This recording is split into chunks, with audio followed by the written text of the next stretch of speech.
Sharon's actually going to be the commentator, and she's going to be flying as well. So she's going to be out there with one of the honeybees. You'll notice it because it's a pink one. It's a very bright pink one. So we're going to get the Woodspring banner up in the air. Hilly bees, sorry, hilly bees. Hilly bees. There you go, I've just been corrected. It's hilly bees, not honeybees. So, good morning, Sharon. How are you? Good morning, Brett. I'm fine. Hope you're doing well as well. I hope so. Hope they're staying hydrated as well. Yeah. It was a good day yesterday, wasn't it? We had a wonderful day yesterday. I hope we'll have the same again today. I think so. Yeah. I think so. Got lots of lovely pilots here yesterday, and they will come back to today, so it's not too bad. So we will be waiting, and we will come back to you when the show starts. Well, yeah, at least we've got a nice bit of breeze today. A little bit of crosswind here with that, so it should be nice. It'll keep us cool, hopefully. So, good morning.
Working 2 nights ago, let a boat in. Like that, hydraulic ram. Yes, sir. Yeah, massive like that. So you look back at the harbour, so you turn around the seaside, you look back, it's huge. Well, I've never seen it working before. I've been there before, but I've never seen it working like that. Like, boat was there, like the yacht, he went out and so they opened up. Lucky that, he just said your shares, they got these all lashed together and tied together and locked and everything. Hey, a boat fell in there in 2023. The Army 24, and he didn't find much of it. Oh, fell in and died.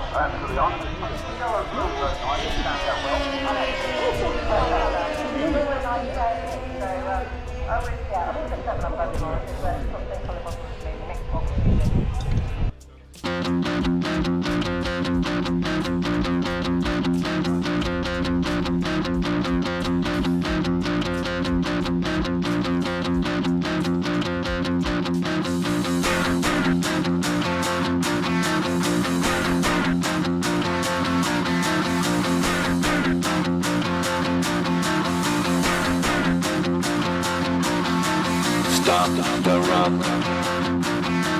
Stop the rock. Stop Right, the I think rock. we're ready to go now. Please start the show. Stop So we're going to can't stop the rock. Can't stop the rock. the music going up. Stop the rock. Yeah, so we're having our members Stop the rock. Stop the rock. Can't stop the rock. Can't stop. here, and Brett knows all the other information. Oh, of course. So this is the Woodspring Wings banner, so welcome to Woodspring 2025. This is a large version of the smaller models that you're going to see taking up later. As we've got a nice breeze for the banner today. This is called Everest Bee. So we have a drone taking off now, which is going to follow it, and we have a live feed here today. We do. We had. Yep, so the information is on the Facebook page, so the Woodspring Wing Show Facebook page, and also the Woodspring Wing Show page. There is a link there, and you can watch some of the footage from the drone flying. You can watch 6 it hours, first. 6 hours I'm told, of live feed. We did it yesterday. Yep. And we're also doing it today. So the drone that's up there at the moment is going to be flying through the day, getting some in-flight footage of the planes and the aircraft. And you will be able to watch it live as well as it happens, and then you can also relive it when you go home as well. It's fantastic. What clever technology. It's amazing. And So- yeah, and it gives you such a fantastic view, that drone up there, because you don't get it, you're getting it from an eye view up there as opposed to the ground. Absolutely, So this is it's a fantastic technology. this is It an blows me added away. extra that's something you wouldn't see. So we've got the Everest bee flying around up there, and what's coming now is these are hilly bees. Now the hilly bee, a small plane, the original one of these was designed for me because my partner Steve, who's the flight line director here today, he'd forgotten to buy me a Christmas present one year. He spent all Christmas Day I love making this this story. I for love me. it. And then he presented it to me on Boxing Day when I went to see him.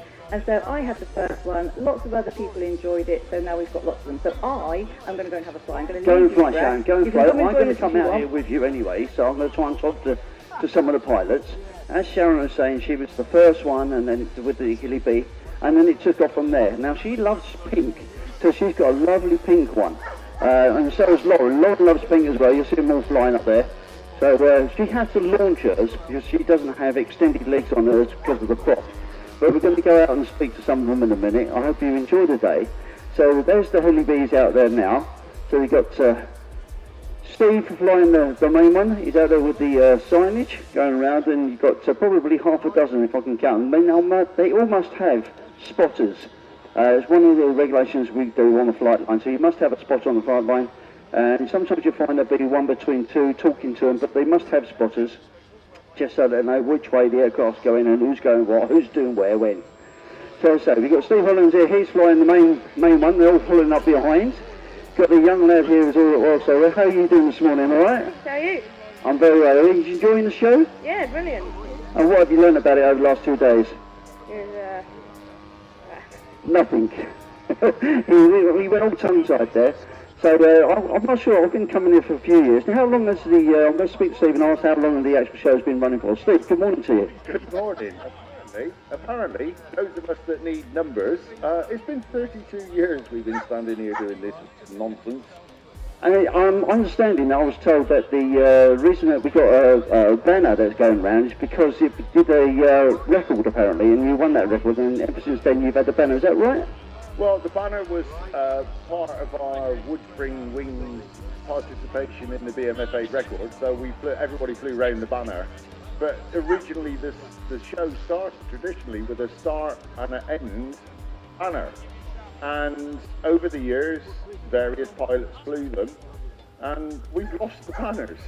So we had to make our own, and Sharon and I cobbled this one together, and then Kate Mangano very helpfully sewed it all back together professionally, and it's lasted a long time. We've just stuck the P back on with gaffer tape this morning, because we don't have a sewing machine on the flight line. And yeah, here we are.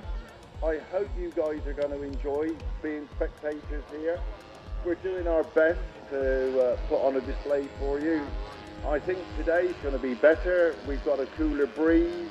Some of the turbines couldn't fly yesterday because we had density altitude issues, which real pilots will understand. Some of you are going, you what? Well, basically, as it gets hotter, there's less air, and the engines make less power, and the whole thing thinks it's at a higher altitude. We are 2 foot above sea level here, and the aeroplanes thought they were at about 2,000 feet yesterday. So all will be well today. Yeah, I found that myself. You're absolutely right. Yeah, so generally a lot of turbines don't like it at 30 degrees plus. They think they have a safety feature on them that shuts them down. But yeah, I can definitely see the P on that. It's definitely standing out a lot. Thanks for that, Steve. Let's go along the line and talk to a couple of the other ones as well. So let's go along, speak to some of the spotters and get them to explain why they're doing the spotters. So we've got Mr. Woods in front flying one of these hilly bees, and we've got the young gentleman standing behind, which is the sun. Is that right? Yeah, sometimes spotting a chunky bee, which looks slightly different with an extra hydra on. Going over the top now. So just explain again, as I did earlier on, why is it that you're standing behind your dad flying at the end of the day? What's important about you standing behind him giving this information? So I'm watching whether his plane is and starts all the other planes in the sky, make sure he doesn't get any in risk of mid-airs or anything like that. But also if he has any issues, so yesterday I was fighting for Sam and the Sun Fighters, he got some smoke from in his eye. I had to take his transmitter and fly a few circuits so whilst he can cover himself. I think we all suffered yesterday, Tom. And you've got to be honest, this is the first time that your dad's actually going to listen to you, or the only time you listen to you. Pretty much, yeah. Not even then, he says. Thanks for that, Tom, appreciate that. Lauren, I'm going to go and speak to Lauren. How you doing, Lauren? You flew a lot yesterday, you've got a lot of flying to do today as well, lots of different models, yeah? Right, that's what I like. So on top, you got the, is it the Lancaster you're going to be flying later on? Yeah. Just for the World War II slot. It will be the World War II slot, so watch out for that, 'cause that is a beautiful model, and she flies it so well, absolutely. But like all the aircraft she flies, she don't just fly, there's just like other like, false jets and things, and she's out there, it's mad. So Sharon's doing really well. Let's speak to Sharon, see how you get on. How are you getting on with this today? You haven't flown yesterday, Sharon, but you're doing well today. Enjoying it, yeah, it's good. I love this plane, so good. Did you say thank you to speak to you, didn't you? I did. I went, oh wow, that's amazing. And then we went out and flew it this way. Thank you for that, Sharon. Right, so how many have we got up there at the moment? 1, 2, 3, 4, 5, 6, 7, still up in the air at the moment. So let's go along and speak to a couple of the other people here and see what's going on. Good morning, old man, how are you? I'm fine, thank you. So tell us how long does this actually fly for, one of these going to be? Sorry? 10 That's quite a long time, isn't it? Wow. So is this like a 2S or 3S or something that goes in this? 3S. There you go. 3S 2200 gives you around about 8 minutes flight time. So I need to find out really how much one of these will cost. I think actually the balsa cabin does these. But there you are, there's that knob one down. We've got 1, 2, 3, 4 still left up there. Up there, Sharon's now, she's down, so she's going to now join me back on the mic. Well done, Sharon. Thank you, that was fun. It's nice weather because you're going to be flying as well later. I will be flying the turbine helicopters later, nice yeah. Little breeze, but not too much. Yeah, it'd be fantastic. Hello.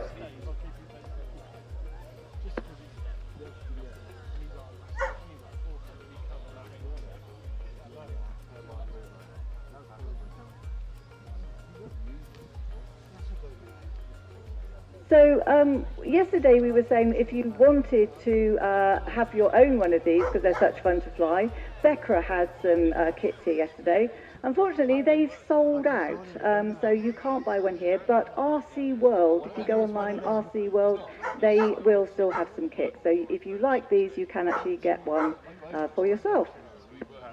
So there you go then, that's the opening slot. So that was the Banner and the Hilly Bees. What have we got coming up next then, Sharon? Do you know off the top of your head? We have Fox Gliders.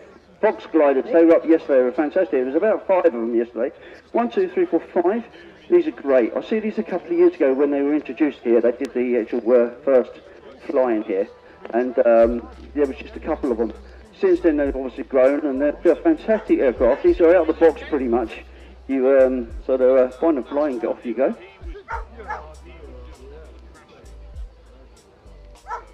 Let them get themselves into position. Yeah, these are great gliders, aren't they? Because these come basically out of the box. Literally out of the box. Literally, put your receiver in, off you go, and your battery, and that's it. Fantastic. I see we're just putting the drone out there as well, so we're going to follow them through again. Keep it on the live feed.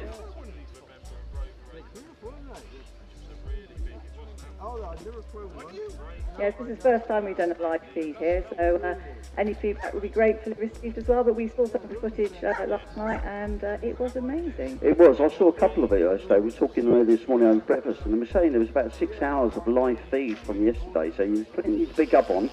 But you can tune in now. You can go online, as Sharon said earlier, on Facebook. There's a link on there, and it takes you directly straight to the live feed. So if you want sort of sky eye view, if you like, if that's the best way of explaining it, that's the best thing to do. Jump on there. There is a little bit of a delay, because obviously it's live. But yeah, it'd be impressive.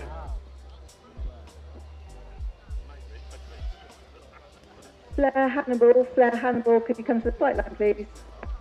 Oh, really?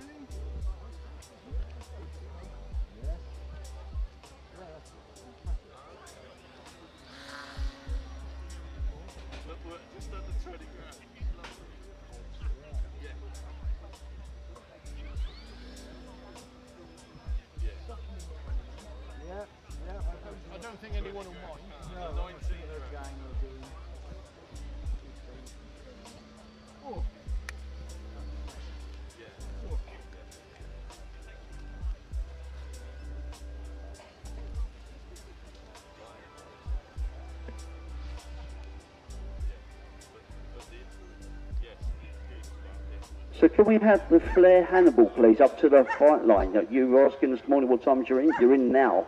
Get yourself up to the flight line now, please. So these are Fox gliders, so they come straight out of the box. A lot of gliders, traditional gliders, they purely fly without any power at all. They will be aero-towed, they'll have a plane which will tow them up into the air, or they will be pulled up by a winch and winched into the air. The advantage of these, though, is that you have an electric motor on the front, and because of that, you have the power to get you up to height, and then once you're up to height, you can then turn the power off and then glide. So you can have hours and hours of fun with these.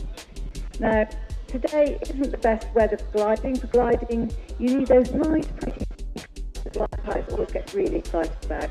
The sky is pretty clear today, so it's thermals around. You need the thermals to actually be able to take you up into the air so that you can get height. But the advantage with these is they can fly on power and they still glide really, really efficiently. The thing is with these, Sharon, is that they can stay up in the air quite some time, as you said.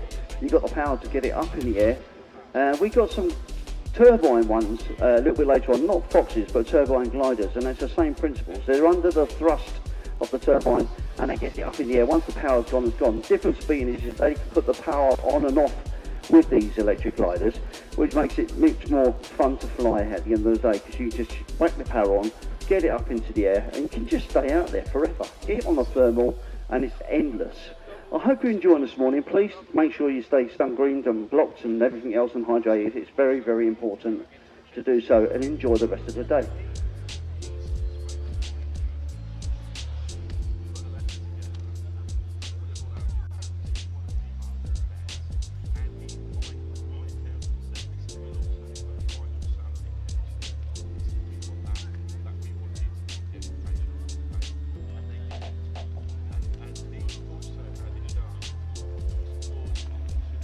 So the Fox is a Polish composite mid-wing two-seater aerobatic glider. So that's the full size. Was first displayed at the World Glider Championships in the Netherlands in 1993, where it won the World Championship. So that's why it's always been a popular glider to fly.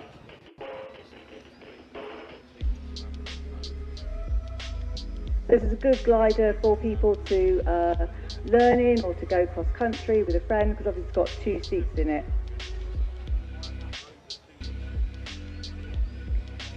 Flies really beautifully, really graceful aerobatics, but like I said, if you have got a thermal, it can just stay up there flying forever.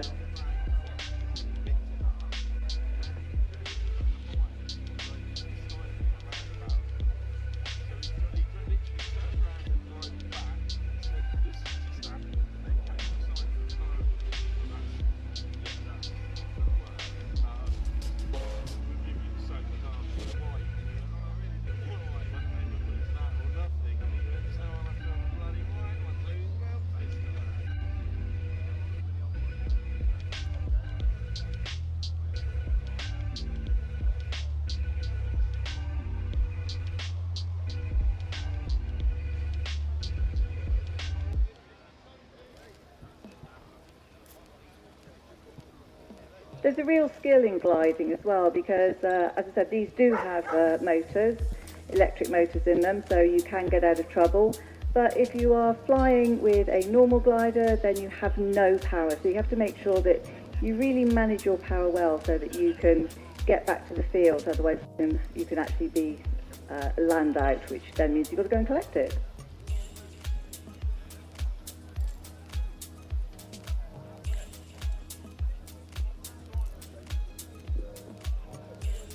Okay, Bill Hannibal, please. Bill, can you please get yourself over to the pilot's box, please? You'll be going up very shortly.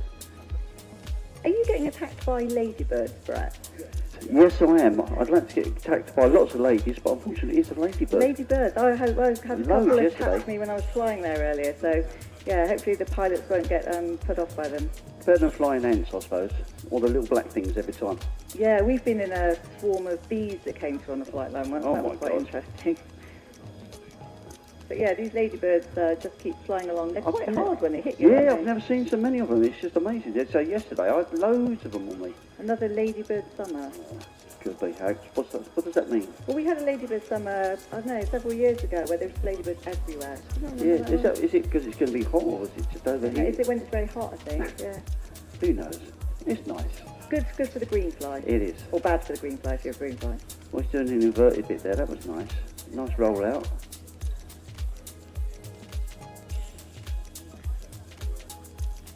Yeah, so these are great because you can fly them on the airfield or you can actually take them to a slope and fly them. So Slope soaring, yeah. I've slope soar as well. We go to a great place in North Wales and also other places around here as well.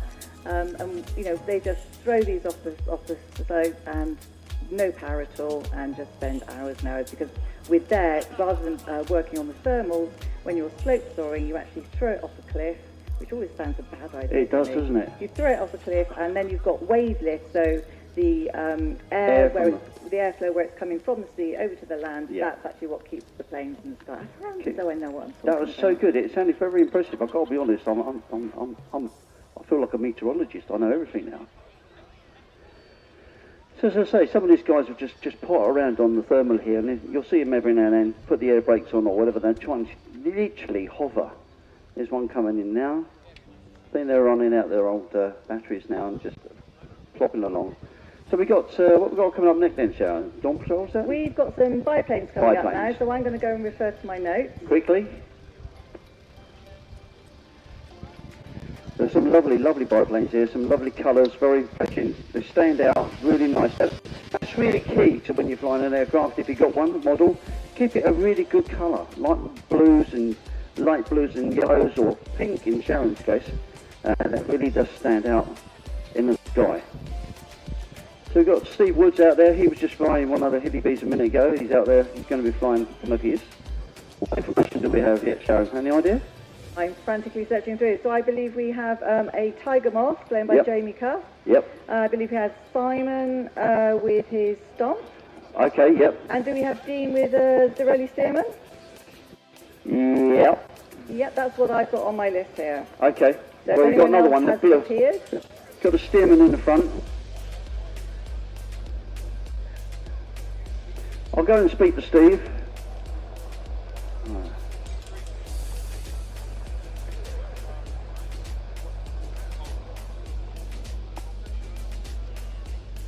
Right, that's the last one off the line.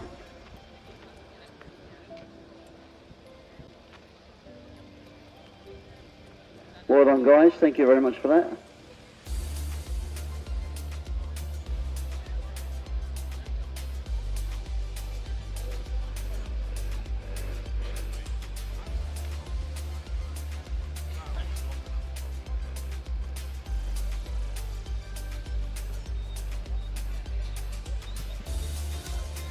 So Brett, you might need to ask Jamie about his Tiger Moth because I don't have any notes on it here.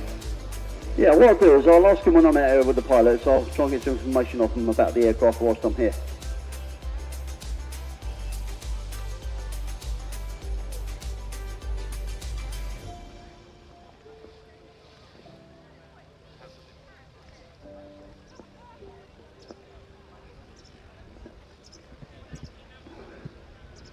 Right, here goes the first one then. So let's speak to Steve briefly. What have we got flying here today then, Steve? It's our Flare Tiger Moth, 88-inch span, and this one's powered by a Laser 150. Okay, and how long has this one been flying for? How long have you been flying for? About a minute at the moment. How did I know you were going to say that? Is that a comeback for the Elvis move? There you go, 2017. 8 years old. It's a lovely aircraft.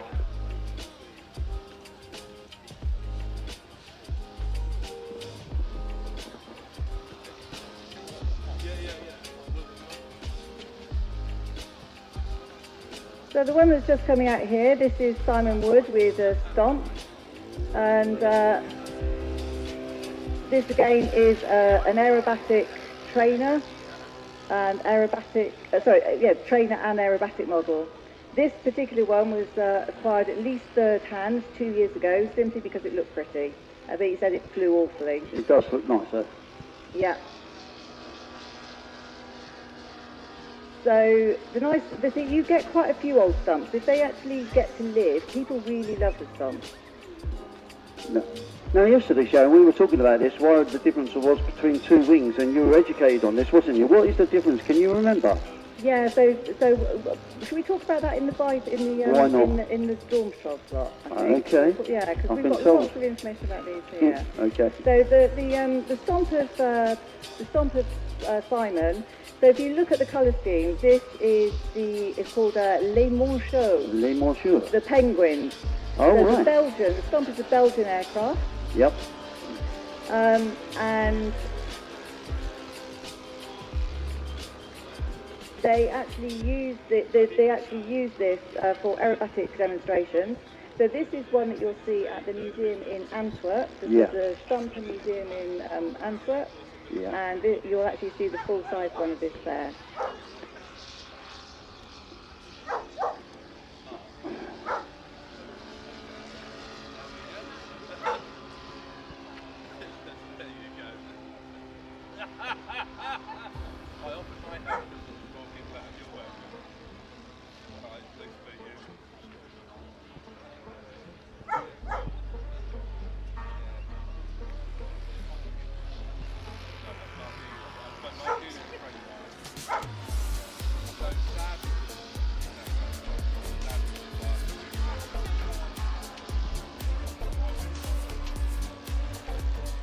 Can you please get your aircraft up to the pilot's box if you're next to flight? Please go and check up on the schedule, just keep an eye on it, it does change. So please get your pilots, get up to the airbox as soon as you can.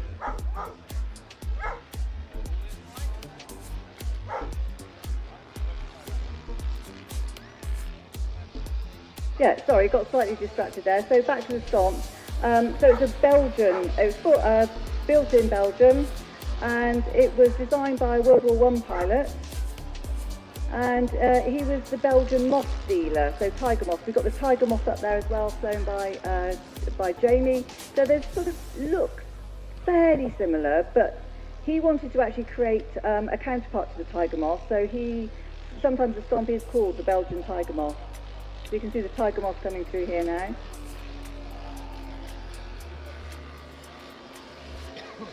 And there was a Belgian female aerobatic pilot who really loved this model. She made a few modifications, and then this is the one that you see flying today.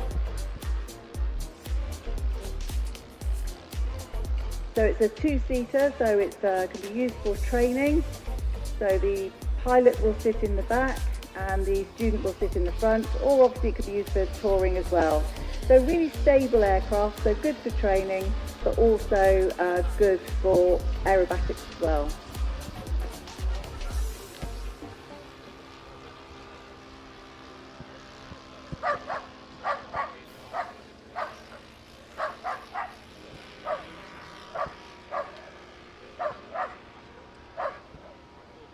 So the other one is a steerman, and that also was a trainer. There was a primary trainer for the US Air Force and the Navy.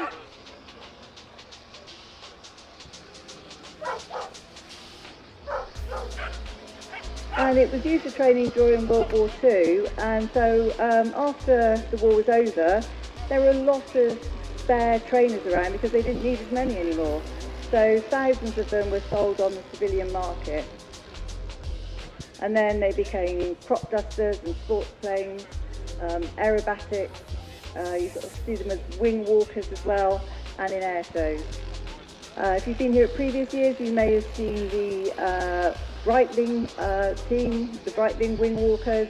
Either you might have seen the full-size ones flying here many years ago, but we've also had some models flying here as well. So Stearman's a really, really solid aerobatic and show model.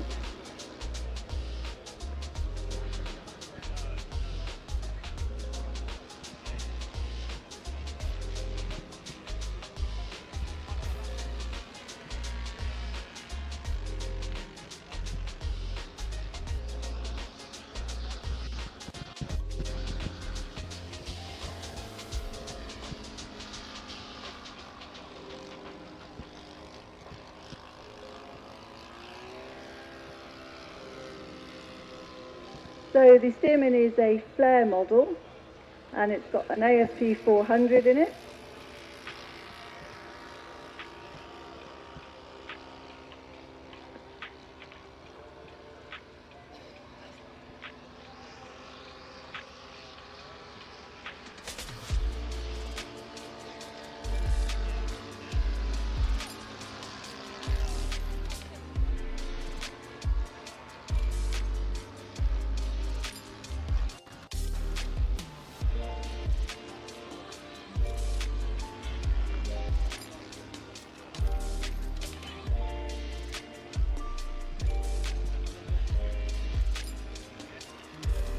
I have got a stomp myself, and they are lovely to fly. Really, really miss it, so hopefully mine will be back up in the air again soon as well. There's lovely, graceful aerobatics. All three of these really, really good models to fly, to do, just to putter around on a nice day, but also to do some really nice scale aerobatics as well.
All right, here comes the last one, landed down now. Got one behind.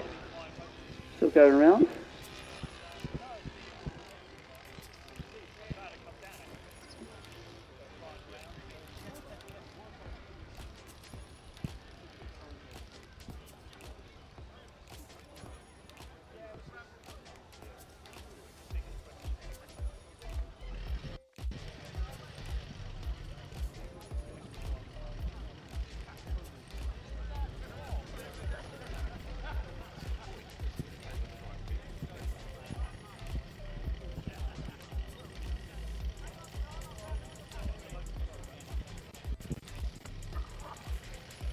Just waiting for them to retrieve their aircraft off the flight line.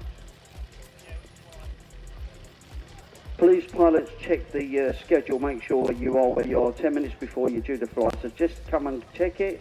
Get yourself up into the flight box 10 minutes before you're due to fly, please. So keep an eye on it. So what we've got coming up next is, I think we've got a custom cruiser.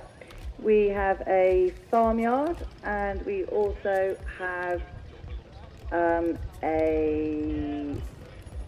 RV8 we should be having. RV8. RV8. Yeah. And do I see a Hannibal going out there as well? Is that for this slot? Well, we've been calling him, so I think he should be going out there, the Hannibal.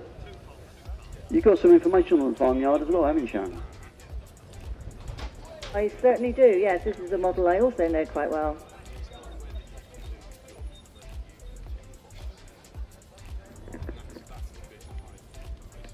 Yeah, so this is the Decathlon going out, I believe. Is this Graham with the Decathlon? Oh, is this Dean?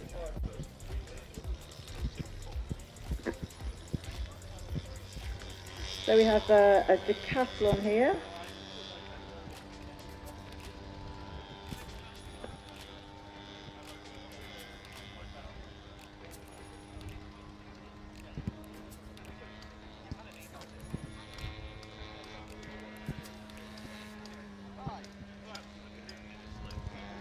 What's Kyle flying?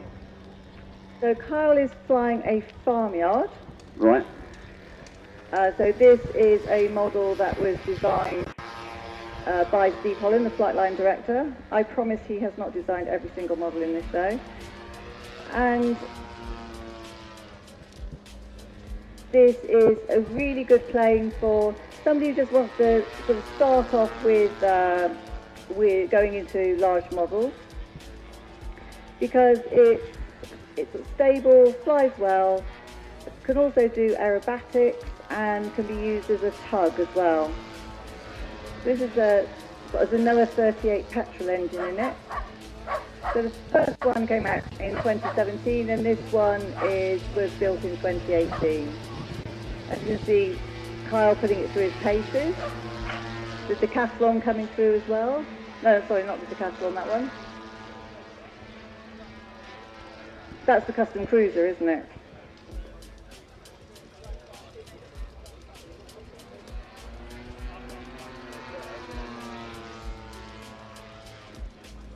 So we've got Bill with the Hannibal going up next, Sharon. He's we called him over. I'll chat with him in a minute and see what more information about it. Yeah, we have. I don't know much about the Hannibal, but I know these are used a lot for various World War I aircraft. So they're sort of slightly adapted, aren't they? Slightly modified to be the aircraft that you want. There he goes.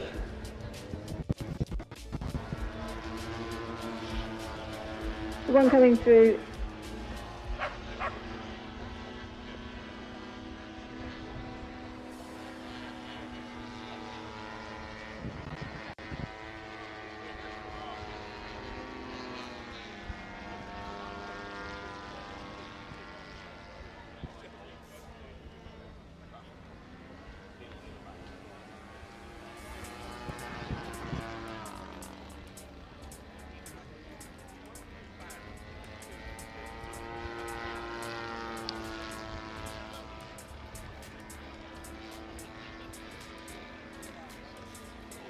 So the Decathlon, which is the yellow and blue one, that is a really good aerobatic model.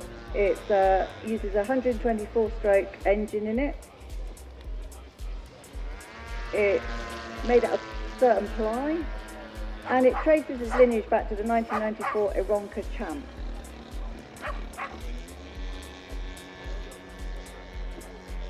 Back to when, 1990?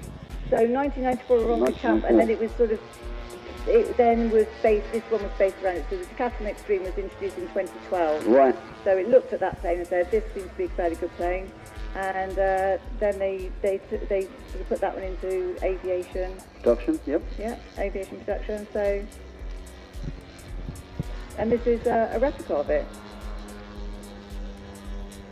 So I was just talking earlier on, some of these pilots here, even though they're RC pilots, are actually full-size pilots as well. So they have vast experience. You don't just have to come into this industry just to fly model aircraft if you're a full-size pilot, which sometimes they do. They like to fly. I know, when going back years when I very first started to fly full-size aircraft, helicopters, the majority of us helicopter pilots also used to fly models, and it actually helped us flying because we already had that free experience in the air, if you like, of left and rights and ups and downs and so forth. So it's interesting, isn't it, how that people transition across, or it helps the actual the flying skills. Absolutely. It's got slightly different elements to it, but a lot of the information about flying is all there. So yeah, this Hannibal here as well, sometimes you see, this is quite an interesting aircraft, because sometimes you see them adapted to be the German Eindeckers, I think. Logos, and then other times you see them being slightly modified into being the Bulldog. Yes, yes. So just a little bit of change on the wing shape, and you've got you've got an aircraft from either side. There's a lot of places around the UK at the moment you can see some of these aircraft, so actually full size. So we were talking about it yesterday. You've got Shuttleworth that do hold quite a few beautiful, whether it be biplanes or some of these old Type 1 aircraft that are fully working. And then you got Malden up there, got the World War I place, which is demonstrated from. That's got lovely aircraft up there. Yeah, really nice. Yeah, we're lucky. There's lots of different aircraft. In fact, Steve Kilburn, if you talk to him, I think he's visited just about every single aircraft museum in wherever he's been. So he's got a huge knowledge of aircraft museums. Steve's one of our pilots here today. Again, the So all of these, any of these flying here, you could go out and buy. So there's either as a plan or as a kit. Or certainly in this lot, you could go and buy any of them. They're all available off the shelf. Or you can go online, go to some of the other shops. We've got traders here. Like Chairman was saying earlier on, if you feel you want to and you want to know more information, go to the traders. I'm sure they'll be more than to help you out. Yeah, definitely support your traders, support your local model shop as well, because we are losing a lot of them, and they've got a lot of knowledge, they've got a lot of information, and they've got the stuff there when you want it. You might be able to have it delivered, you know, like 2 days time or stuff, but if they stop selling it, then it's gone, and your model shop's gone as well. Yeah, true. So we've got some great modelling supplies places here today. So go walk around and have a look. Yeah. Support the traders. We couldn't do without them. And you as the public.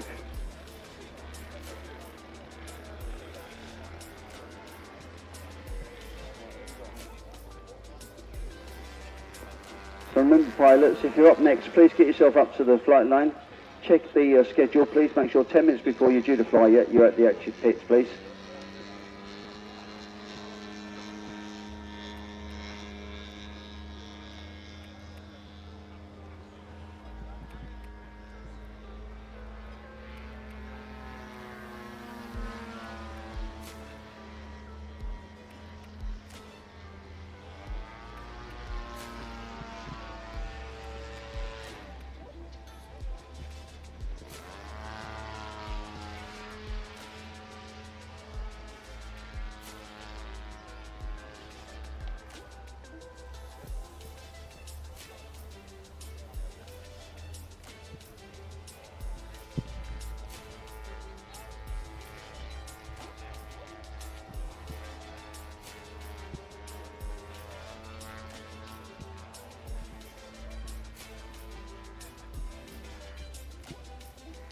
We've got an engine out on the decathlon, so that's coming in for a dead stick landing. It's not going to land in the field, so it's going over the land next door.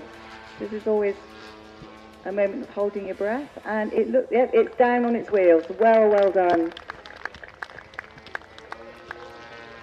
That's always, you're holding your breath when that happens. So somebody will go and collect that later on.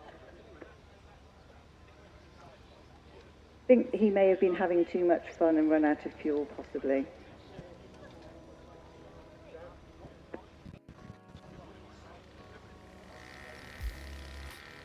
So thank you very much to our pilots from that slot.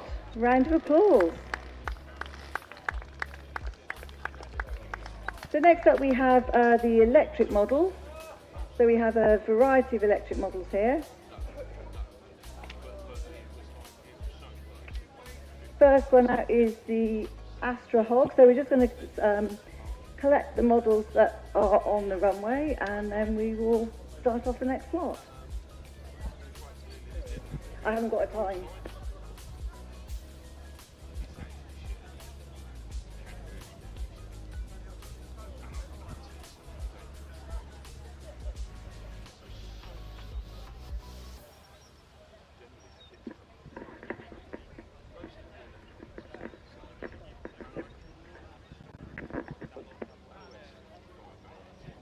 Could I have your attention, please?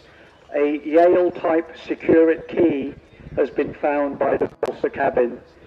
If you want to collect it, it's at the event control. Thanks very much.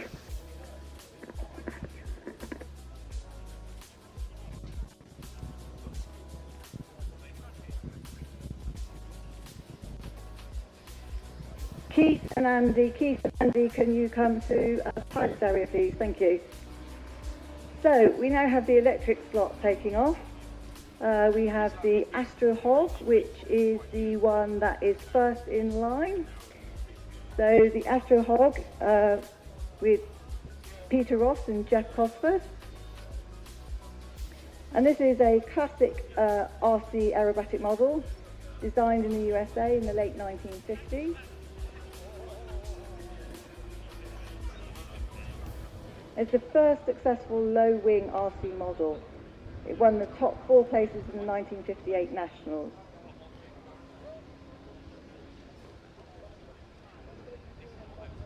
So we've got Peter. Now, which one have we got today? We've only got one of them today.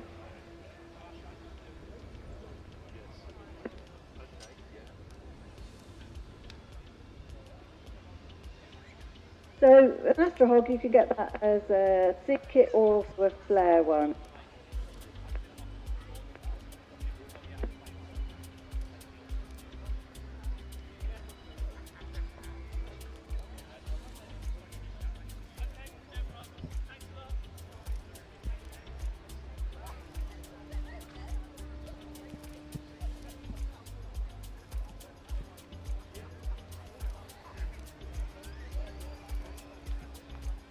We also have a pit back there as well. I think that's an FMS pit flown by Laura. This is a lovely model. I've flown one of these before, and really, really stable, really needs to fly, but really aerobatic.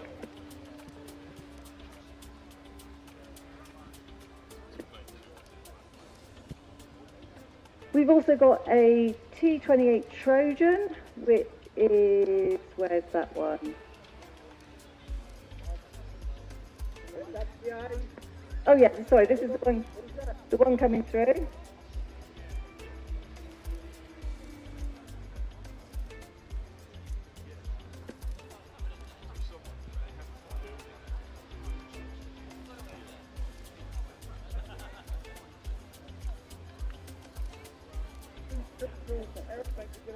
Yeah, so we've got a Beechcraft up here. So this is the twin boom one that's just coming around on the end of the runway.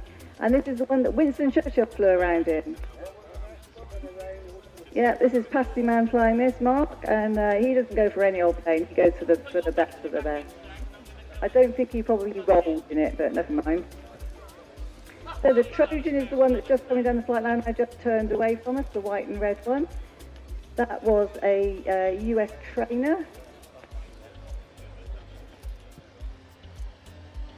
Again, all of these, if you go along to your local model shop or one of the traders here, I'm sure you will probably be able to buy most of these as well.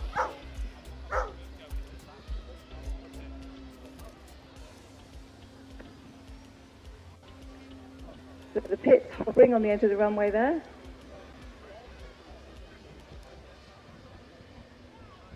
And again, with electric, some people are just petrol heads. They like the sound of the motors. They like that sound. Some sites need something that's a little bit quieter, or if it's a nice summer's evening, it's nice to have something quiet. And so electric has come on incredibly in the last few years. And so now you get really powerful electric models, and they're just lovely to fly.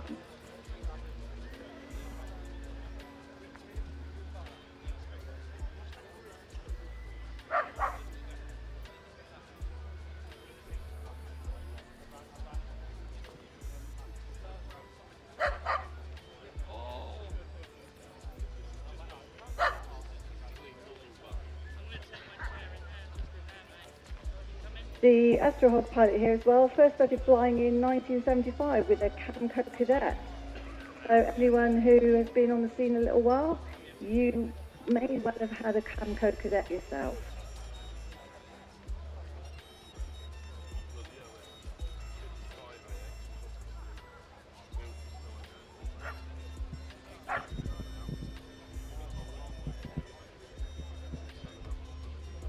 So the Trojan coming in.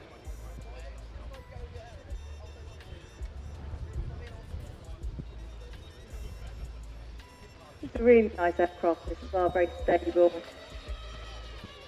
US Navy trainer.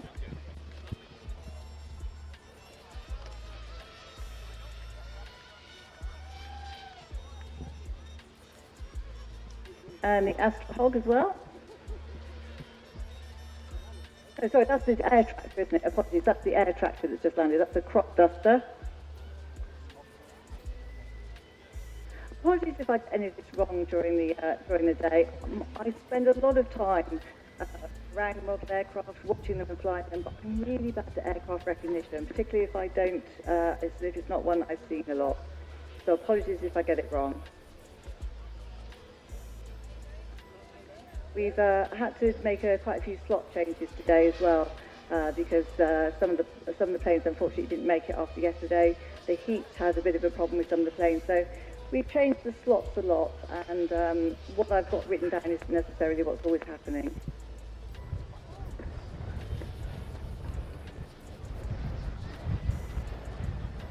So that's the Astra hog landed now.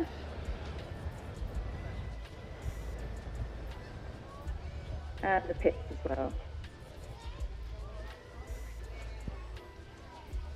Round of applause for our electric pilot.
Brett, I know you're preparing for your Airwolf. Can you give us a little bit of information about the T-Rex before you start as well? Excellent.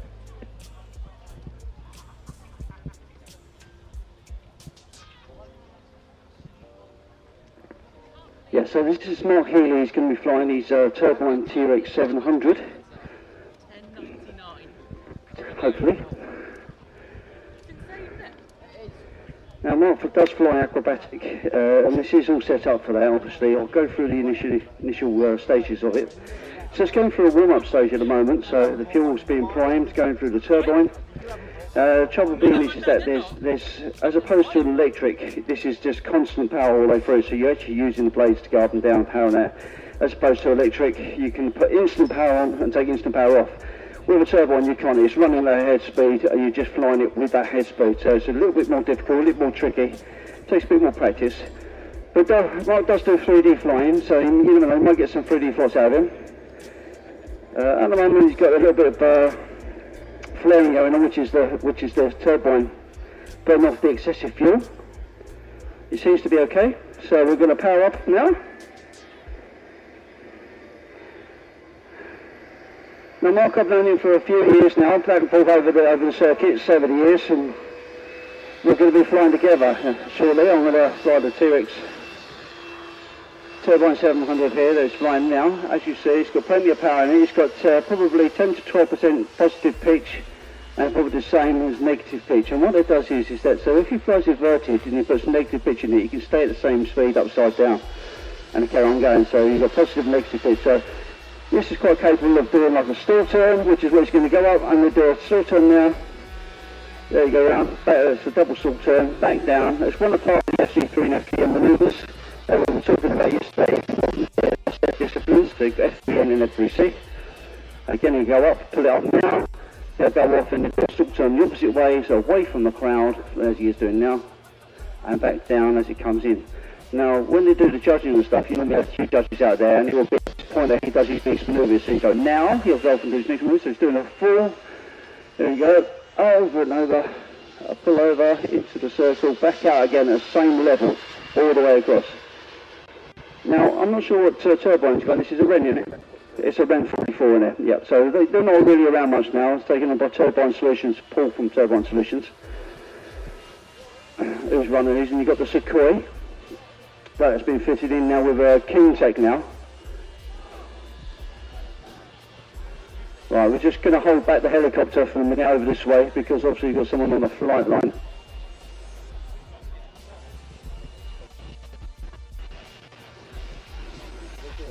They're staying where they are at the moment.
There we go, all the way over. So there's lots of negative pitch now, it's going back in, positive pitch going back in there.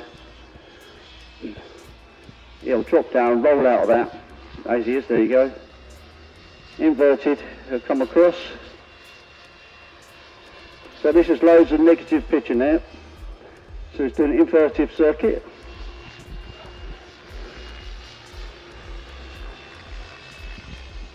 Figure of 8, nice figure of 8 there, Mark.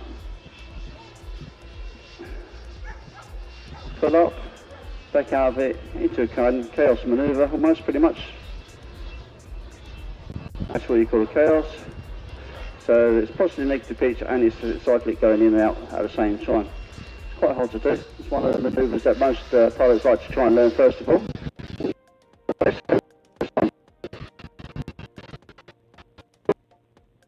It's 5 to 6 minute flight time, which I know is coming to the end of. So I better get off the mic and get a bit of shower because I need to get my flight up and ready to go. So I'm going to hand that to Sharon. Thank you.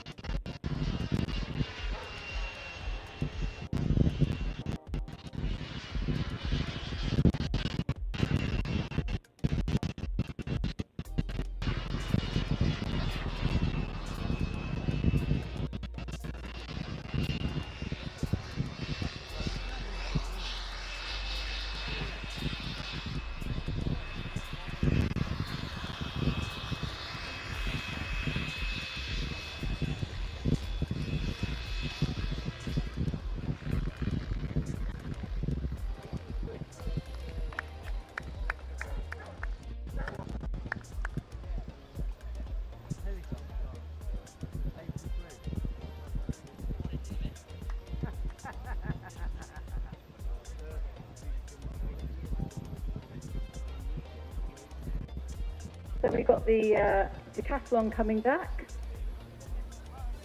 Just coming back across the runway. Now we've got a slightly different style of helicopter. So this is Brett, my fellow commentator here, just gone out to fly a turbine-powered helicopter. So I'm going to hand you over to Dennis because he knows more about flying helicopters than I do. Yeah, which is obviously not saying too much. But I've got to hold it. I've got to hold the thing closer to my mouth, apparently. Yeah, so this is Brett. Brett's well known around the show circuit with his various different helicopters. He was flying last year with the Red Bull team, the Red Bull display team, with the two BR-105s, which are well known with the Red Bull aerobatics, and the BR-105 is a rigid head and can do aerobatics. Now, some of you may know the LTV series from the mid-80s, 1984, Stringfellow Hawk and Dominic Santini, and that helicopter, theoretically, was able to fly faster than the speed of sound, faster than Mark 1. Well, it can't physically, but for TV they make all kinds of things work. So Brett's flying this large Vario turbine. Vario is the manufacturer of the kit. And the full-size L was based on a Bell 222, which was modified in a studio and could fly for short distances, but was very unstable with the extra weight and non-aerodynamic kit that they put on. But for the series, this was a secret military development nobody knew about, but Stringfellow managed to find the keys to the ignition somewhere and start flying it around. It was a good series. It was very instrumental in my flying in the early days. I started flying in 1984 in South Africa, and one of my first scale models was of the Airwolf, and I still fly one of those from the early days at the moment. So this one is, as I say, the full-scale Vario turbine. It's actually based on a 230 fuselage, so the exhaust come in a slightly different position for those of you who are falling asleep already. It just means for the guys that do know helicopters, they can spot subtle differences between this and the actual TV series. But Brett's been flying this now quite a lot this year, very familiar with it. It sounds lovely in the air. It's got the Jackadovsky Pro turbine in. It is a single-stage turbine, so the exhaust actually developed thrust, which Brett has to fight in the hover. So you'll see probably when he's doing the hovering manoeuvres, He's got a tail down attitude because that has to counter the thrust that's going to have to be exhaust. Now the exhaust puts up into the blade, so it's important that you don't have the blade stationary as the turbine's spooling up because that deforms the blade. So you can see blade move them out of the way as he spools the turbine up. But it also gives that characteristic blade slapping sound that you hear the bed starts flying around. You can see there the rooftop has gone up, the undercarriage has gone up, they've got that on a switch. And makes this a really fast helicopter even in the full size. Not quite Mark 1, but definitely one of the fastest and sleekest shapes. So as Brett starts powering away, you'll hear the blade sound as the exhaust turbines hit the blades from underneath. Also it's the aerodynamics of the actual blades themselves. They've got a lead lag system to them where the blade advancing into the flight direction actually lifts up during flight because of the extra lift. And the one retreating loses a bit of lift and slows down, and that's the sound that you can hear as those blades are changing their angle of attack. The sky is really beautiful today, actually, for seeing a dark helicopter. Normally people wouldn't fly a dark helicopter like this in a dark sky at such distances because the silhouette becomes almost impossible. So what Brett's doing is using the visual clues of the top of the blades being white, and he also uses the reference that he's got in his muscle memory for where the sticks are. So he knows he's turning right, even though his brain says it might be turning left. That comes with years of experience of flying, and Brett is a cool hand when it comes to flying at shows and displays. Knows what he's doing, knows how to make the helicopter look real, and really is a professional at it. As you can see from that turn there now, all you're looking at is a black silhouette. So you've got to have lots of experience to know that the movements you're putting in on the controls are what that helicopter's actually doing, and don't get fooled by the visual clues that you're getting. You'll hear the typical blade slap sound, which is an effect of the lead lag that I've just spoken about, the advancing into wind blade develops more lift than the retreating blade, and that's partly why the helicopters can't travel at the speed of sound. Just the physics of the blades travelling, you get a differential in lift. So the advancing blade is including the wind speed that it's flying into, but the retreating blade going downwind is flying at a lot lower airspeed in relation. So you get differential lift, and it is a factor of full-size helicopters having what they call a dynamic rollover. So if they get too much RPM on the blade, the advancing blade actually rolls the helicopter inverted. So it can be a dangerous situation to be in. What I'm going to say is don't believe everything you TV. So you see the retracts now, so those are obviously controlled at Brett's will when he wants to come in for a landing. He may do what we call a dirty pass, and swing guys talk about this, where they do a low pass with the undercarriage down. They call it a dirty pass because you've got a lot of drag from the undercarriage hanging underneath. You see the shape is almost like a shark in the sky there, so it's very aerodynamic. But with the wheels down, you get a lot of drag from the airflow over the wheels. And there you can hear the typical sound of a helicopter. These blades are travelling, I believe, at around 750 RPM, are they, Brett? 900, sorry. So the full-size Airwolf would be, the rotor blades would be doing somewhere around the 220 mark. I may be slightly out on that.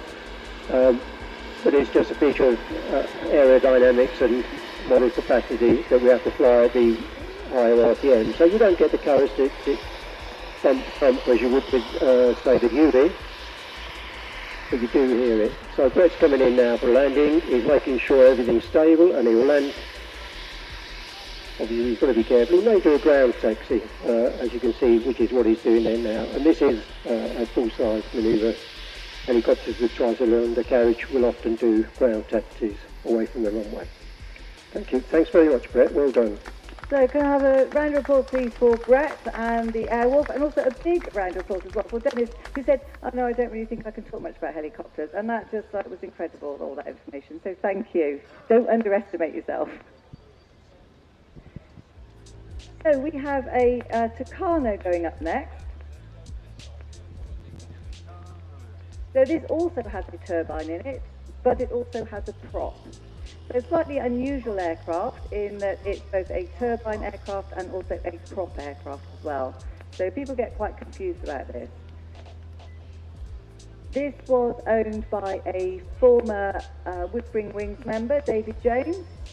It's always nice to have the memory of a modeller live on through their models. So Steve Kilburn has now taken this model on and will be flying it today, and he says he loves flying this. It's really, really lovely.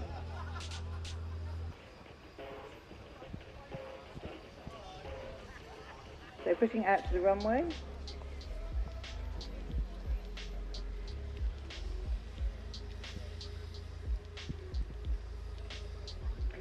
While we're waiting for this takeoff, please everybody, hats, sun cream, shade, sunglasses, loads and loads and loads of water. Please look after yourselves. We want you to enjoy the whole show.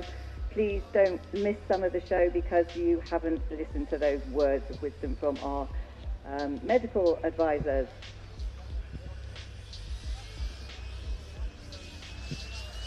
So, Tucano taking off. And this is a two-seat turboprop. It's a basic trainer. It was built by the Short brothers in Northern Ireland. So the prototype took its first flight in 1986 in Brazil, and then it was delivered to Short to be used as a pattern aircraft and modified to meet the RAF requirements.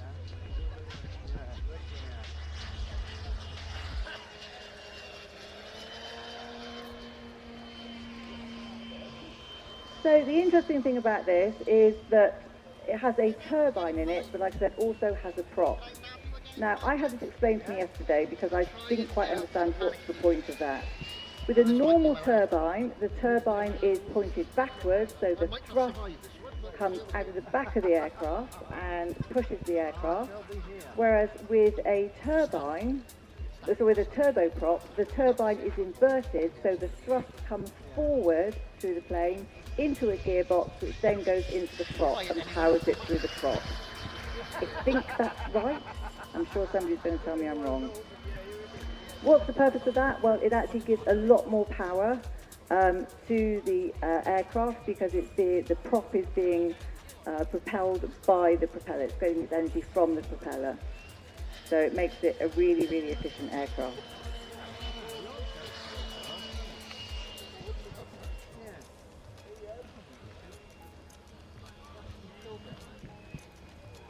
So the Tucano was taken on as a trainer for the RAF. It replaced the Jet Provost. So that was a trainer which would prepare the students for getting ready to fly the Hawk.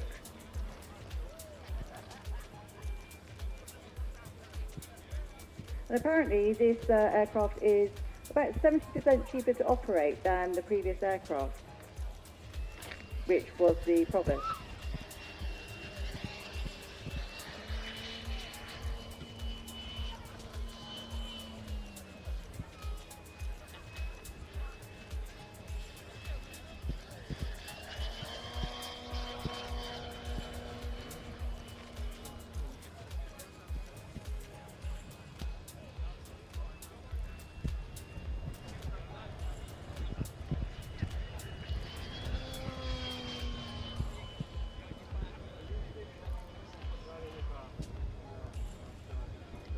So this is flown by Steve Kilburn, flying several aircraft here today. And his father-in-law is actually a club member as well, flying here. So keeping it in the family. So Steve loves flying this aircraft. He said, really lovely to fly, really stable, which, if you think about it, a trainer aircraft actually should be like that.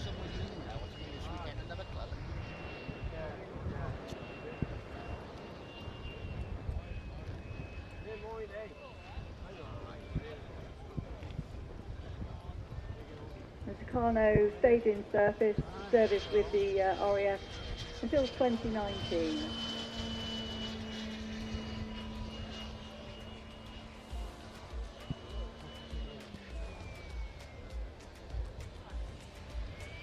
We also have a good selection of models here at the Woodspring show.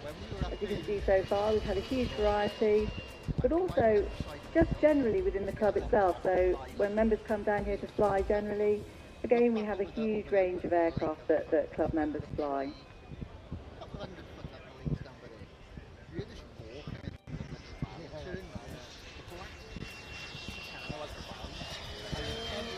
So Steve's now preparing for a landing. See the undercarriage down.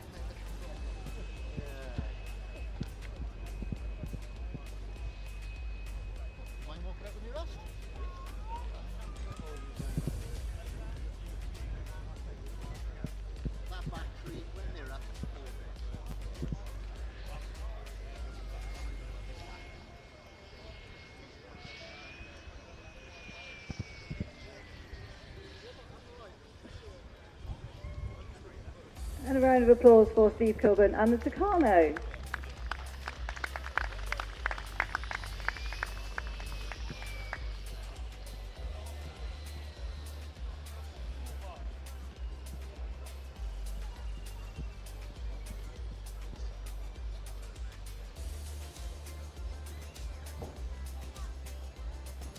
So we have some more turbine aircraft for you now. We've got and some more gliders. So earlier we had the Fox gliders, which were powered by electric motor, and these are slightly larger gliders, which are powered by turbines. These are lovely. We were watching these yesterday, and Steve flies these ones stunning. Well, they're very good pilots.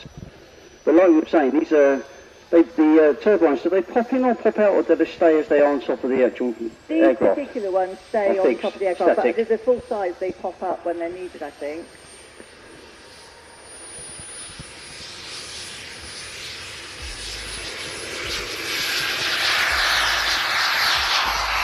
This is Andy Johnson taking off the first one, the yellow one, and Steve Horsey flying the white one.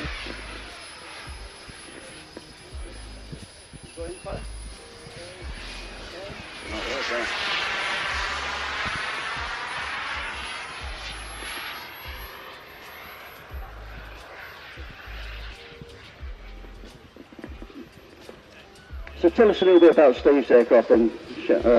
Yeah, so he's just preparing to take off now. There he goes. Let's just let him take off because they're a little bit noisy and you can't hear what he's saying. Isn't it? You can see that the amount of power he uses, that vertical climb. Very, very aerobatic, very graceful. So this is an air-rolled kit. It's 5 metres span. And it's a carbon composite construction with 11 servos in it. Right. So this has got a 142 turbine in it. Yep. And it's 18 kilograms in weight. Yeah, Kingtech. Kingtech turbines at the end of the day. Look at the thrust. It says, I know it says the koi there, but they're actually giving out the thrust at the end of the day. It's 18 kgs, which is the weight of the aircraft at the end of the day. But we're talking yesterday around about newtons and thrust. So it's around about 4 pounds of thrust coming out the back of this, and you transfer it into newtons, you'll work it out. They go, don't they? They do. They're stunning. Absolutely stunning. It's a beautiful day, no clouds in the sky. It's great for us. It's not good if you were actually in a full-size glider, because you wouldn't be going very far. No, you wouldn't be enjoying that, would you? No. You need a nice fluffy cloud to be a glide, if you want to have a good glide day. So the idea with these as well is they're powered by the turbine, so they can use the turbine to get to height. And then when the turbine runs out, then they are a true glider with nothing at all. So the Foxes, they had power if they needed it, but these, once they run out, they're on constant power the whole time. They're just flying. They've got no control over it. It's full thrust, and that's it until they run out of fuel. Not, as you say, like the electric ones. You can turn it on, turn it off, flying again. You'll hear a difference. They got a timer on their radio, so they know exactly how much fuel's in the aircraft and when it runs out. And when it does, what they do is they'll climb up first, just before they're about to run out, and then you'll hear it do a little whistle, and that's the run out of fuel, the turbine shut down, and you'll see them just glide around, coming back in. But whilst they're under the power, they can do all these beautiful manoeuvres, like it just did a 4-point roll there. Inverted. Yep. And you can see actually the wings flexing as You well. can see them flex, yeah.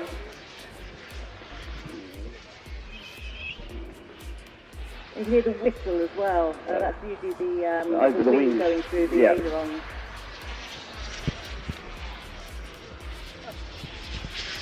They really do cover a massive amount of sky in such a short time, don't they? They do. Incredible. There's a wing over. Back down again. She's come off the power. Back on with the power again. That's Steve doing that one to the right. Let's in the full circle, pull out, rotating, back down again. Yeah, really lovely grace. I think it's my favourite manoeuvre of the leap actually. It's really well done. You see some good ones, you see some square ones, don't you? Yeah. It's like a Victoria sponge. Yeah, good Victoria sponge is good.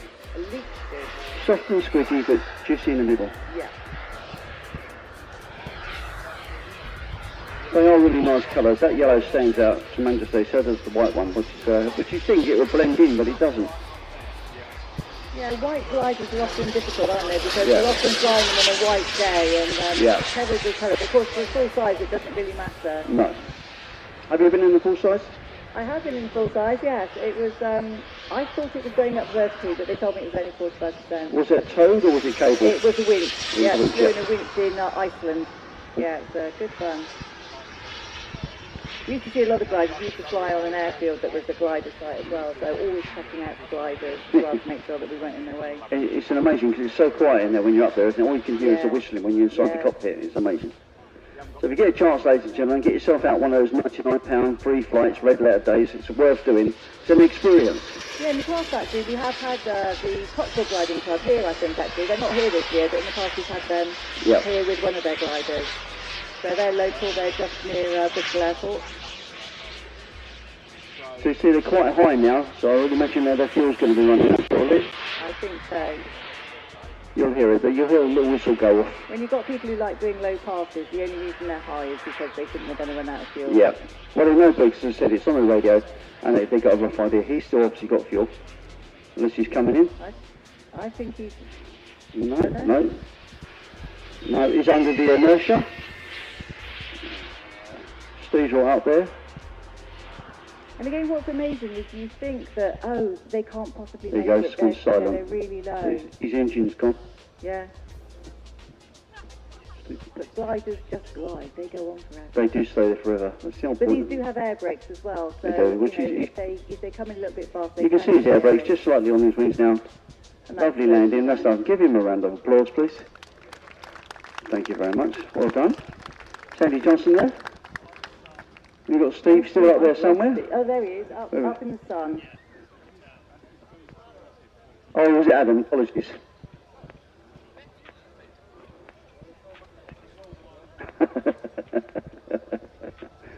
Just said his old man can't fly that well.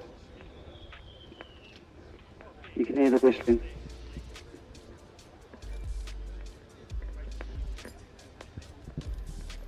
Yeah, we've got the panics up next, I believe, have we? Are you up next, Steve? No, panics.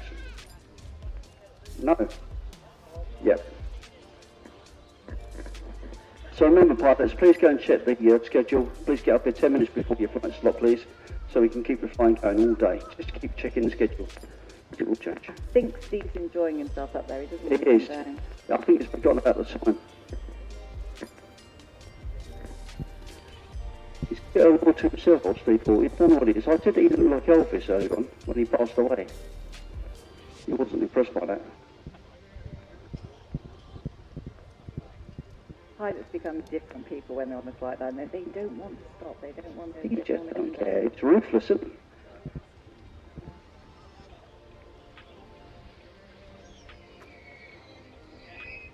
You hear that lovely whistle? It's beautiful, isn't it? So he's going to go round now. Everybody start laying your bets. They did a good job at landing yesterday, so I think he'll land again today. He did. When he lands, ladies and gentlemen, if he lands properly, give him a round of applause. He comes in, drop his 10th of the line. Give him a round of applause. Yeah, Steve Hawsey. Oh, what have we got next, Michelle? We have the panic team next, so a bit of mayhem for you. It is mayhem. It's such good fun. Yeah, the Oxford Panic team. These are 48-inch biplanes designed in the late 1970s by the late Phil Newman of Acecraft in Kent. So the Panics always come along, always put on a great display. There's a lot of them. You can see first one's going out now. Some of them are electric, most of them are IC powered. And the idea is they are all going to be going up together. When they are all collected, when they're all in the sky, then they will release streamers and they are going to be cutting the streamers. They do, they do.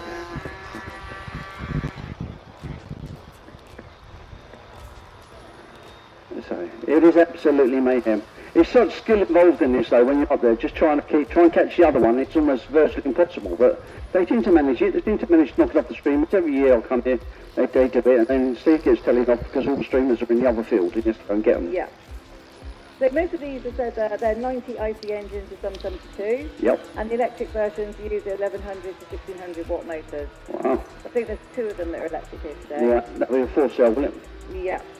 And they're normally about 2.7 kilograms, but because some of them have been repaired so many times, they often need to strip the weight off.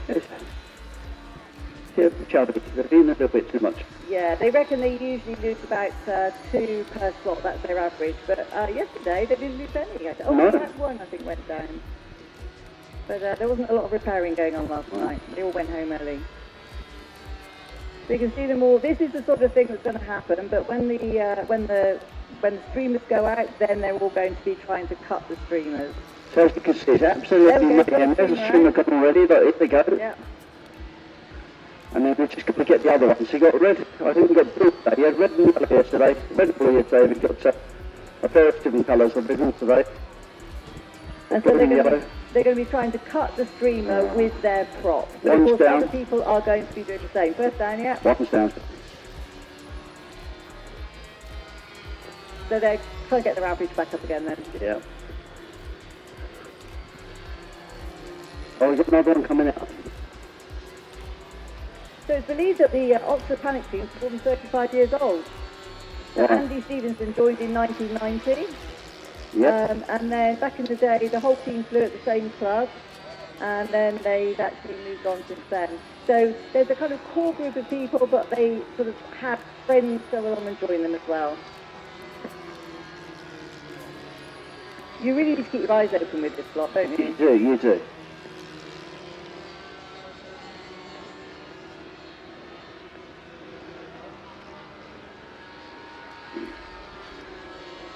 So they say that today's fairly calm conditions, but they say that calm conditions means that it's easier to get into a tight ball for the display, but it does increase the chance of collisions.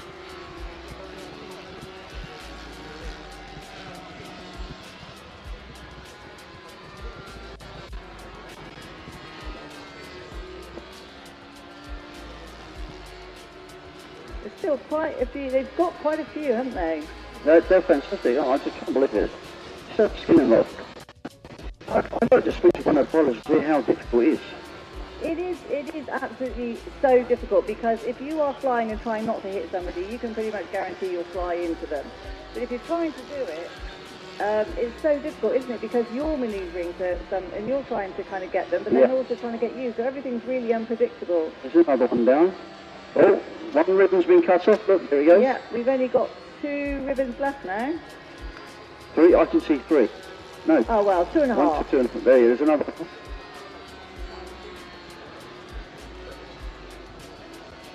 I can't keep up.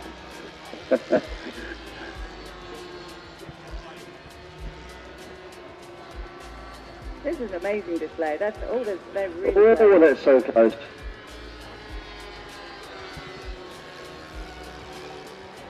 And we've got a drone going through the middle as well to get some good shots. This will be amazing.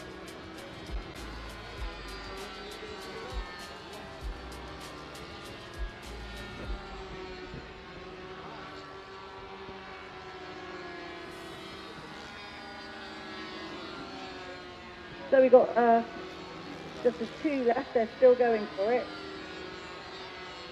I think the top hanging one in the middle is just hoping somebody's going to fly through him, I think. It's just been cheeky, hasn't it? Just cheeky.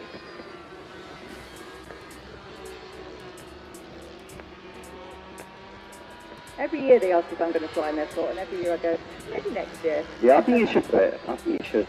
It's such fun.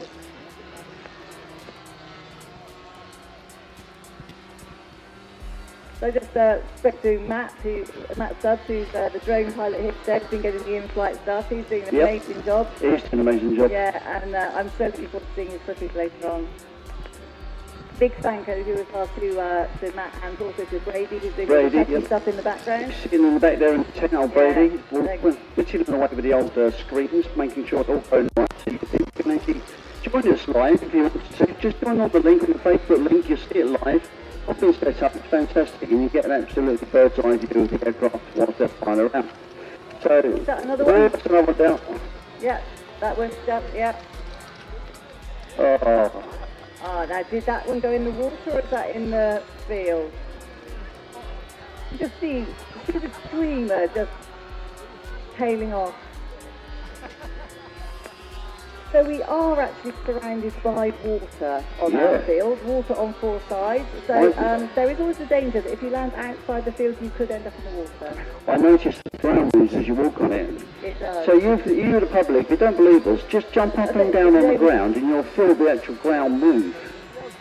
Right next to you. It's not because somebody's large next to you, it's just because the ground... We call ourselves HMS Woodspring. Yes, HMS Woodspring, yeah. It's amazing. So we've just got one streamer left. And about half of the planes left as well.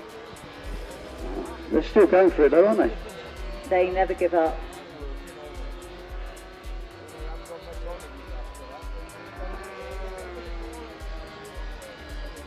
So we've got the Warbirds up next. That's an interesting slot. Coming up, we've got a lovely, beautiful Lancaster. It's going to be flown by Lauren, I think. And then you've got the Bearcat. Right, they're all making their finals. Coming down. Once they're down, ladies and gentlemen, the final one's down. Still going. He's down. Give them a round of applause. That's the paddock team, ladies and gentlemen. It's fantastic fun. Thank you. Are you enjoying yourselves? I can't hear you. Are you enjoying yourselves?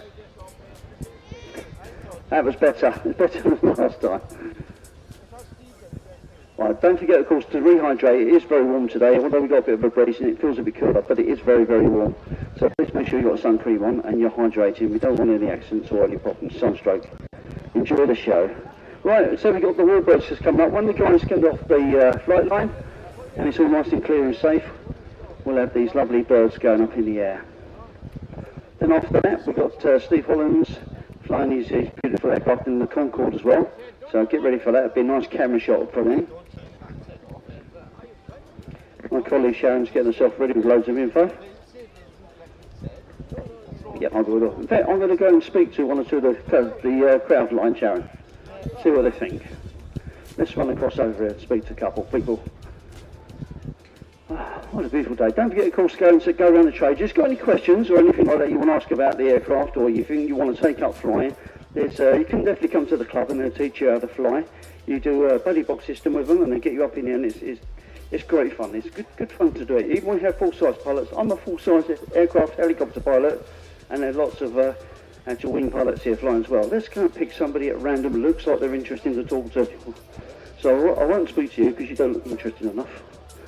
I won't speak to you because you look like you're interesting enough. I'll tell you what, let's talk to this lady that's reading the paper because she looks interesting. How are you, madam? Oh, hello, how are you? How is it interesting? What are you reading? It's obviously better than the show, isn't it? Not that I want to put you on the spot at all, but how are you having a nice time? You are. And where are you from? Cardiff. Plymouth originally, but Cardiff. And have you come with your mum and dad, or are you here on your own? Are you with your husband? Is he out here flying, or is he just loitering around? Oh, at least somebody's watching. Well, have a lovely day. You having a nice time? Fabulous. That's what we want to hear. That's what we want to hear. Brilliant. Let's talk to somebody else. Talk to somebody interesting again. So, he looks interesting, doesn't he? Hello, so, Brett, sir. we've got some more flying going on. Have we? Right. Oh, you're lucky you got away with that. We've got the That's all bear fine, cat coming out. Oh, he got away with it. A sea of his pants. Right, here we go then. Go on, Sean. We've got a Bearcat, we've got a Corsair, and we've got a Lancaster. So the Bearcat's in the air at the moment.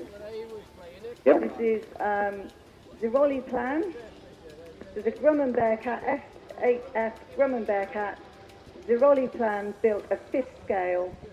And this was built by Henry Frey, who's out there, flown by Keith Barnes. It's powered by a Zenoa 80cc twin on a Tony Clark 2-1 silencer, and it's got scale air-operated reach-up undercarriage.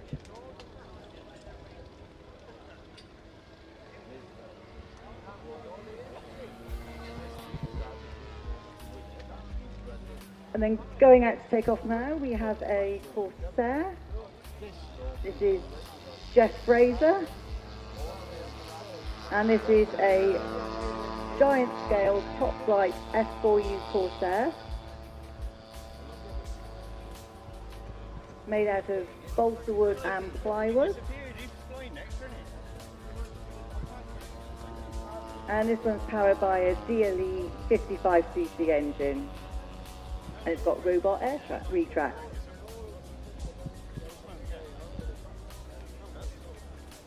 Then we have the Avro Lancaster, which is being flown by Laura. And this is built from a Tony Nyhouse design. So if you've been here in previous years, you may have seen either the 2 larger Tony Nyhouse Lancasters flying here in previous years. They were here last year. Or you may have even seen the full-size Battle of Britain Memorial Flight Lancaster that's done a few flyovers here before.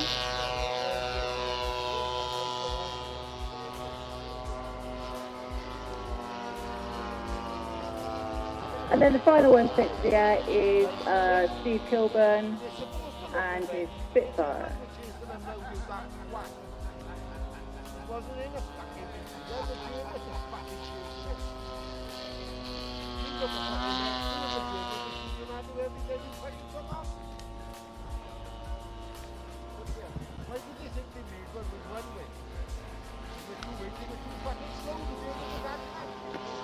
So lovely selection here of World War II fighters and bombers.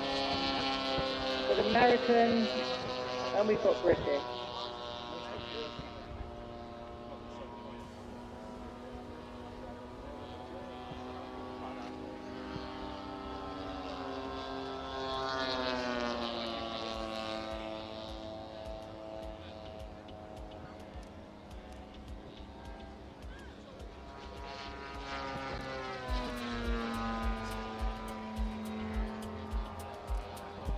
So the Lancaster was the main aircraft that was used for the nighttime bombing campaign.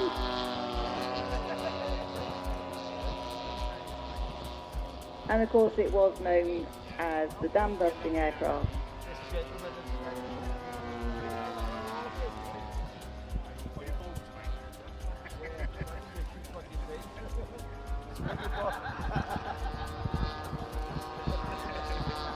There's only 2 full-size Lancasters left now. There's one in the UK and also one in Canada. That's flying Lancasters.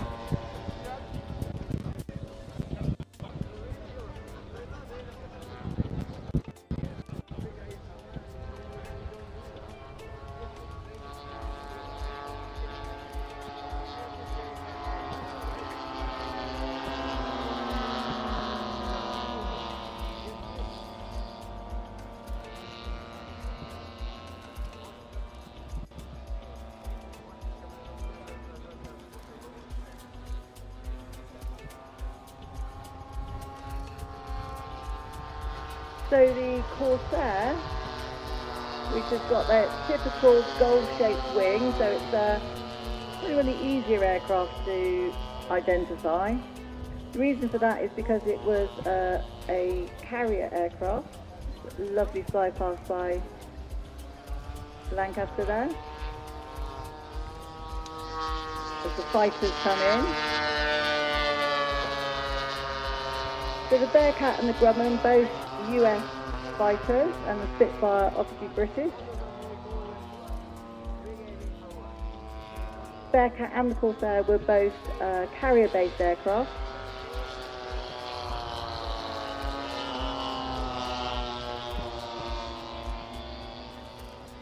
And the Corsair's got those gull-shaped wings so that it can actually have very, very large props, so it just helps to raise the fuselage up so that the prop has plenty of ground clearance.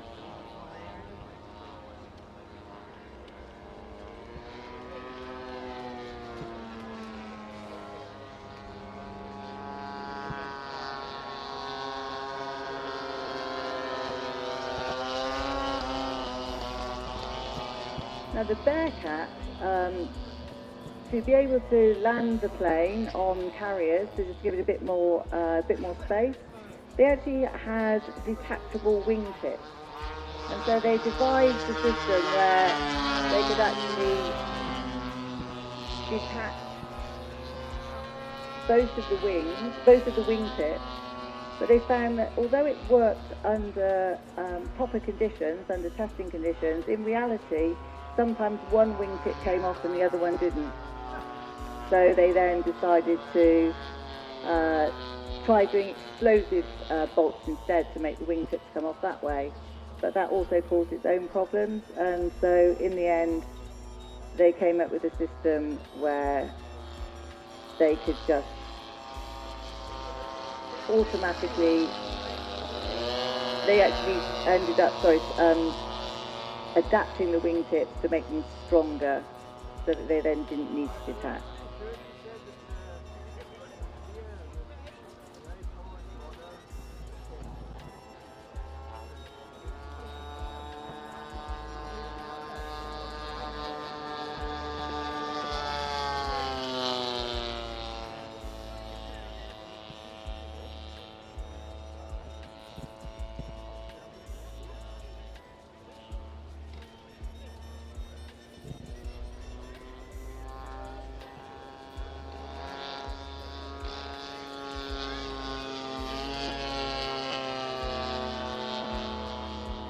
So lovely displays there. The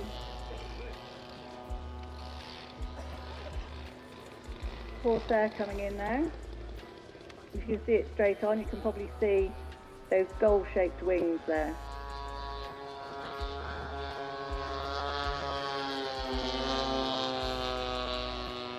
Lancaster coming in as well.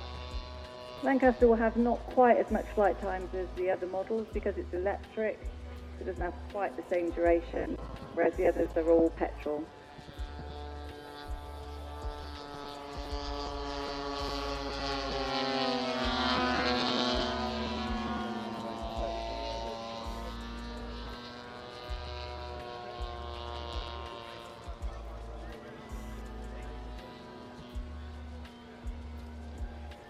I know these two pilots here, they'll be up here all day if they're allowed to.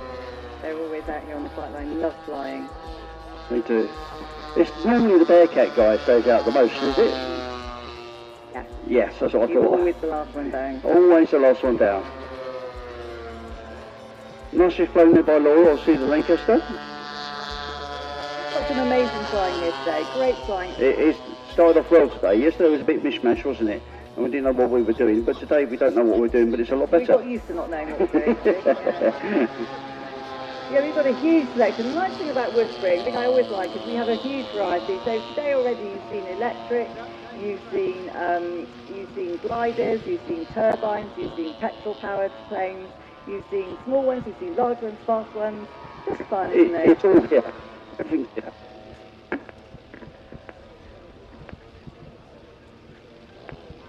Yeah. Ian Nicol from IAG, your slot is very soon. You've got a lovely aircraft and we would obviously like to see it and hear about it. Could you come to the flight line, please? Ian Nicol, come to the flight line.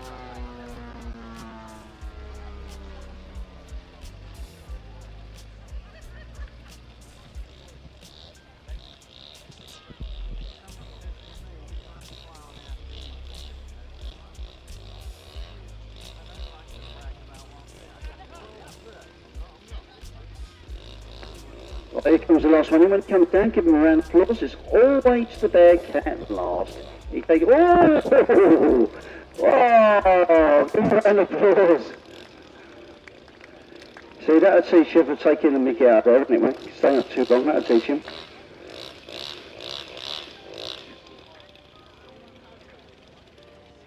You're just going to wait for him to retrieve the aircraft off that flight line.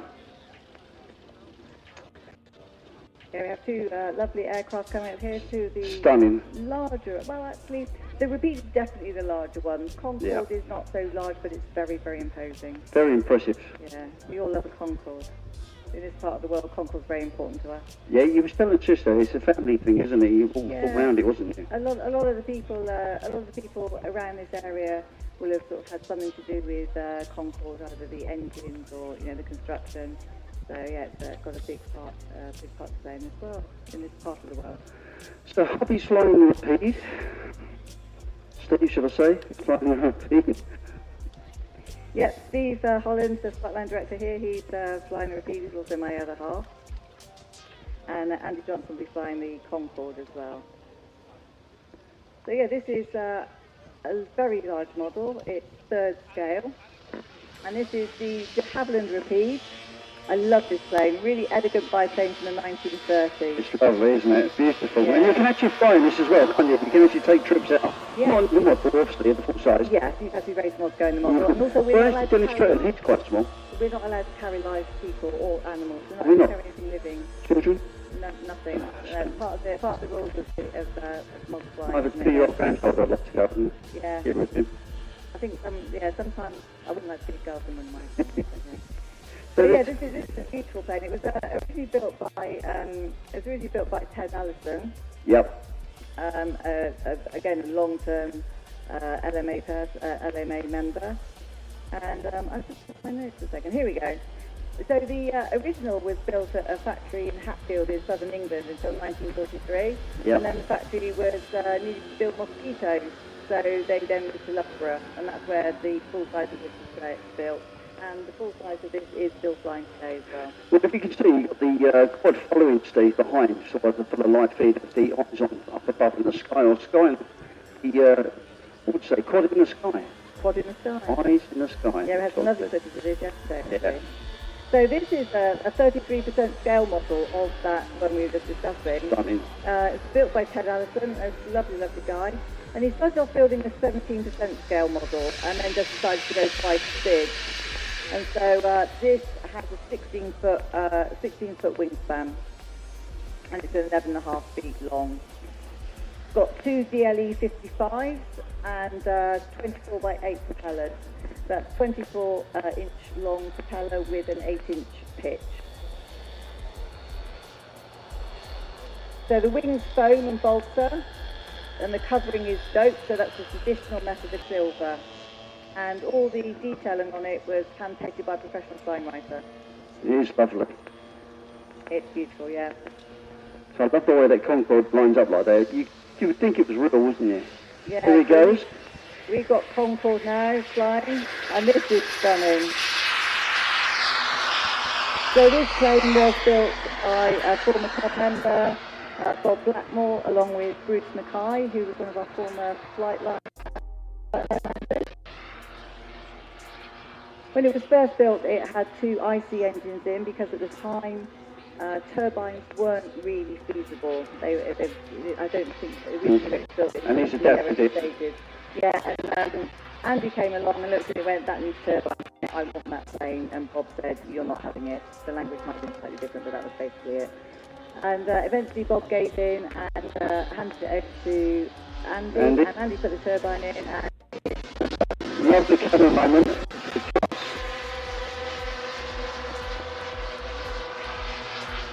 Yeah. That may be a little bit difficult for him, but hopefully not. He'll be able to get the other retract down and then get them back up again. The Concorde's got only two retracts that stay static, not retreated into the aircraft. Yeah. So he might do a sort of like a... Oh, there you go.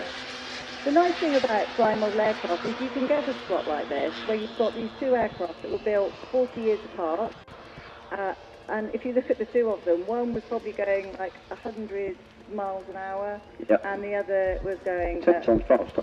100. 100 times faster. And yes, was going Mach Light speed, Mach 1. Mach 1. Yeah. So, you know, it's 40 years apart. That's quite an increase It in is. technology, isn't it? And Mach 1 is 700 miles an hour, isn't it? We talked about this yesterday. It's We the did. speed of sound, not the speed of sight. I know you've got notes on it somewhere, Sharon. Yeah, Oh, yeah. I was going to talk actually about the Concord Museum as well. So I've got Aerospace Bristol. Because we've got a stand here from Aerospace Bristol, and if you like Concorde, you can go and buy copies of the first complete film history of the airliner. And it's signed by the last pilot, Captain Les Brody. Right. So, yeah, go away with one of those. Lovely. Go and have a chat with Pete at the stand at the entrance. Look at this. This will be stunning footage.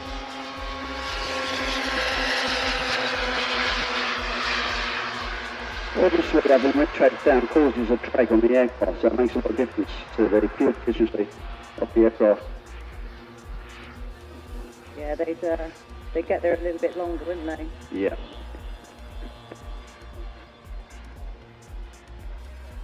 Yeah.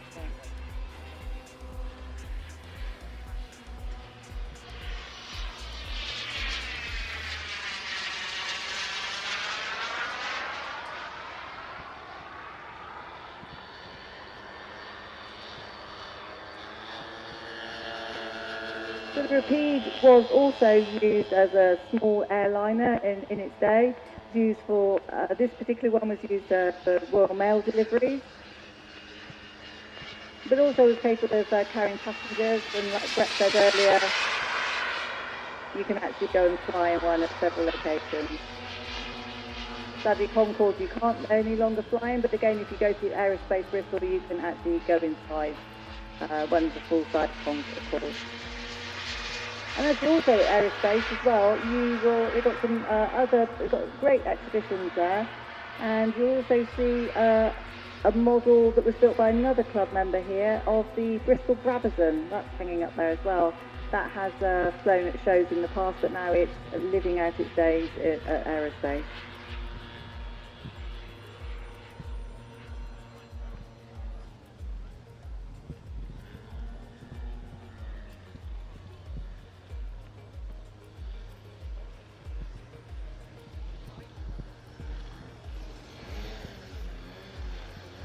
Concorde touching down, and the Rapide doing a very low pass over the top.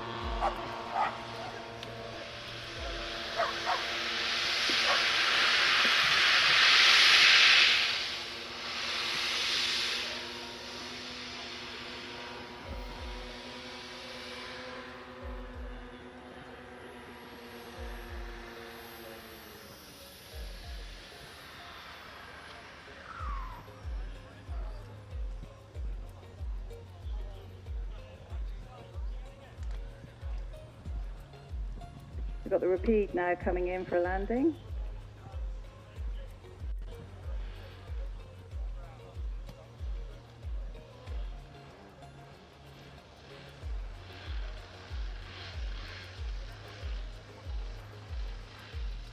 And beautifully down. Round of applause please for Andy and Steve.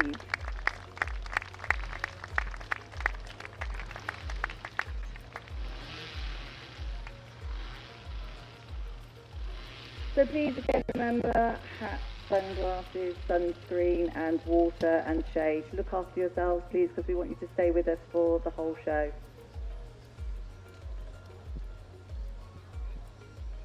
We've got two jet trainers here now. So these are the Serpent from IAD Designs. Ian Nicol, he's got a stand here today. So if you enjoy watching these, go and have a chat with him, and he can tell you all about them. So Ian is flying the yellow one, and then we've also got fellow, not quite fellow member, but club neighbour, I think. He's from a neighbouring club, and that's Will Gillam.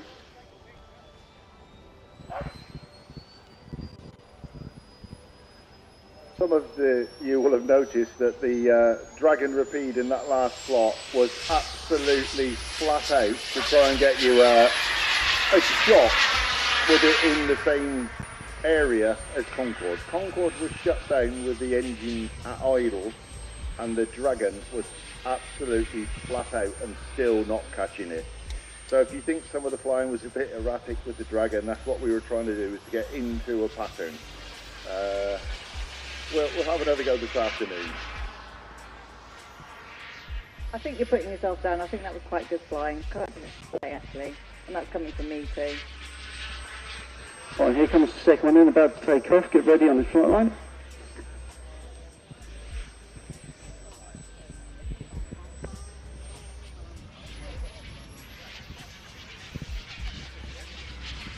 So everybody who flies these says they are really, really lovely to fly. Really stable.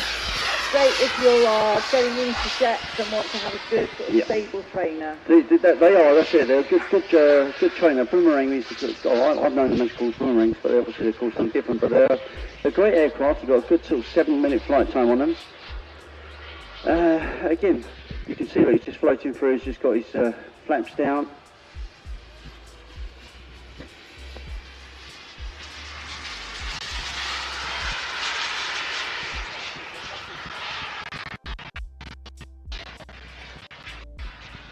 So the one has a King Tech 70 turbine in it. And the other one has a P100 jetpack.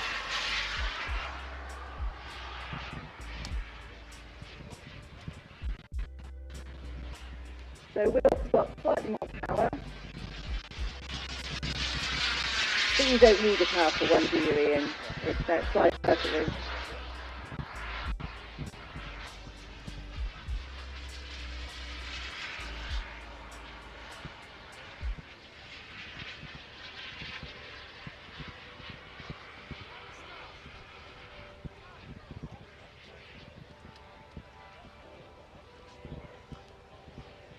So you can go along to see Ian and build one of these yourself, or he said he's got a nice friendly man in Dartford who'll actually just build you one if you give him a little bit of money. Maybe a little bit more than a little bit of money, but.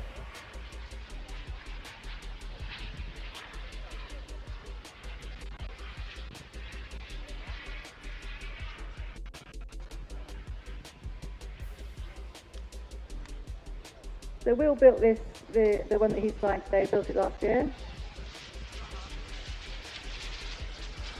It took him about 3 months to build. Not non-stop though. Yeah, and the other guy who gets paid to do it, it takes him 2 weeks. But he's a very experienced builder.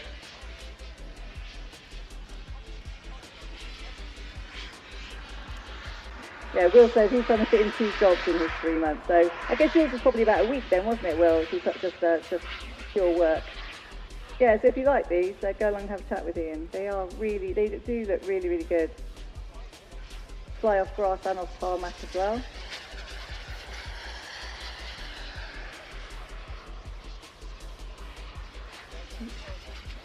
Ian says if you can fly a Watt 4, you can fly one of these as well. Will said he can't fly a Watt 4, so obviously if you can't fly a Watt 4, you can fly one of these as well. Yeah, we had Ewan flying one of these a few years ago. He was first time he'd flown it, and he said it was lovely to fly as well.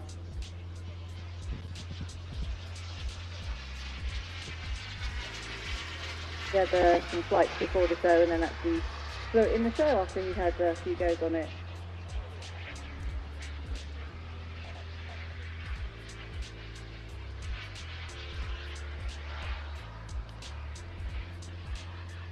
You'll see quite a few of the planes here today taking off and landing on the grass. The reason is because there's not a lot of wind, the grass is a lot stickier. It slows the plane down, gives it a lot more friction, so it means that you can actually land and take off at much slower speeds because you can build up the aircraft up to speed a lot more easily, whereas the runway tends to be a little bit slippery. So some of the aircraft here will be flying on the grass here today just to slow themselves down a little bit on landing. And also grass is usually a bit more forgiving on the aircraft as well. Not all jets, of course, will fly off of grass because if they've got very, very small wheels. That's Ian down. Thank you, Ian.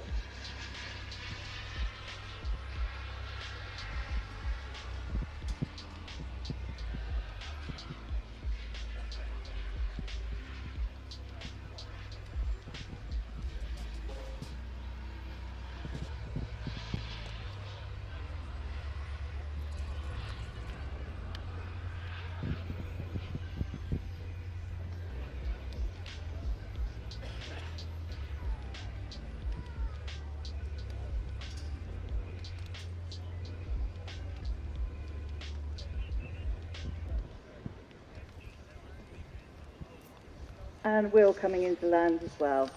Round of applause, please, for Will and Ian.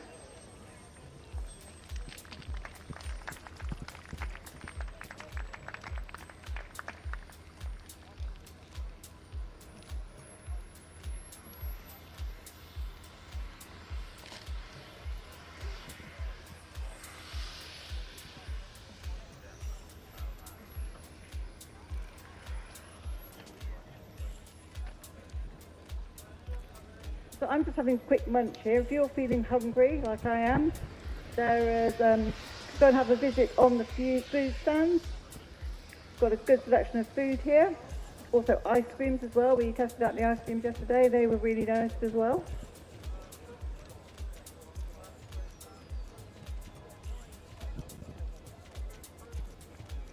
So those were sports jets. What we've got coming up now are 2 scale jets. So they're just getting their turbines spooled up.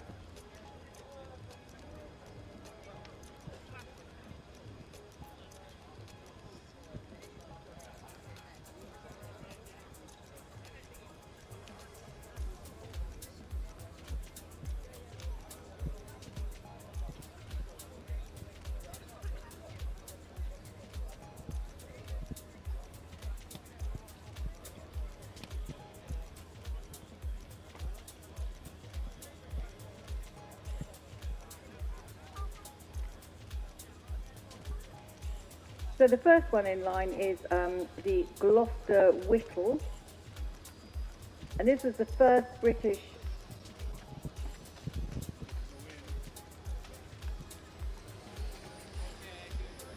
Actually, I think I've got the wrong notes for this, so I'm going to go over and speak to the pilot. And anyway, I know we've definitely got a Rafale behind him. So it's definitely a Gloucester that we've got in the front. And it's definitely a Rafale that we've got behind.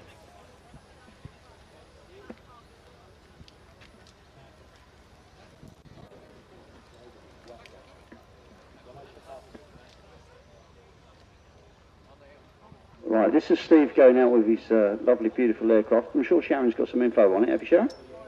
I'm just frantically searching through my notes.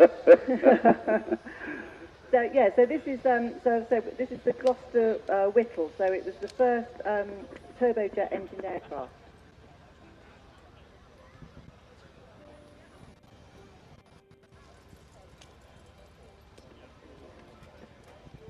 So, Frank Whittle developed it during the 30s, and it's actually known as the E2839. And I was asking the other day as to if anybody knew what that meant, and amazingly, I actually knew more than other people at that time. I think so, yeah. I mean, I know Steve's got an armoury of military aircraft back at his house. He's actually a mechanic, and he's got 3 levels. Where he's back at home, he's got 3 workshop levels, all full of aircraft. It's mental. Oh. A little bit underpowered there. Just about got up. It's a really beautiful aircraft, though, isn't it?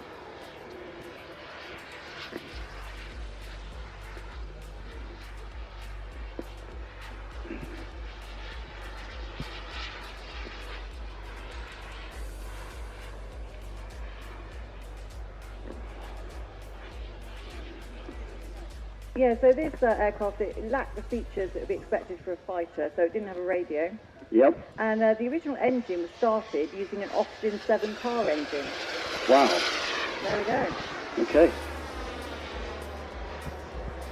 Maybe, you know, we might be able to get them to do a low, slow flyby, and they're perfect camera shot time. I'll get Steve to do that if he's happy.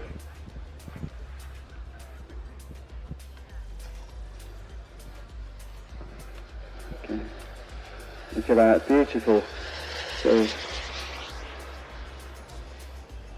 if you have got a camera, ladies and gentlemen, we'll get Steve to do that again, and we'll get him to do it a little bit slower so you can get some nice shots of it as it comes round. So if you get a chance, Steve, do us a nice slow flyby again when you're ready, and then we'll get some lovely camera shots. Yes, if you think about it, you know, this would have been people trying to work out jet engines, Yeah. testing out how are they going to work. Yeah. And so it's a real time of innovation for jet. Right, here he's coming down. Get your cameras ready, ladies and gentlemen. Here he goes. And we go it slowly. Nice shot there. Camera shot going off. Beautiful. Look at that. What do they call that? A farm pass? Is that called a farm pass? Yeah. Manoeuvre. Yeah, so they continue just to test them, modify them, to make sure that they could get the best, you know, the best combination. And eventually, it ended up as the Gloucester Meteor. And the Meteor was the first operational jet fighter to enter service with the Allies.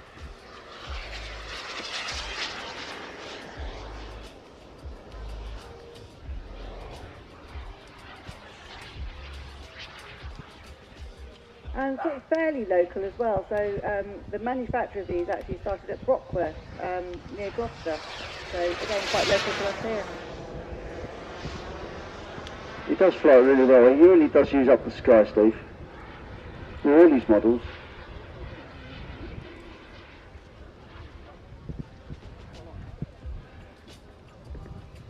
Yeah, so you can see the first prototype in the Science Museum in London. Yep. And there's also a full-size replica on a roundabout near Farnborough. Right, that's where I've seen it. Yeah. Did you not notice the difference between a museum and a roundabout? Well, actually, the museum I go past is the Haviland, which is where our I see what you mean, it's on the outside. it's actually sitting outside, yeah, so it's actually in the backyard where we have to pass to go up to our flying field. Yeah. So, and they got all the stuff there, you know. There's also a statue of Whittle in Gloucester as well. I was in Gloucester the other day, and there's a statue of Whittle himself. Right.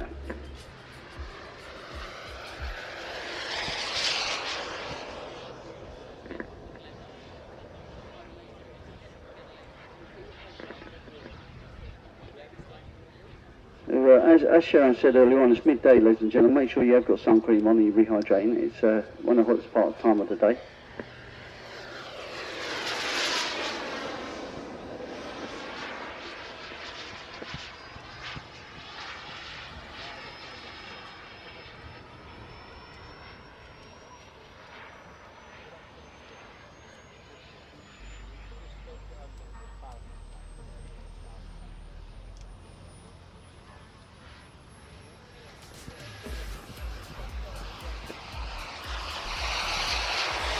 Right, it's Rafale 4 taken off.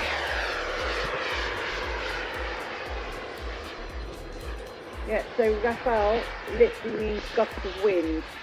I think he needed that to get off the ground just now. Gust of wind Oh my or God. burst of fire. That's the French translation. Let's see them both coming together, that'll be nice.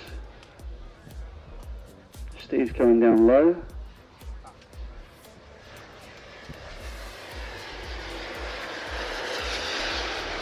It's got an interesting colour scheme, done in the Swiss chocolate, is it? Yeah, well, Phil's come here to join us from Switzerland. Right. So the owner of this, Phil, is Swiss. And so, we met him at a Swiss air show, and he's wanted to come over. So he comes to join us and brought some lovely aircraft. So we're international as well? We are international. We've got people from Wales, so we're international. Yeah, we have got people from And Wales, that's true, Scotland. and Scotland, yeah, Yeah. that's quite international, Yeah. I have to say. Have we got border force here today, checking people? No, Okay. they're all fully legal. Well, Steve's got his undercarriage down, so he's obviously going to be coming in a second, makes his finals. While the flying plane of chocolate's going round. Yeah, so the idea was obviously Phil is Swiss, and so he just wanted to. His mother is English though, so he has a bit of a British sense of humour as well. So he just thought it was quite amusing to put a Milka chocolate colour scheme on the Rafale. I like it. It makes me feel very hungry every time I look at it. I know. I do love a bit of chocolate, Sharon. I think Steve's coming in. Right, here's Steve coming in for his finals. He's come down now. Beautiful flying from him. Oh, nice doing that. Give him a round of applause, ladies and gentlemen. Get the cameraman out of the way. Well done, Steve.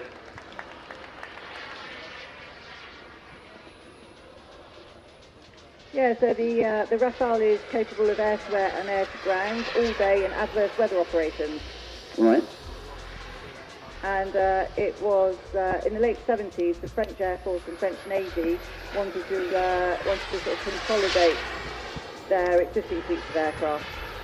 And so they got together with UK, Germany, Italy and Spain to produce the Eurofighter. Yeah. But France decided to go its own way, and that's where the Rafale came from. Perfect. Thank you for that, Sharon. It's a pleasure. You're on Google. Oh, it's all in my brain. It's Yeah. just beamed in. You just amaze me. Amazing. I'm just waiting for everybody to tell me I'm completely wrong. Probably the person that wrote that bit of information. Yeah. That's beautiful. We've got helicopter guys, scale helicopter guys coming up after this. We've got Steve Halsey flying around in his Squirrel, he'll be flying that. And Tom Bennett, he'll be on his 206 Huey. This is an incredibly manoeuvrable aircraft. Very manoeuvrable, isn't it? Fighter. Yeah, very, very manoeuvrable. It flies it so well. Look at that. Really tight turns. And again, if you think of it, we had the Rapide and the Concorde about 40 years apart. Again, these are about 40 Another years 4 years, apart as well. yeah. You know, first turbine and then the Rafale.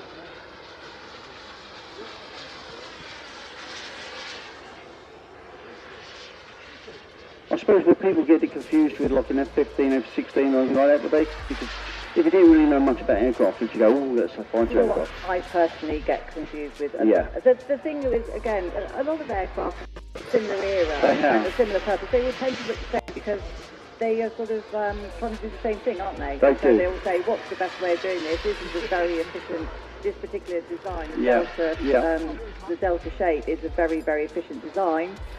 And so you're going to build a plane like that. Well, he's got his undercarriage down, so I assume he's going to be making his finals. Bank off to the left. That is quite an incredible manoeuvre, that. It is very, very, very tight. You're telling me he's going to land from that? That is incredible. Give him a round of applause. That is just like, I've never seen such a short lady in all my life. That's incredible. Well done.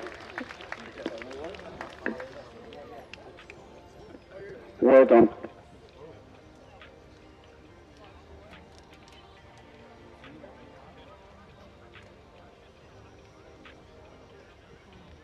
Right, just waiting to clear the flight line. We're going to give you a bit of information regarding these two gentlemen.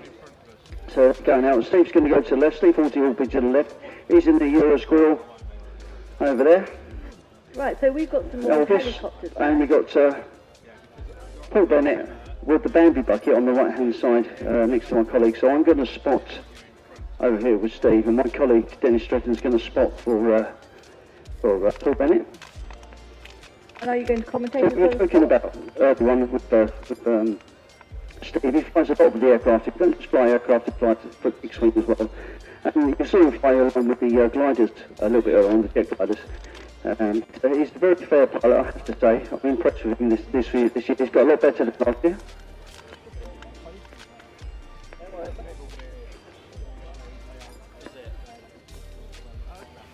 Right, so yesterday we saw Steve actually with nose in and then he climbed out backwards, and I was trying to explain to you as being a full-size helicopter pilot myself, why we do this.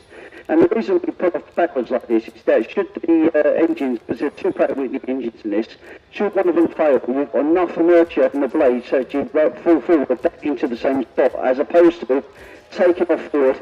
If you lose the engine, you're just going to crash.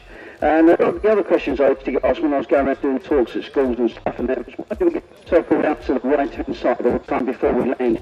And as a pilot, the reason we do that is because I'm looking for any power lines or anything like that. Any power lines. So I don't land on anything across the medic, and I've got looking for any aircraft around us, behind us.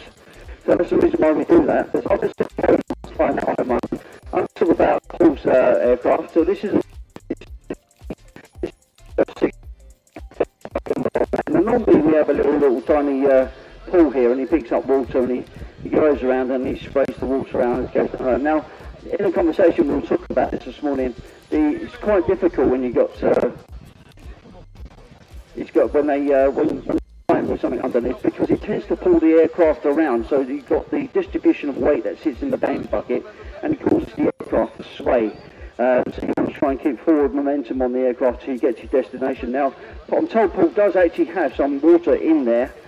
We filled up with a water bottle, so he will release it when he gets a chance. He's going to let us know. So once Steve gets kind of slightly out of the way, we might be able to get some water on the drone that's following them around. You never know. But they keep saying it's waterproof. So I think he's going to release it. He's going to go around and he's going to release it next pass. So Steve's staying out there, out the back. He's coming back round.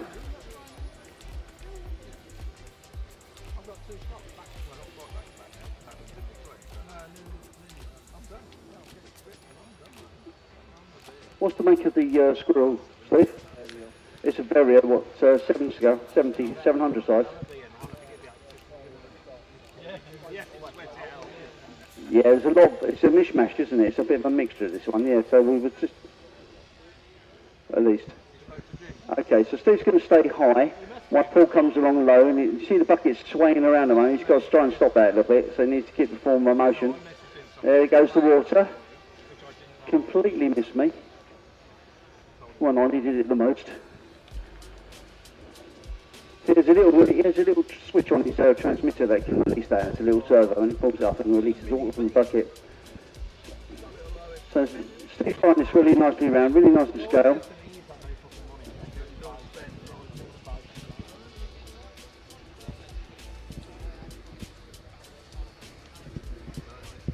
It's a nice colour scheme. And as we're saying, it's a bit of a mishmash. It's a Vario fuselage. It's a 700 size, but it's got time mechanics. It's got various other bits and pieces. So it's a bit of a wild card.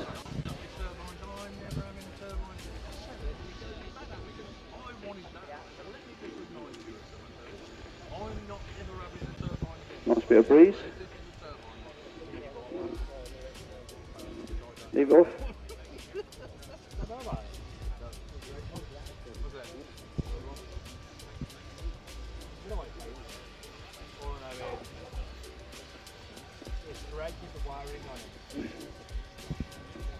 So, flying the model aircraft is one of the hardest things to learn to do. I can tell you as a full size, what it is that we all fly models if we get the chance to, because it does keep us very sharp about what we're doing.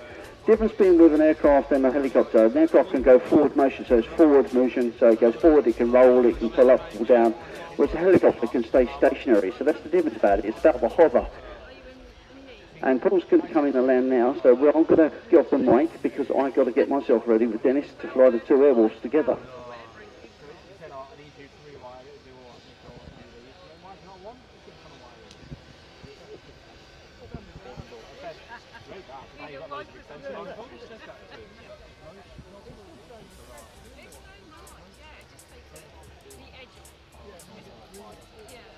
Now there are lots of it.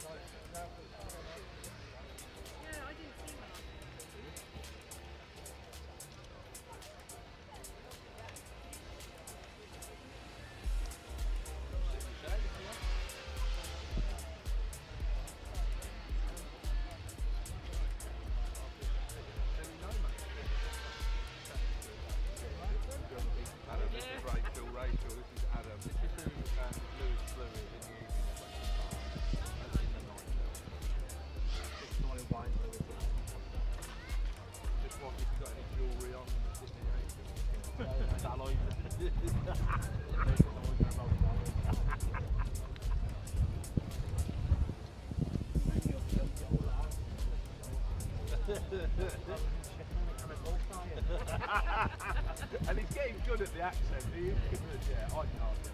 When I first did it, he was ringing me every time he was around. I'm just saying, say what, you know, I want to pick up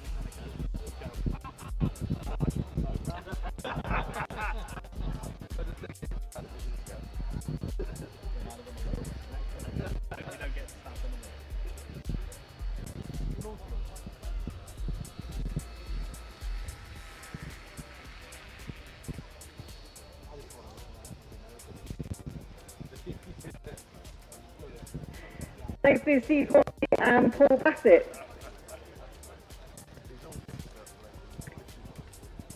Now we have Dennis and Brett coming out with their Airwolf. So you saw the turbine Airwolf here earlier, and these are smaller ones, and they are both electric. So they're just having a conversation, just checking out what they're going to do, and then getting ready to take off.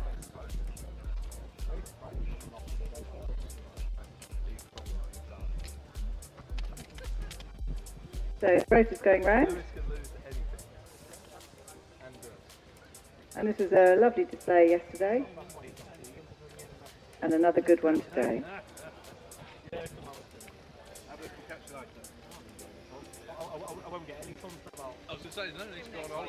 So just the heads running up to speed. You want to make sure that the aircraft is just that the rotor's going at the correct speed to be able to lift off.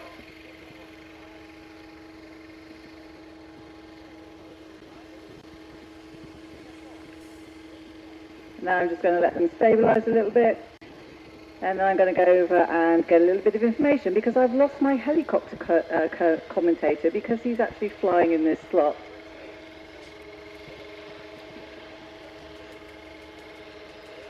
So now going off into forward flight and into a circuit.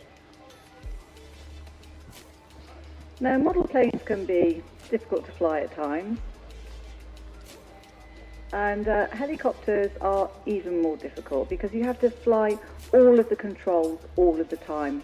So you really need to concentrate all of the time when you're flying a helicopter. Well, I personally do anyway.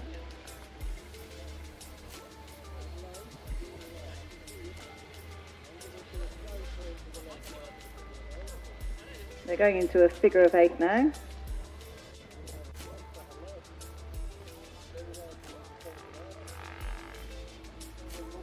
Oh.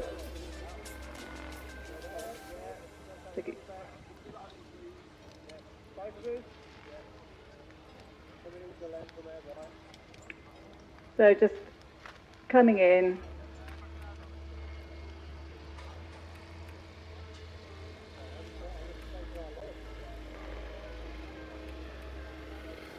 Dennis coming into land.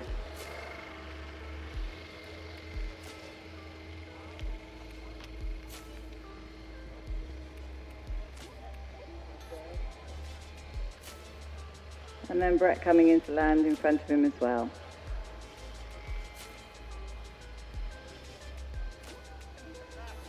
Round of applause please for Dennis and Brett with the electric Airwolves.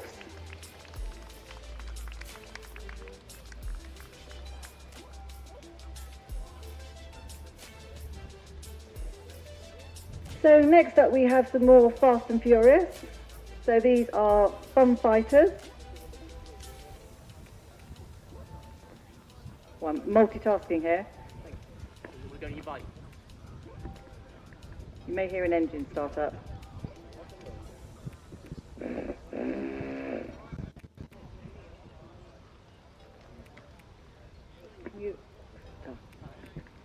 So I had to, just got roped into doing a bit of multitasking now, helping somebody with their aircraft. So these fun fighters, these are, you've seen a lot of scale aircraft here today. You've seen the Bearcat and the Corsair, the Spitfire. These are fun scale, very, very cartoon scale.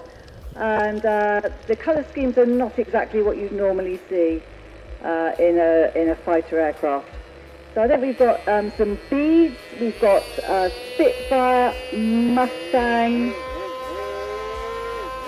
I think that's what we had yesterday. Oh, and we had a 109 yesterday. I don't know whether that one's still here as well. The idea with these is basically to go, to just enjoy yourself really, to fly fast, fly together, and have a lot of fun. So this lot is always slightly chaotic. So they're all going out to the flight line now. They'll all take off and then go up into the first one going off there. Again, these are hand launched because this type of aircraft would normally have retracts, but you don't really need retracts in something like this. So you just don't put any wheels on them, any undercarriage on them at all, and you just throw them. You want to make sure you've got somebody who's quite good at doing that, because otherwise they end up going into the floor.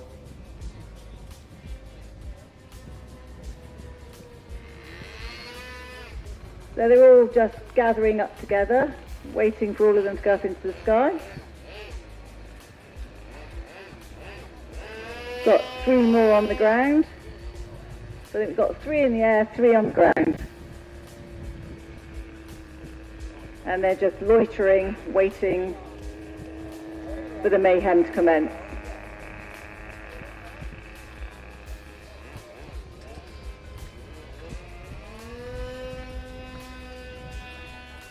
Another one going off, got still 2 more to join them. If you are interested in buying one of these, if you go over to Bolster Cabin, then you can get the kits from Bolster Cabin. Always have a chat with Darren and the gang here. They will tell you all about them, encourage you to buy them. Again, if you've got a group of friends who've all got these, they are great fun to fly. Yes, if you're interested, go along to Bolster Cabin.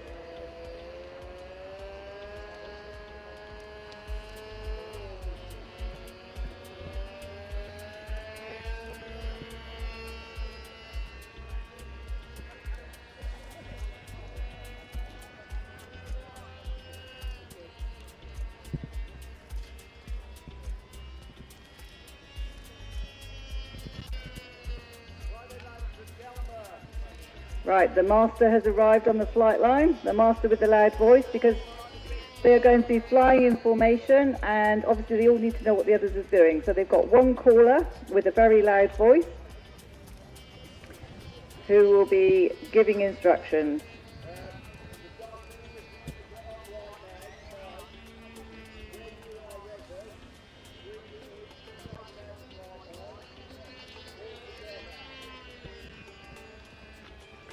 These planes are about sort of 43-inch wingspan, and they tend to run on West 32 two-stroke planes, engines. So they're all coming in now, coming through fast.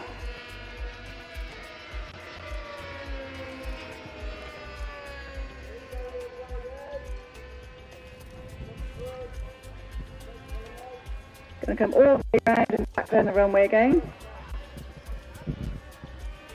And the instruction is low and fast.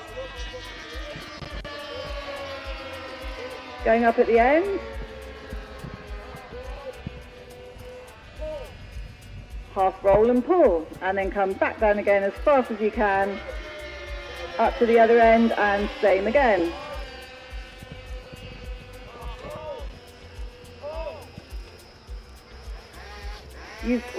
Two collided there, so one's gone in.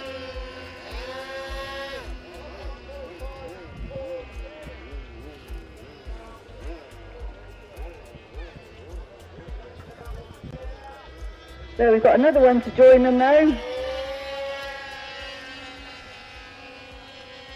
Again, they reckon they can get up to about 120 miles an hour with these. So you've really got to keep your wits about you. You've got to keep your eye on your plane all the time. It's always difficult flying with a large group of people, and if you're flying this fast as well, you've really got to get your brain working hard.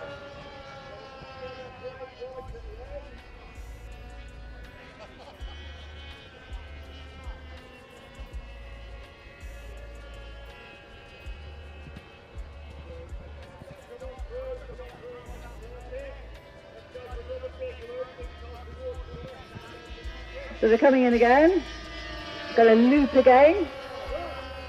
This time they're going to loop a little bit further at the end of the field because that sun is not in the best position at the moment.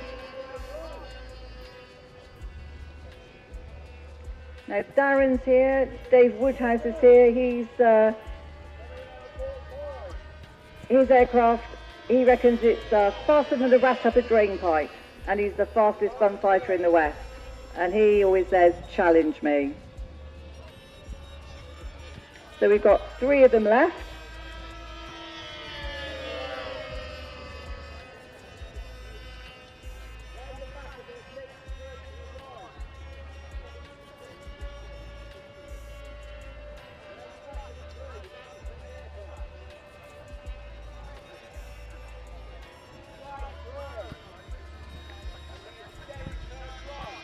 So they're going to come straight through and then do a derry turn right. So that's quick turn away and then back round towards us.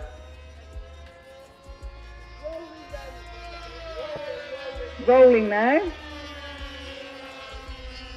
Again, the pilots don't actually know what they're doing until the caller is calling it. This is not a rehearsed display.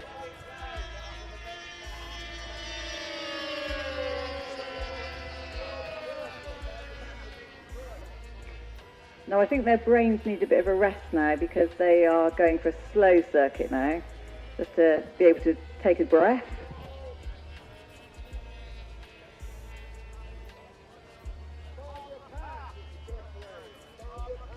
So now going for a Farnborough pass, so it's basically coming along and showing the top side of the aircraft, which with this type of aircraft is not the easiest to do.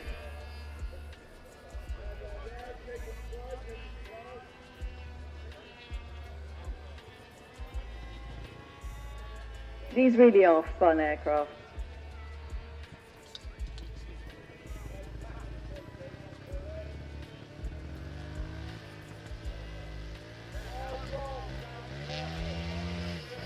So now again rolling as they come along the strip.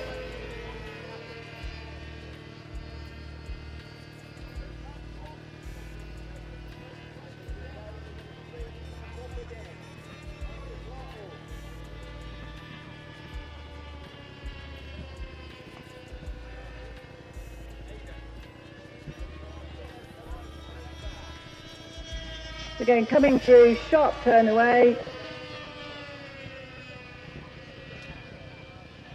Back round again into circuit.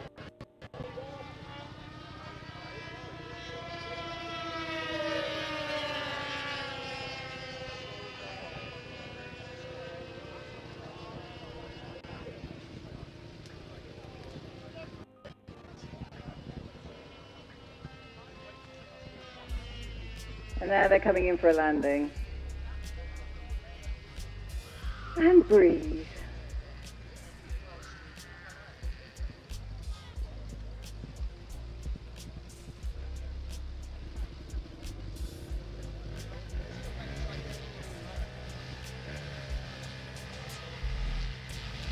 And final one in. Yep. Thank you, Fun Fighters. That was a brilliant slot. I must admit, I do tend to hold my breath when I see quick slots like that, so I'm happy I can breathe again now.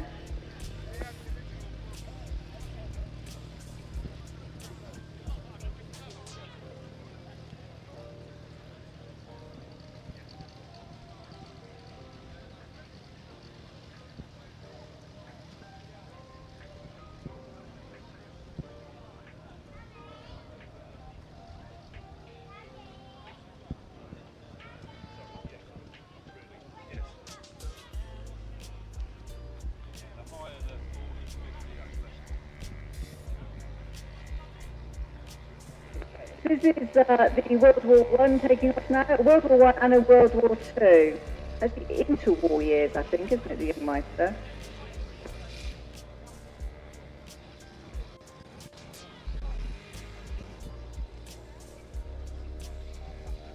This is a Sopwith pup, third scale, flown by Andrew Johnson. and we have a third scale Jungmeister flown by Tom Wood. So the pup was a British fighter in the First World War, and the Jungmeister was a aerobatic trainer that was from the 30s. If you come to any of the large model events, you will have probably seen the Dawn Patrol. If you haven't come to any of the large model events, then there's one in Markle in September, which is quite close to here. Always a really, really good event. It's another LMA event, isn't it? Large model event, LMA event there. It's always a good event, and you'll see a lot more of these World War I third scale aircraft. Nice and slow. Is he coming in? He's coming down. Yeah. Nice.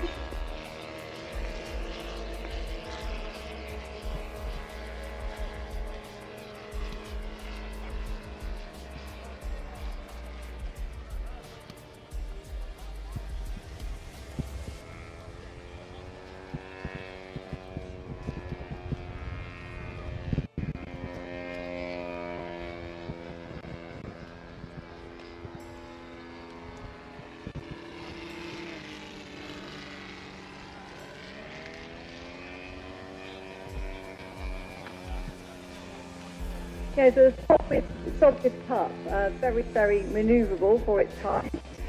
And again, it was probably about the equivalent of the Rafale in its time. So we saw that earlier, the really manoeuvrable turbine. This would have been the First World War equivalent fighter.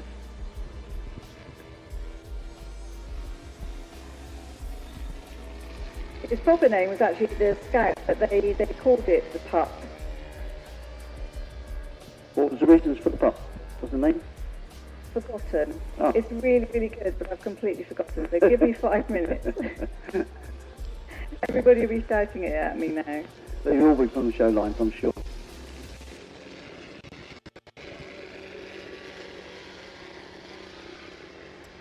It's one of those things where you think you remember and then you completely forget. There's so much to remember, Darren. Remember, we're novices at this. We're not experts. We don't have all the knowledge and information.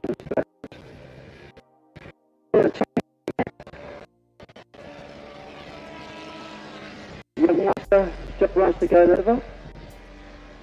Lovely flown. Let's roll out. Here we go. It was officially named the Soviet Scout, but the pup nickname appeared because they considered it to be the pup of the larger two-seater Sopwith Strasser. Well, there you go. That's it. So basically there was a two-seater Sopwith Strasser which is larger, and they thought it was the baby version of it. The official people didn't approve of it, but it's still stuck because we're still calling it the pup today. And you see the old drone behind again, doing some live feed.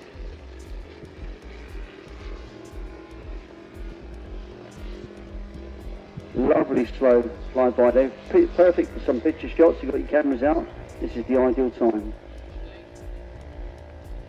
We've got the Jungmeister coming in now as well. So that was an advanced trainer in the 1930s for the Luftwaffe. And that again is a single engine, single seat plane. Another biplane. And this was the development of the Jungmann. So the Jungmann was a two-seat basic trainer. And this one single seat. And the Jungmeister was first flown in 1935 by the first German female test pilot. And it performed well in the 1936 International Aerobatic Championship. So again, a trainer, but really aerobatic model. Nice bit of inverted flying there. It's not something you would expect for something like this, really. But as I said, Sherry says, they're very manoeuvrable. Very agile. Yeah, used a lot for aerobatic competitions. Right. Really, really nice plane.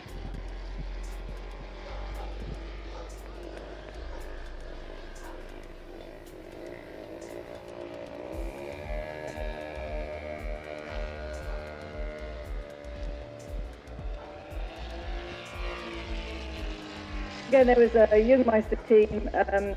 So the Jungmeister design remained competitive in international aerobatic competition into the 1960s.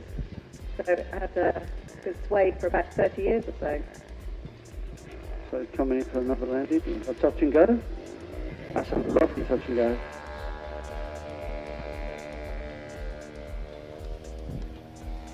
Again, these are all built from kit. So you'd have a plan out on a piece of paper, you'd have some wood, and then you'd kind of join up the bits of wood in the design of the plan. A bit like kind of an advanced jigsaw puzzle. I'm not a builder. or an FX kit. Yeah. Without numbers. But with this, so you'd have to cut out the pieces of wood. So you're basically cutting out the pieces of wood to match the design on the plan. So that's the pop back down. So some of the planes you'll have seen today will be straight out the box, Japanese building. These are proper old-fashioned buildings. Lovely. Give them a round of applause, ladies and gentlemen. Well done. So Tom Woods there, flying that.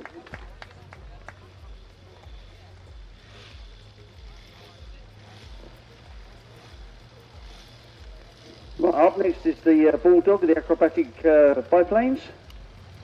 I know Sharon's got lots of information on it, again.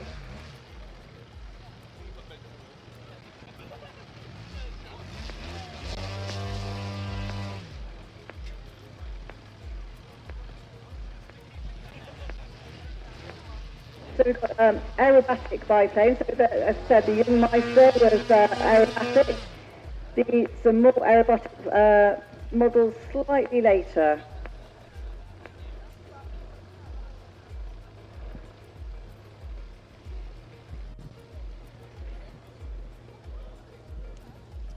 So the first one out is a Pitts.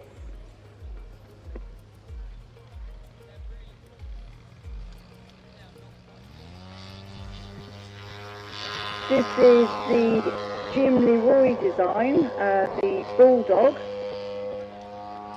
And he was a well-known American aerobatics pilot.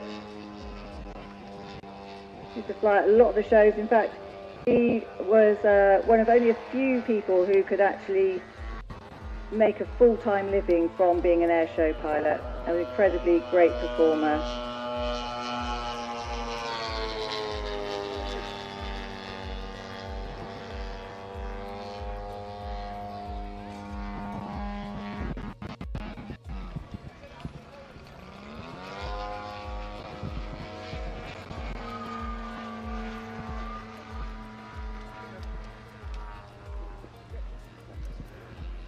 Okay, so I'm going to speak to Mark. He's actually flying around this aircraft. I'm going to ask him some questions about it. Tell me a little bit about your aircraft, Mark, and what about it? This is a Flex Ultimate, which is an almost ready-to-fly model in the Jester Sphere colour scheme, so red and silver. She's powered by a GP76, which is a 2-into-1 exhaust system on a twin engine. She's flying now on around half power. She has lots of power, but of course typical draggy biplane. Servos in this particular model are CLIs, and she's powered radio-wise by Spectrum, and I'm flying an IX-20 SE. It's very manoeuvrable, isn't it? You can just say, oh, you just throw that around the sky, no problem whatsoever. Is it hard to fly, or do you find it fairly easy to fly? No, it's a really easy aeroplane to fly, very forgiving. The manoeuvres there, roll in, require very little down elevator, so it's a very neutral aeroplane. And it's just a gracious biplane, it really is. It's absolutely stunning, a lovely colour. I love the colours of it. It really does stand out, doesn't it? Yeah, also with the GP76, we use hardly any fuel on a 6-minute flight. Even though the fuel tank's full, I'll be landing with 3/4 of a tank of fuel. So again, it will fly for around 12 to 15 minutes. Who makes this model? This is a Flex Innovations model. So for people in the crowd that don't know, it's an ex-world champion, Kiki Samizi, and Kiki's designs are fantastic. And what would be the cost of that, if you don't mind saying, if you ain't got your partner listening? So the airframe alone is around £1,300. And then obviously it goes up with engine, exhaust, servos. Okay, so you didn't win it with a raffle ticket? No. That's the usual one, isn't it? I guess what I've won, darling, with a raffle ticket. Thanks for that, Mark. Let's go and talk to this young man and let me tell him more about it. I'm going to speak to the guy behind him, actually, so he's concentrating. That's all right. It's my aircraft. It's a Pilot RC 87-inch Bulldog. The decals are for Jim Leroy, who was an American aerobatic pilot. It's got a DLE 111, run by Futaba with power box backup, and it's got a 2810 prop on it. Runs smoke with a dual sky pump, and it goes well. Yeah, it's a beautiful neutral model to fly. You'd think it would be quite difficult at low speed. It's not. It's like a huge, great trainer. Lovely. Thank you for that. What we'll do is we'll get you both to do some slow flybys so we can get some nice camera shots on your next pass or something. I'll see the smoke on it whenever you're ready. Thanks for that, guys. I appreciate that. It's lovely. We also have a late arrival at the biplane slot as well. We've got Keith Barnes starting up his pit Challenger over here. So hopefully that will be started in the air in a minute.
So we've got the Pit Challenger coming out now with Keith Barnes.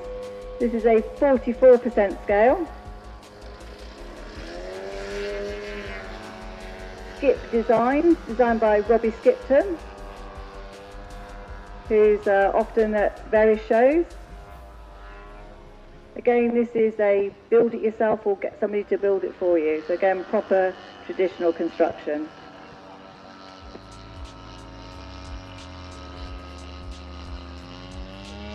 I think this is Mark landing. There you go. He's down. Mark Chapman. So we mustn't forget about some of the stalls as well. Just give a little mention out for some of the stalls while we're here. There's lots of pilots and lots of aircraft there. You say we've got the Wood Shack, we've got other various where. OMP is another one really. If you're into helicopters and planes, this guy, go and see him over at the OMP stall. Just set up over there. You see the flags. He's a really amazing guy. Gives loads of information about the aircraft. Go and see him. I'm sure there must be a deal for the day there somewhere along the lines. And of course we got all the traders, other traders. We got the RAF that's here. Yeah, I've got a list here as well. Oh, great. So we've got AE1 Auto Collectibles. Yep. We've got Al's Hobbies. Yep, definitely Al's. Always up the back there, isn't he? And then of course we've got the Volta Cabin and Becker models as well. And we've got South Coast Hobbies as well, Southern Model Craft. And the sunglasses, go and get your hat, people. And I'm being told off all day about not having my hat on, so please go out and get one. Yeah, hats and sunglasses, Trevor's your man. Also got your final vinyls, so if you want some vinyls to go on your plane, so you want to decorate it in particular ways, he's your man. He's also designed the Lancer as well, which will be flying fairly soon. Perfect. So go and have a chat with him as well. We've got Woody's All Sorts as well, if you want some nice sweets. And I saw yesterday, and I said about the guy with the antiques there. He's got all the badges and the bits and pieces. There's a real variety of various things, isn't there? And I know they're collecting money for charity, the RAF and the Sea Cadets and stuff. They're all there on it. Our local air cadets are always big supporters of us as well. And then we've got, of course, Martin Thompson, who's got some scarves. So if you're feeling a bit chilly, he's got some lovely scarves as well. Yeah. Do you feel cold? He is a unique personality, Martin. So he sold quite a lot of his stock, so he went and restocked with scarves. Lovely. Say no more. So if you need a scarf. Yeah. We've also got modern vintage models who do all the old designs, and we've got Planes Revived as well, who again are bringing back some of the older models. We've got Chris Redford models as well, got a lot of engines there, I think. And then of course we've got Aladdin's Cave. So all those bits, I love going around that store. Yeah, I do. All those things, it's like, I'm sure I need one of these. I always take stuff home. So this year I've tried not to go around the stores because my wife goes, "What have you got this time?" I'm in trouble. And we've also got, of course, the jewellery and the crafters there as well. Sweets and fudge. And, the chocolate, I see that, yeah. I'm sorry, I've forgotten Inwood as well, for some of your models as well. And IED as well. And we also have Cheswell Models as well. So go and see Cheswell Model Club. A whole array. Great supporter of Loads and loads of traders there. Thank you very much for coming to support us. Don't forget, we've got the food halls there. Go and support those guys. It's really hot out there. It must be stifling inside there, mustn't it? So go and get yourself some nice chips, a burger and whatever, and a nice beer. I was brought one of the pork. I see you eating it in front of me. That was really nice of you. And you know how to fly. It was awful of you. So, so you got the ice cream man there. Of course, he was mega busy yesterday, and we had an ice cream for him. That was lovely. Did you get your ice cream yesterday?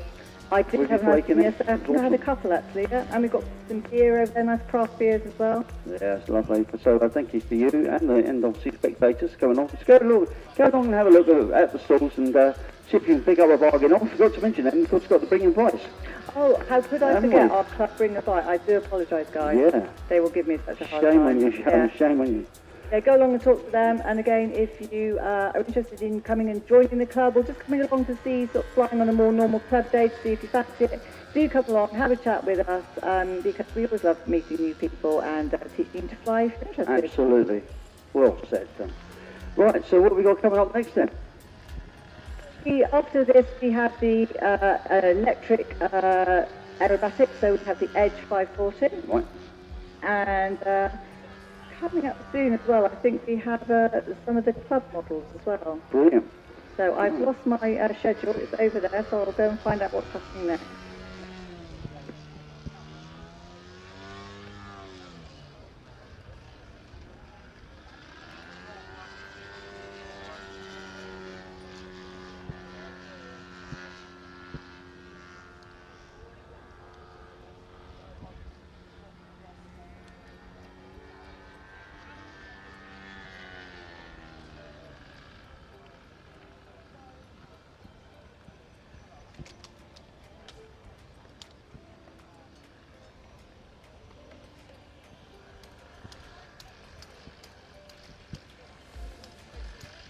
We've got Keith coming into land now.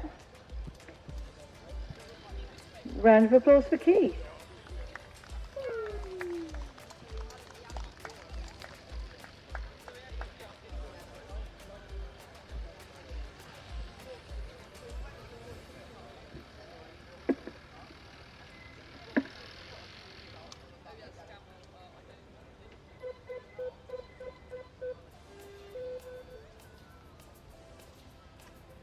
So on the runway now we have Jason Hull with an Edge 540T, and this is a single wing, so this is a monoplane, and this is an electric aerobatic model.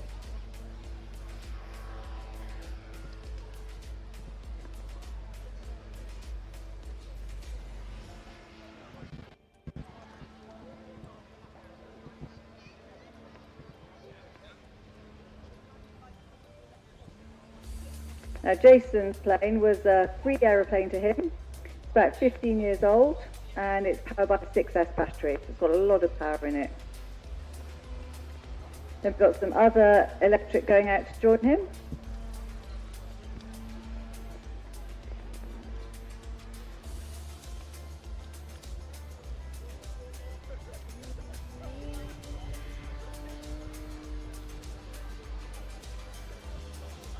We have an OMP, I think that's an Edge. Might have to go and ask them because I don't have a lot of information about these.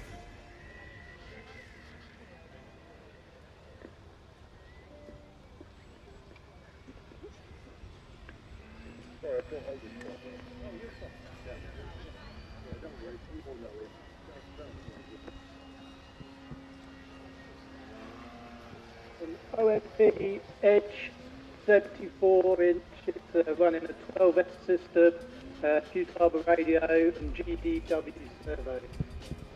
Okay, does it fly well? Yeah, it's right, Yep. right hand. Flies well in the right hand, and you're the right hand as well. Let's go along here and see what else we've got here. Hi Sharon, we've got a Flex member, so all standard Flex equipment on board. This is one of the night versions, so it does have lights as well, which obviously are not plugged in during the day. Retail value of around £700, and then just add your battery and either a satellite or a receiver, and away you go. Okay, so if you're seeing this fly, again, you can go and get one for yourself.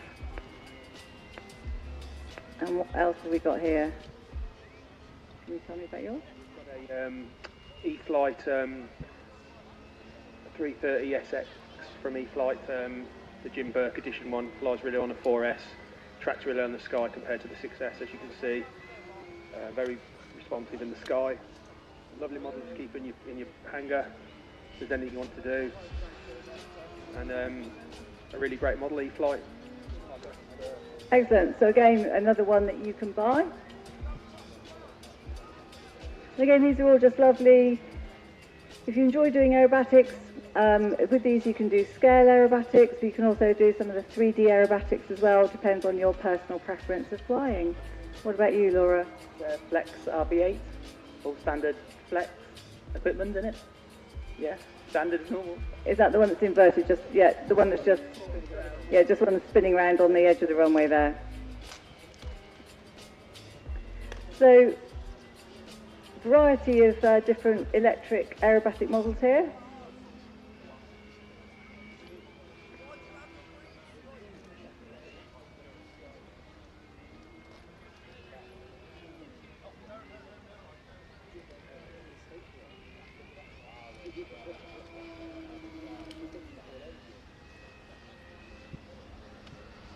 Again, some of these you will build and others you will just buy almost ready to fly. So you get it out of the box. Sometimes they've got servos in them already, sometimes you put the servos in and the radio gear and away you go. Some people enjoy building, others just prefer getting it already built. So the nice thing now is because there is so much almost ready to fly around, if you don't like building, there isn't really much of a barrier to you actually coming out and flying.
I know the flying here is absolutely amazing, but if you look up above you, just coming towards the flight line now, there's a beautiful bird up there. That is not one of ours, it's not radio controlled, it is actually real. So I'm afraid we can't be responsible for where it flies.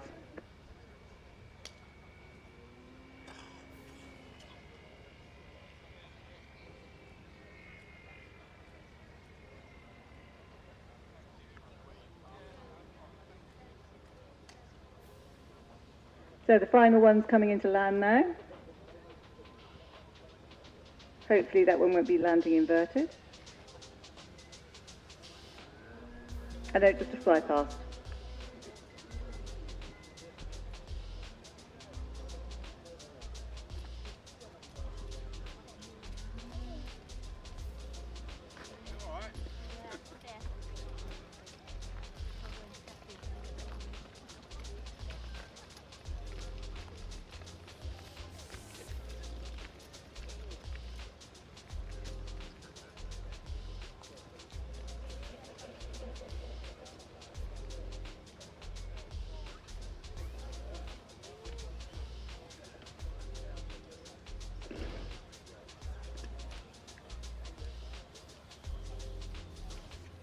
And the final one down. Round of applause, please, for our aerobatic electric pilot.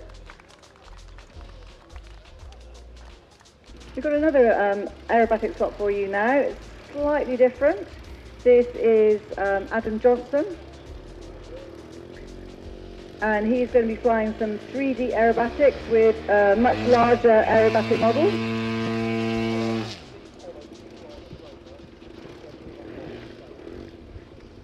Adam is freestyle champion. So freestyle aerobatics.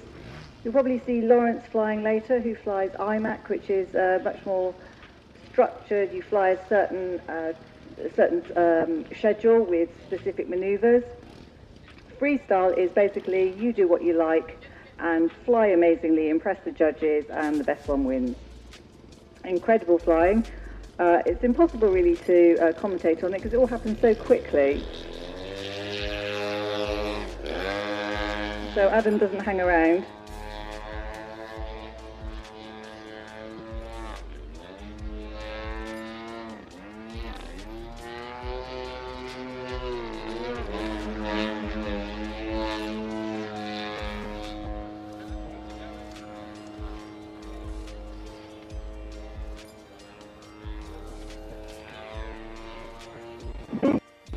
Purely model flying. Full size would not be able to do any of those manoeuvres because the pilot would just black out through too much G at about 10 seconds. And also probably there wouldn't be enough power to actually be able to do this with a full size aircraft as well.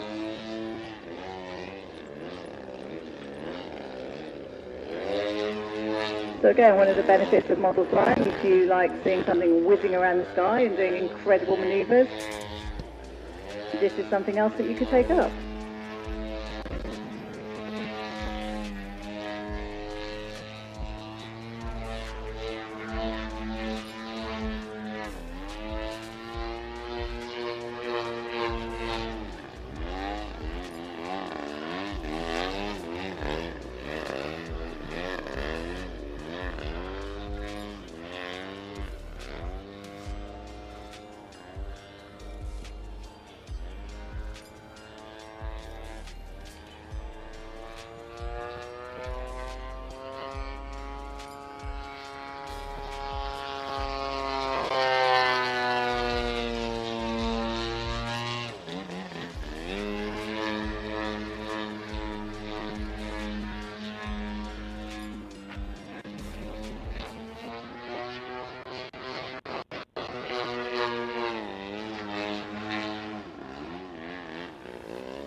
So the plane that Adam's flying is an Extreme Flight Extra.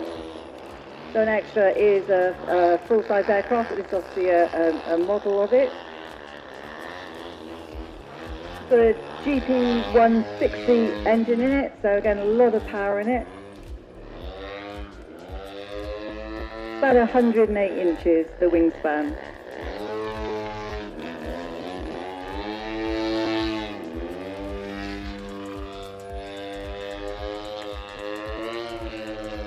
Adam was flying one of the turbine gliders earlier. I got him mixed up with his dad, which I'm sure will upset both of them.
often say that when people learn to fly, they can easily do this sort of manoeuvre. They just do this sort of manoeuvre quite naturally when they take over the transmitter.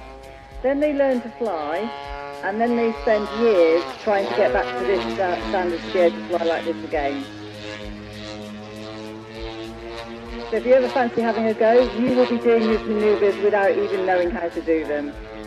Then you can be taught how to fly correctly, because then you'll actually be doing what the airplane needs to do to be able to fly in a straight line.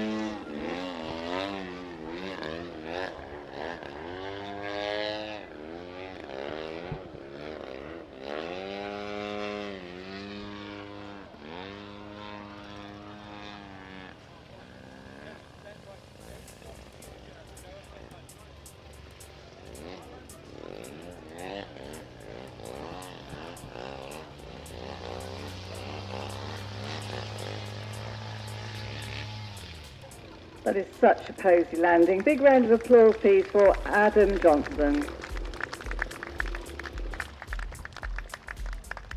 There's a couple of our young pilots there are looking and taking notes. Expect to be seeing that happening down here in a couple of weeks' time. So what we're coming out now is a very different style of flying, still aerobatic flying, but much more slower, and sort of thing that you'd be more likely to see in full size.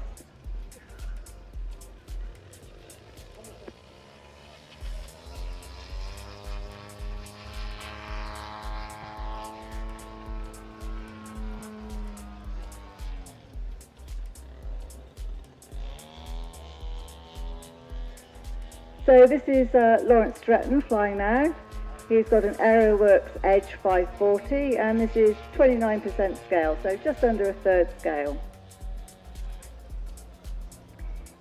It's built from wood, a kit, and it was picked up as an uncovered airframe for £40.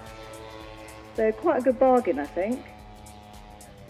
It's got a DLE 55 in it, and Lawrence flies in the IMAC competition. So IMAC is a group of model pilots. It's a discipline where people go and fly routines similar to this. So they're flying scale aerobatics, very precise. And what they usually get given is a schedule that they need to fly, so certain maneuvers in a particular pattern. And then they will also get a freestyle schedule as well, where they can choose which manoeuvres they do. But it will be much more traditional aerobatic style like this. So Lawrence flies this in the IMAC competitions, and in 2024 he took the first place in the basic category. So again, we have another champion here. We've also got another IMAC pilot who's a club member here who flies in IMAC. He's often down here practicing.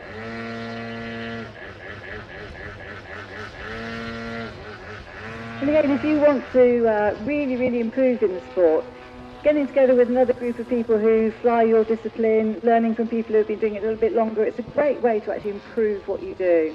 So IMAC has various categories. It has the basic and the advanced ones.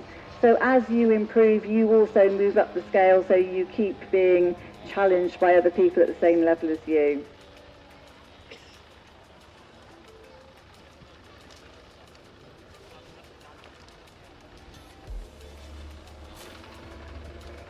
Lawrence is going to be joined by Tom now. Tom is flying a Yak, Extreme Flight Yak.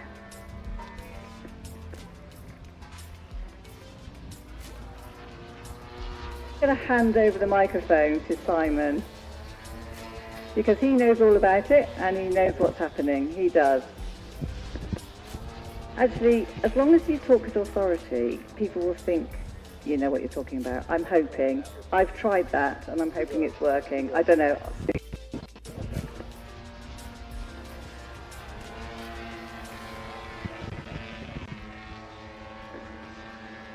Good afternoon. So we've got the two airframes up now. Lawrence and Tom. Tom's inverted out the back. Lawrence is higher out the back. We're going to try and call some aerobatic manoeuvres and get them to fly specific things so you can see what they're doing. Lawrence, are you up for this as well? Yeah. Okay, if we start off with slow rolls. Bring them down a little bit level. Remember the crowd's out to the left. So just slow rolls down the line.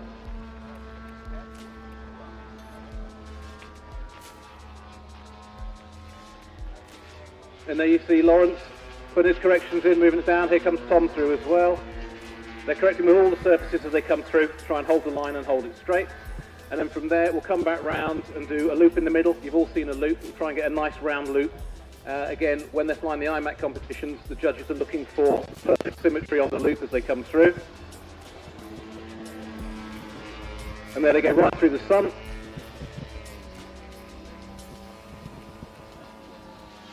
So again, you saw there on the yak that went round, there's a little bit of wing rock, there was a little bit of change in radius as he went round. That would be a downgrade if he was flying in a competition. Lawrence is coming round, much smoother, so higher score on that one. Now we'll start to move to up line, till they'll move to knife edge, to inverted, back to knife edge and back to upright.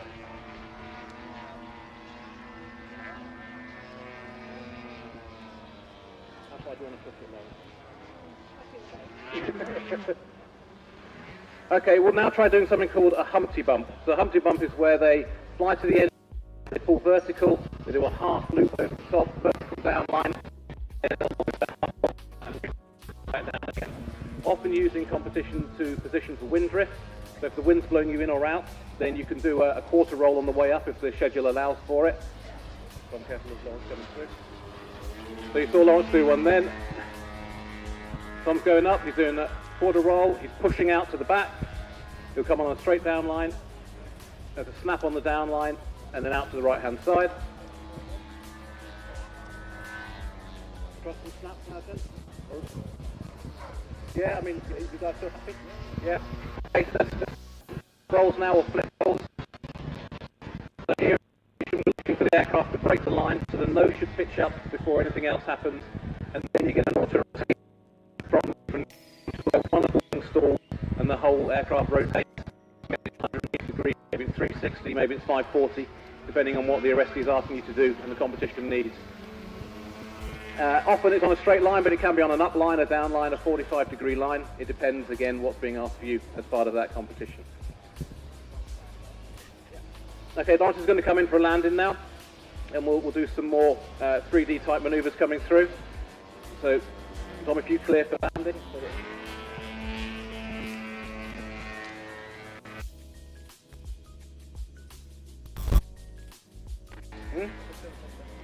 Okay, the knife edge spin going on now in centre with the yak, and you see the tail is, the wings are in theory pointing vertical, and the tail is spinning round in a circular pattern as it comes down, and transition from that into a rolling harrier, and Tom will probably follow Lawrence in with the rolling harrier and come above him as he lands. So in the rolling harrier, you're keeping the aircraft 20 degrees, 30 degrees, 45 degrees angle, and you're using the thrust from the propeller to drive you forwards. On a windy day, you can hold it still in one place. It's probably not quite windy enough for that today. You just keep it out. Alright, from there, if you'd like to come back and do a crankshaft in the middle. So a crankshaft is a bit like a spin, but going horizontally rather than vertically. And you see the aircraft rotates around and goes horizontal as it does it. So the aircraft carried on moving horizontally as it rotated around itself and pulled back in. And we'll come back and do a pop top in the middle. So a pop top is similar, but in the vertical plane it should end up with the plane upright quite a bit higher than where it started. So again, there you saw the plane enter essentially an auto rotation, end up vertical at the top of the line, and then come back down again. Back into rolling harrier, coming back down the strip. This is a hesitation rolling harrier, stopping at knife edge each time as it goes round, so taking it 108 degrees, pausing at each knife edge.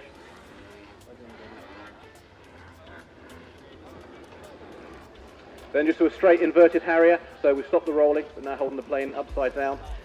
Sometimes this is easier than upright. You've got the rudder sticking underneath, which gives you more yaw authority as you're going through this. Sometimes it isn't easier, but often it is.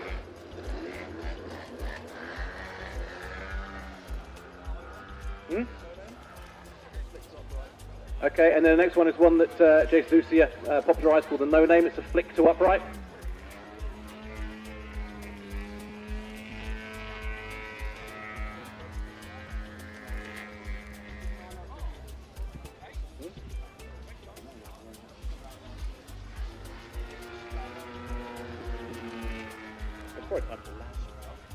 Yep.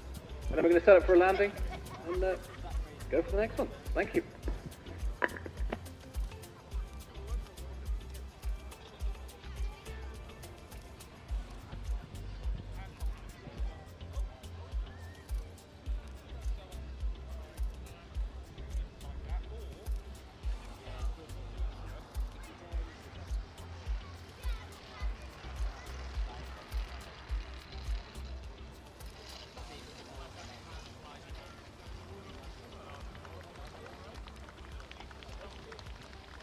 Thank you very much, Tom. Thank you very much, Simon, guest commentator there. Thank you. It's so much better when somebody knows what they're talking about. So what we have now is we now have Alistair going out along with Steve Holland. Alistair has recently passed his A test. He's a member of Woodspring Wings. He's been learning to fly for about a year. And this is the first time he's appeared in a show. So he is going to be flying alongside Steve.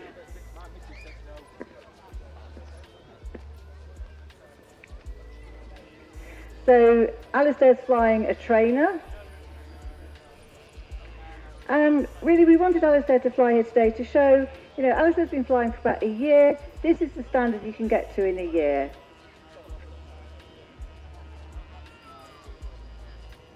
He builds and he flies as well. He's really, really enthusiastic.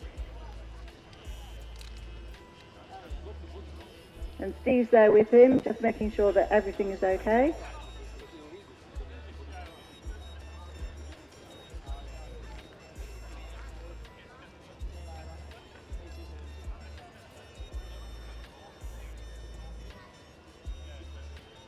We've been quite fortunate actually. We've had quite a few new members come along and join in the last few years. Poor Steve's been very busy training all the people who've come in. But we're always happy to see new people because it is. A lot of people say it's a dying hobby. I don't think it's a dying hobby. It just doesn't have quite as many people in it as there were before.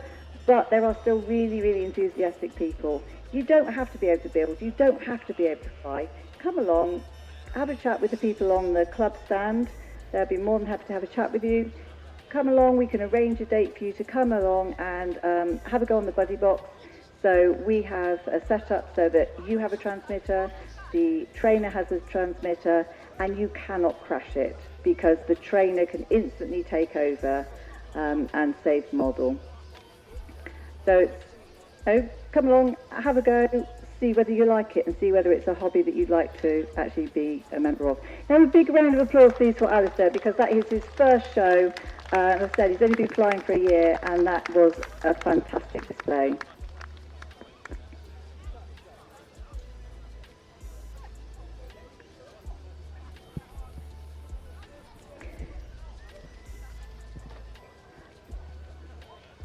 I've also got a shout out for, what have I got a shout out for? It's a very good question. The Fast Electrics. I've got a shout out for the Fast Electrics which are starting to assemble. EDF's Fast Electrics. If you'd come along, so you'll be here fairly soon. We've got the Ravens going up in a second. Again, a bit more fast and furious. And also, one of the traders that I missed out earlier, so apologies for that, is iActive RC with Darren. So go and have a chat with him. He does OMP planes, also M4, M2 and M1 helis.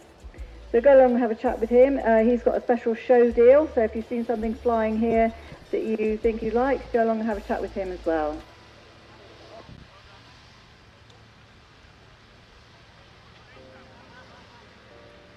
So the Ravens are a Delta wing. So basically triangles. They're very fast triangles. These have been promoted by Martin Thompson, who's selling scarves up at the top there. And he seems to manage to sell things, so probably if he's selling scarves, there's probably something in it. Again, these are hand-launched planes. So first one, so we've got 4 today taking off.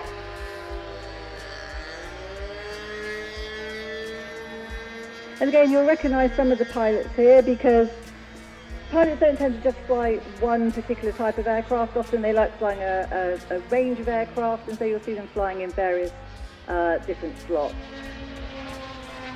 These are hooligan planes. So if you like hurtling around the sky at high speed, then these are the planes for you.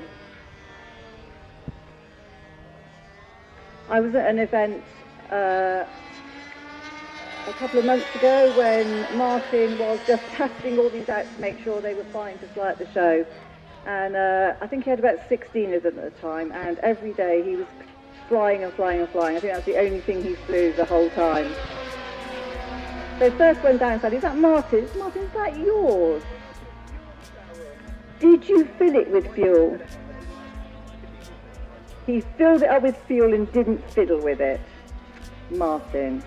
So that's okay, because you can actually now come back here and tell me all about them, you see. So it was all made. I actually might have had something to do with that, because I needed somebody to help me on the commentary. So tell me all about these Ravens. The Ravens, good question, Sharon. It all stemmed from, many, many years ago, I was at a model flying club, and someone handed me a Zaggy with a OS-15 bolted on the front, and they just said, Martin, have a go.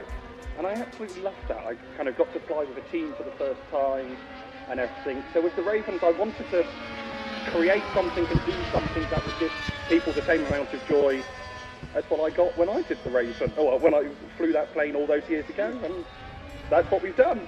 I do actually know that you do have a lot of joy in flying, because whenever I'm flying with you, you always have a huge smile on your face, so it does bring you a lot of joy. Always, always, always. Yes, it was the first time I think we first flew together. When was that? That was back on the Channel 4 Battle of Britain days. It was. We first met there, and yeah, I've seen a lot of you since, which has been good. Always fun. So again, if you're here, go and have a chat with Martin, and you've got scarves, haven't you? We've got scarves, yes.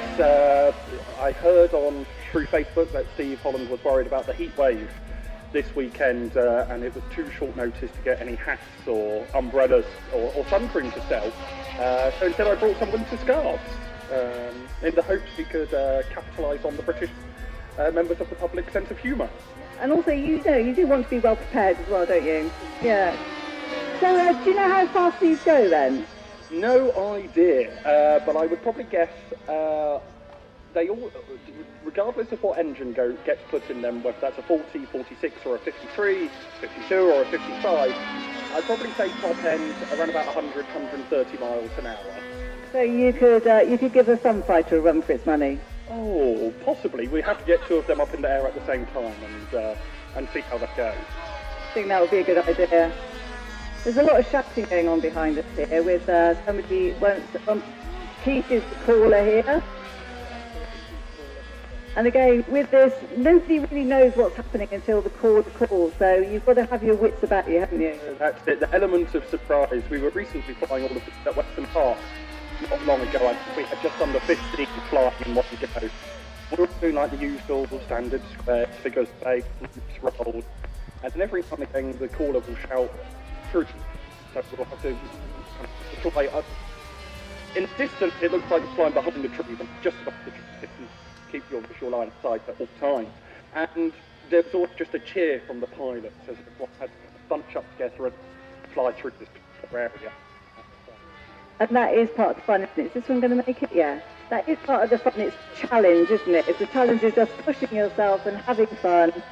And it's always great if you've got a group of friends out flying. It's just you get a similar sort of aircraft and all just fly together. Absolutely, yes. And just have fun. That's what it's all about. It's good fun flying them on your own, but if you can fly them in a group, they're even more fun. Have you still got any kits of these? No, I made 100 kits and I sold 100 kits very, very quickly. But there is another 50 being put together as we speak, and they'll be available in early August. So is it buy a scarf, get a free raven? Oh, we're not that generous, unfortunately, but we could possibly do buy a raven and get a free star. I think that's a good deal. Excellent. All right, so the final one comes in. So thanks, Martin. Thanks to the rest of the Raven team.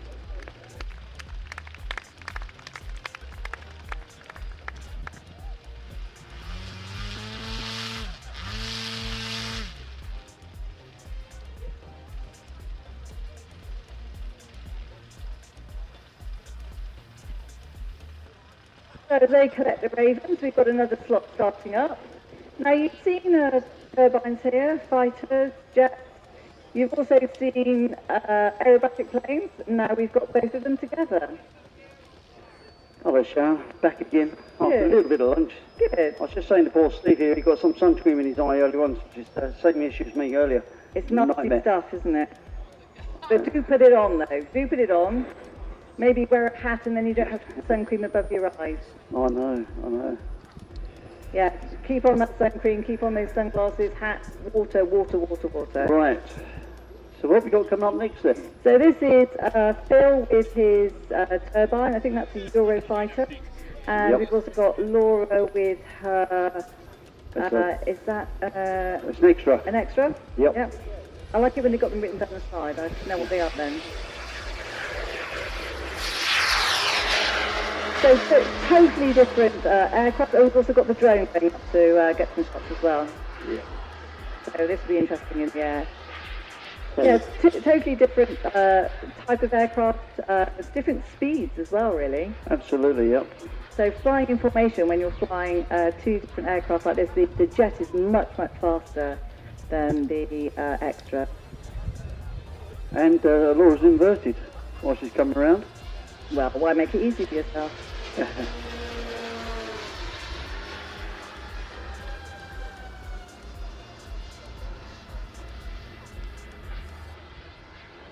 There you go, just going above the Eurofighter now.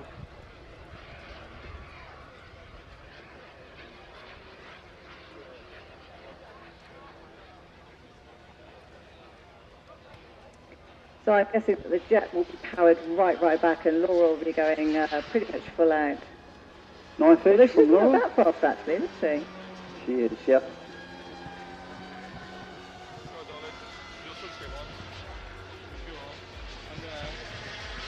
Lovely bit of breeze. Yeah, it's very nice. It's a bit of crosswind for the other SOP pup ones, the biplanes. Okay, now before yesterday, Laura and Philip never flown together before, so Have they they put not? this together. This is nice then. They'll come over from Switzerland to fly with us. So they must talk together. They've got to be telling each other what they're doing at all times. One's high, one's low, and so forth. They must be talking. They'd be all over the place. It's Yeah, very all difficult the to do. time on the flight line, there's a Yeah. lot of conversation going on.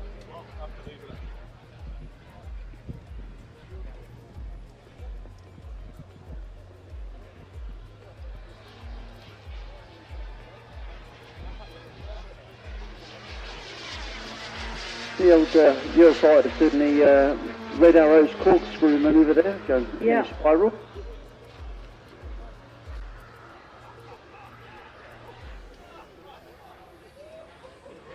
Quite impressive.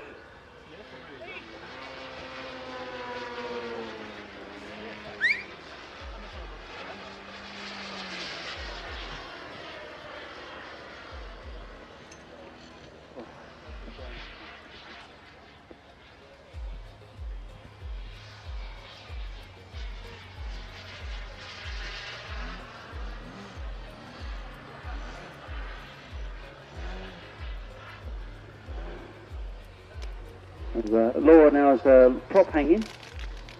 Lots of elevator and that going in, the rudder. Trying to keep it where it is, as you can see. And Eurofighter's circling it, as well as the drone. So, lots of power, lots of elevator, lots of rudder, just trying to keep it where it is and rolling at the same time, you know.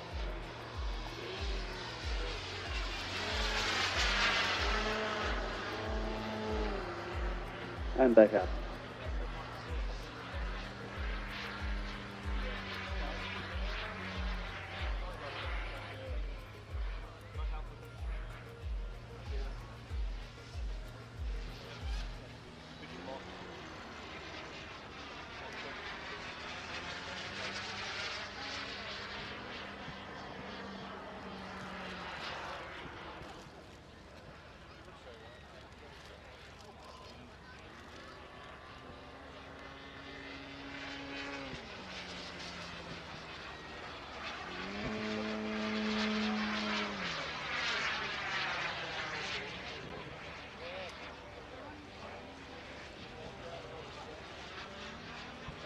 That was really, really well done. Really well coordinated.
Here comes Euro 5 now. Nicely landed. That's such a tight turning. Lands that so beautifully. I think that's his signature landing. I think so. That's so impressive from early on. There you go. Rolling circuit there by Laura. Laura.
Thank you, Laura and Phil. That was a fantastic slot.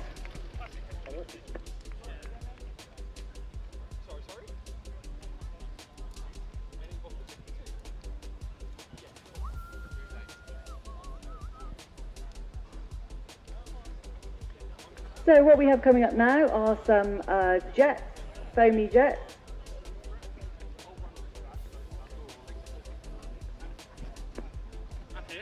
And I'll see you option. Alright, princesses, are you well? All good? Magnificent. If there's another slot that comes up, Jim will tell Keith we'll put it. Oh, I'm out. I had a brown out. I think I've got a dodgy name. So Adam is flying the E-Flight F-16. No worries. And then we have an Arrows Marlin. Marlin, isn't it? These are great little aircraft. The only drawback with them is they only last 4 minutes. Right, and they're out the box as well. You literally out the box, bung the receiver in, bung the battery in, off you go. Look at that. Ooh. The advantage again with foamies is, although it's always nice to have, you know, a great looking plane, actually if they get damaged, it's not quite as No, it's a little bit of glue, or maybe a little bit of the hair dryer to yeah, and it's up and running again. and you're back in the air within minutes, which is great. Then we've got the Fast and Furious Fun Jet just coming through. That's Laura. Right. That's quick, isn't it? That is quick. That is quick.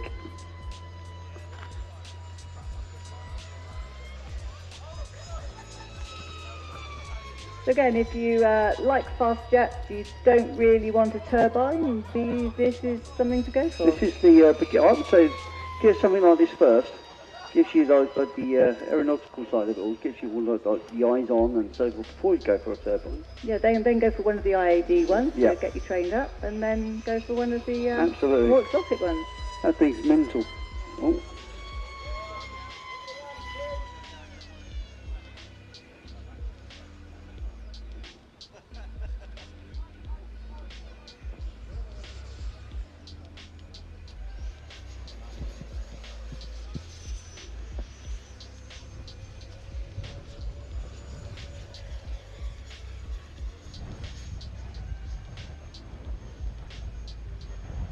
Again, although they're small, they've got a lot of go in them.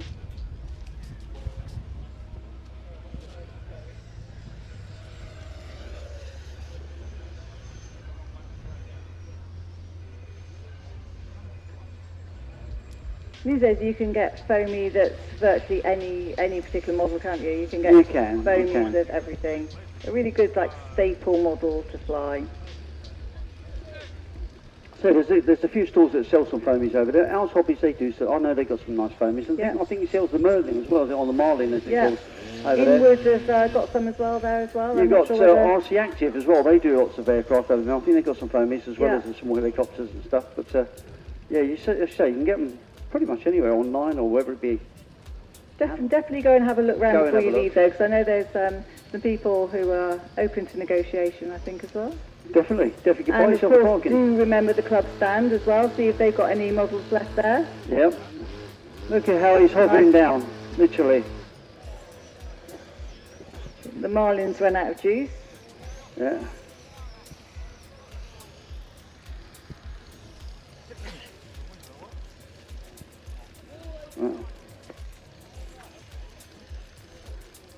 Right.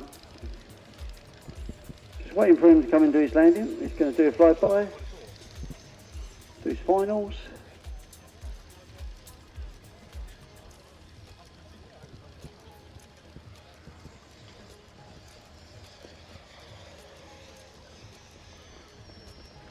Wheels are down.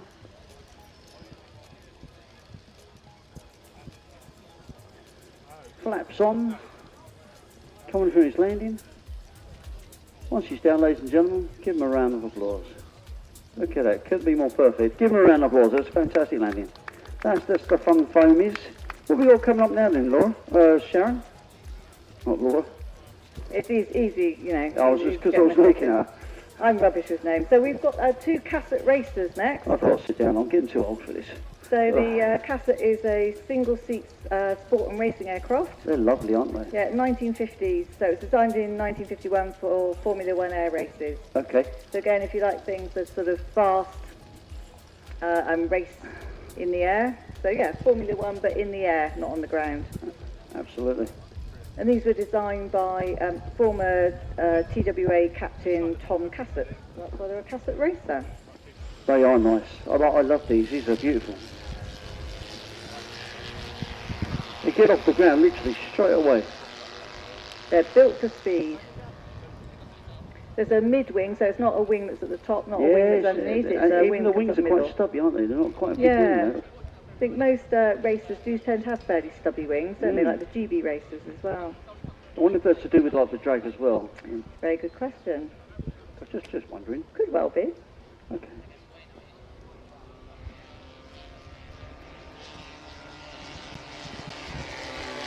So the aircraft is steel, and then it's got a plywood skinned wing. And the standard engine used for competition is 100 horsepower. Wow. But if you don't want to race, you can also use lower powered engines and just fly around. Yeah, single pilot.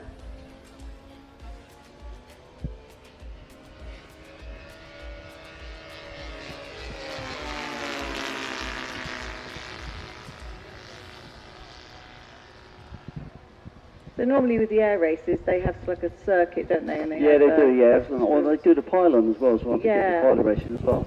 You might see it on the Red Bull racing, they tend to do that quite often. And they have sort of certain points that they've got to fly around, and if you fly inside them or miss one, then you get, I don't know, do you get down marked or do you just... Down marked, I think you get down marked. Yeah. So if you've got a simulator, you can actually, on the real flight simulator, you can download these and you can actually do that as a pylon racing on the simulator. It's good practice, which is what we do a lot.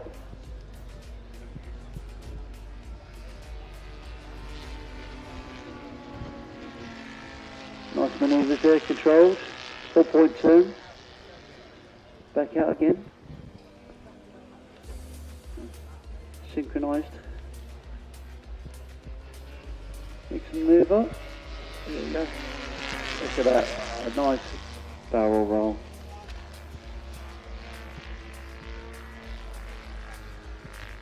So again, I think racers are usually designed as well for very sharp turns as well, aren't they? So they're going fast forward and sharp turns. Loop. Are they going in for a loop? Synchronized loop? Yep.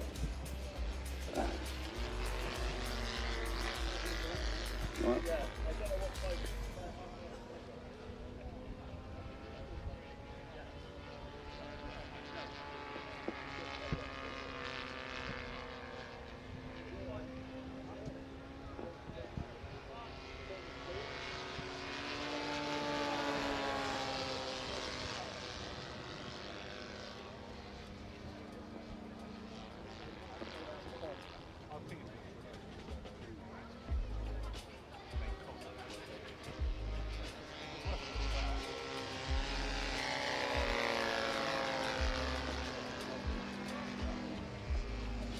Yeah, Mark from the Panic team, can you get yourself over to the flight line, please? We're all climbed up without you. Otherwise, we're going to go without you. So, Mark from the Panic team, get yourself over here now.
So like Sharon was saying, these are very acrobatic and they're used in displays all around the world, and they fly at various disciplines and stuff. These are fantastic aircraft, so very versatile and agile.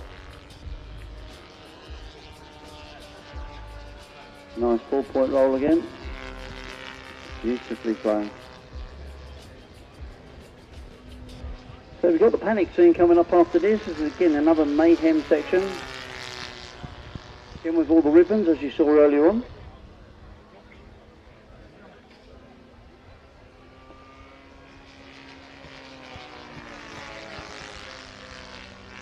I hope you've been enjoying the day. We certainly have.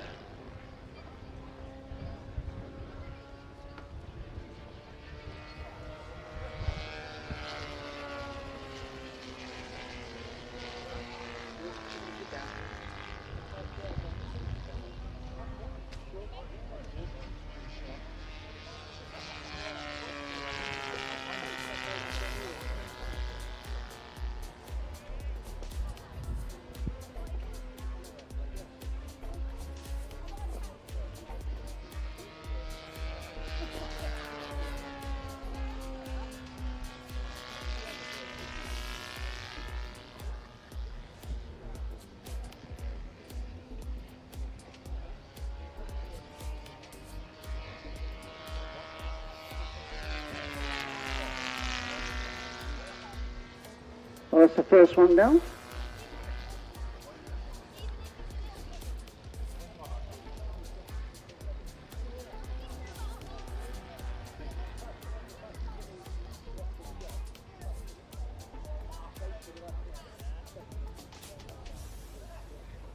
We've got the one cassette racer down, the other one just coming in.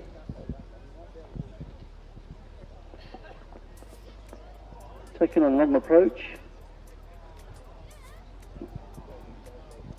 The next lot might be slightly delayed because Steve is borrowing Mark's transmitter to fly it and he can't work out how to turn it on.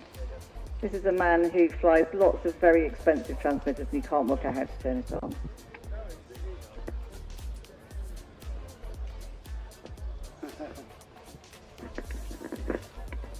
I'm going to be a little bit controversial here. This is one of those cheap Radio Master transmitters. You get 3 in a packet of Rice Krispies. That's why I can't work it. Be nice to him, otherwise he won't let you fly his plane. So thanks very much to the Catholic Racers. Yep, beautiful job there, nicely flown. So we've got Panic team. starting up in a second, just getting ready here. This is the Lancer.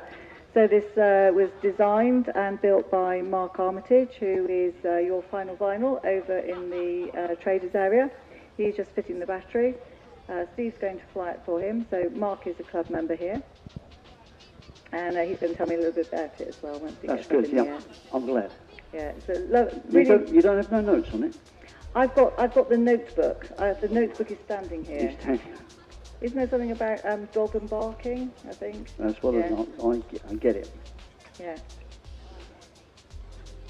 So this is I've seen this fly, really nice little fun fly, and really easy to fly as well. So you saw Alistair flying earlier.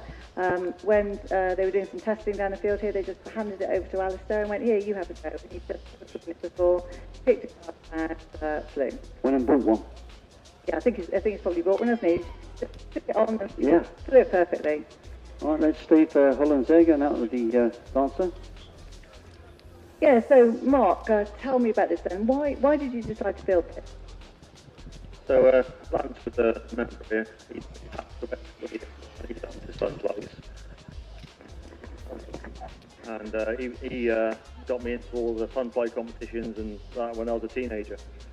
So I decided to design my own fun fly, but with this one it's designed to be fun to build and fun to fly. Everything interlocks in it, so it basically builds itself to try and encourage people to start building kits again. It's got no visors whatsoever, so it'll almost hover if you put it into wind and drop the throttle, or it'll just go ballistic if you open up the throttle. Runs on 3 or 4 cells, and it's just there to have fun. And that's what the name is, isn't it? Fun fly. You know, it's designed to have fun with. You can, yeah, I mean, I've got a fun fly and it is just great because it's so versatile. Like you said, you can just fly it, hover it, and you can do all the manoeuvres with it. It doesn't need a lot of space, so if you've only got a small field to fly in, you don't need a lot of space at all. As you can see, really manoeuvrable. But if it was maybe somebody who wasn't as experienced as flying, you just set it up a little bit gentler, wouldn't you? And you know, then they would be able to still fly it, but they wouldn't have quite so much manoeuvrability, so they wouldn't get themselves into trouble. Exactly that. Dial down the throws, go easy on the throttle, and it's just one up from a trainer almost. And so you've got those on the stand, have you? Yeah. Yeah. I've got all the kits here available. So touch and goes here. And again, with the fun fly competitions, you get like a range of manoeuvres. So usually in a fun fly, you've got something like touch and goes. How many touch and goes can you do in a minute or 2 minutes? Yeah. And then you've got. Okay, Adam's taken over. Adam's gone. I like this. I'll show you how to do it. So this is Adam who was doing the 3D earlier. Yeah, you have climb and glide. So you have a certain amount of time, usually 30 seconds or so, to climb up to height, and then to glide down. And it's the person who can stay up for the longest.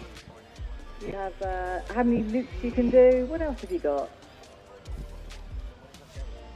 Well, there was how many loops you can do in a minute, how many tight circuits you can do, climb to a point and then see if you can land on a particular target on the runway, climb and glide, roll, pretty much you name it.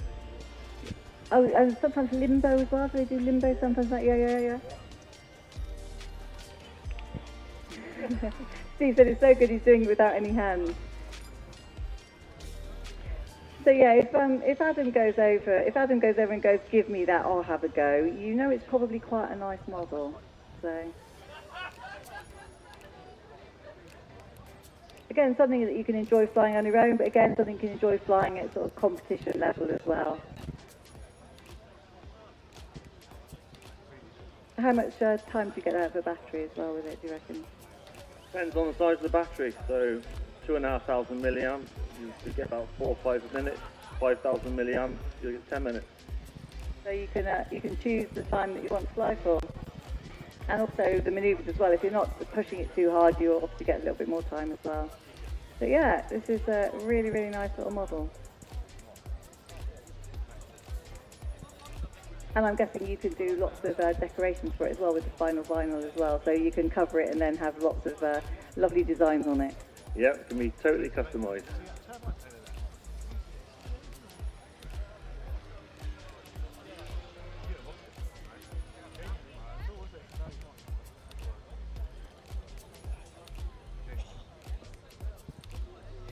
Mark just said he's glad he's put extra wing bands on it. So the wing is held on by bands, so you can take the wing off easily transporting it.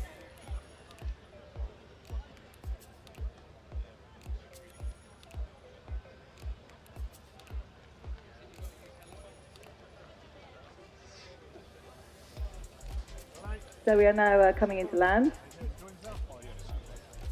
because there's not much power left in it. So I think it's being flown to its full capacity. Round of applause please for Steve and Adam, the pilots, and also for Mark, the designer. Again, if you're interested, if you think, oh, that's a nice little plane, go and have a chat with Mark. He's up in the trade area.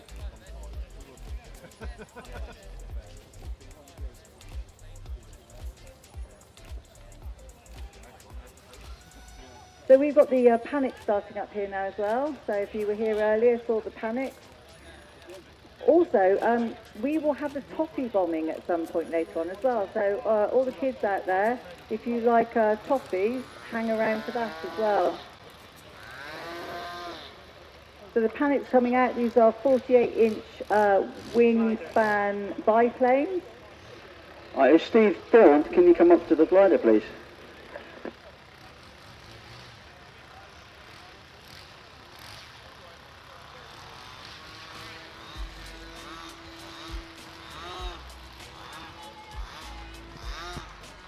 So I wonder how many panics we've got now. I think we lost a couple in the last lot, but they've always got a spare. So we've got 1, 2, 3, 4, 5, 6, 7, 8, I think we've got.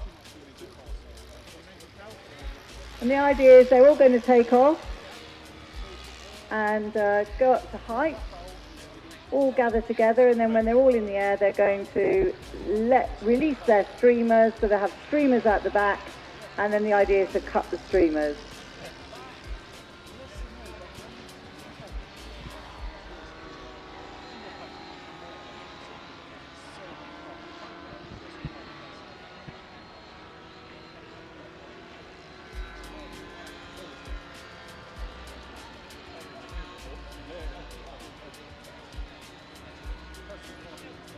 So the panics then, all getting ready. First streamers released. So game on.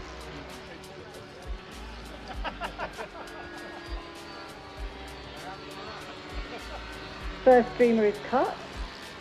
There's one very boldly prop hanging in the middle, going, come on, get my streamer. As we say, we saw this earlier on, didn't we? And they're absolutely bonkers. They just try and take out the ribbon. It's so funny.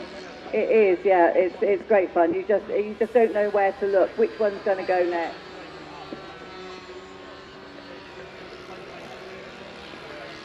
And that one's still prop hanging in the middle. I think. Oh no. Yeah, it's just sitting there, a sitting duck. Oh, well, that was so close, wasn't it? That was close. We've got one that's gone down already. Oh yeah. Some of them are cheeky though, they just take liberties. There's another one gone, yeah. Yep. There's another ribbon gone down. Oh, we've got the man who knows everything over here, so I think his is the one that landed. So I'm going to go over and have a chat with him as well. So tell me what's going on then. For me, I think I just had a battery failure again, but at the moment, we know that Steve Higgs has got a green streamer. I'm looking for a green streamer. I think it's been lost already.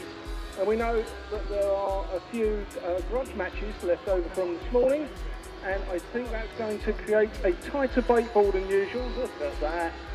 That's really quite nice.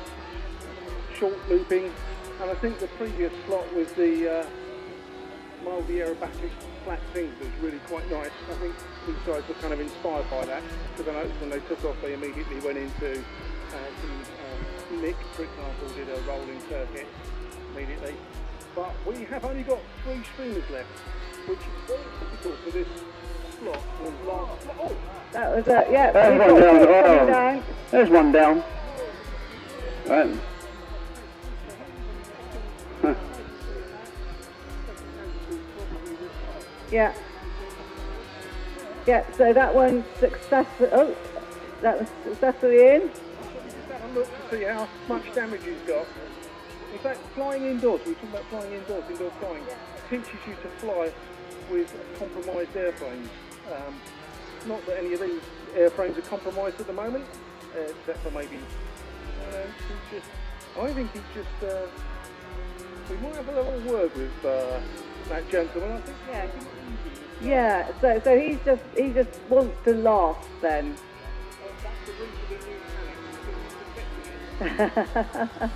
Yeah, it's just landed there, yeah. That's a nice new panic, I don't want to crash it. I think that's the chance you take, isn't it? You get out there and go, oh, I've just got to stay up as long as I can. It's possible you can stay out of the way, or you go in hard. I think if you don't want to break your plane, you don't join the Oxford Panic team. No. What's the cost of one of these aircraft to put together? The cost of one of these to put together is normally you're buying one off the BMFA and you're trying to get an airframe for about 100 quid. Okay. Then you're adding about £200 to £300 worth of running gear, and every mid-air collision that we have costs around about £100 to repair. Right. That's because you don't lose. That's because you don't lose the whole aircraft. There's quite a lot of recoverable parts in it. Yeah. And because the servos are reasonably well embedded in the fuselage, another one cut. Yeah, so we're down to last two. Because they're reasonably embedded in the fuselage, when you go with your black plastic bag to pick up the remains, who's really going for it? You do tend to come back with a reasonable amount. There it is, the final one. There's only 2 half streamers. So yeah, so 2 half streamers left then. I count that as a very successful final flight for this show for the Panic team. So, yeah. And you said also that you have, on average, you have 2 down every slot. Have you got a better average this weekend? Yes, we're slightly better. I would say that we're around about 1.5, but the slot's not finished yet, and there's still a few. There's a few. This particular slot is often the worst slot because, of course, you've got. It's the end of the day. Yeah. Yeah, it's the end of the weekend for you. So it's go in, go fast, or don't care. Yeah, pretty much. The next show that we were likely to do would be Popham, so we would have, yeah, you know, quite a while. You can certainly use a little bit of exuberance in this last slot because you've got a while to do something about it. Yeah. Well, I saw you at Popham. I was commentating at Popham this year, so I saw you there when he's just as bad because just as mad. Yeah. But, we know some people at Popham, and we're trying to get. Absolutely. This is always good value for money, this slot. So 500 quid all in, you get a Panic up in the air, have lots of fun. Where can you get one from? Anywhere particular, or can you get them online, or directly, or?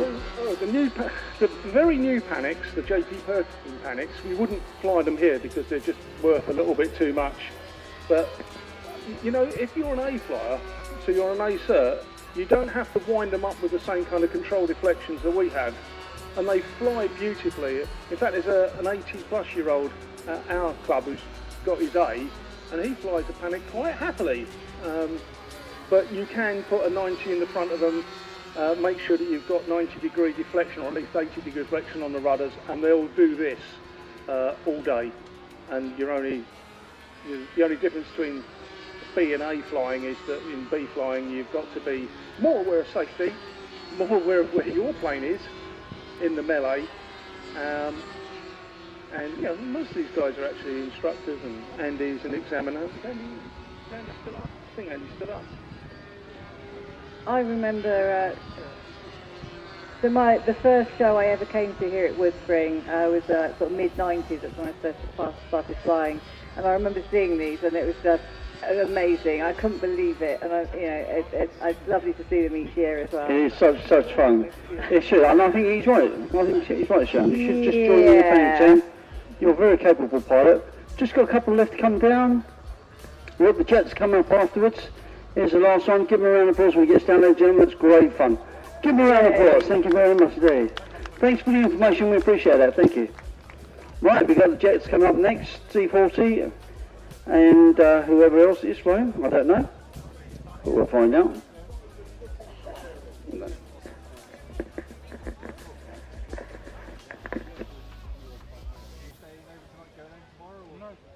So we've got the turbine gliders coming up next. We've got Adam flying the yellow one and C40 flying the white one.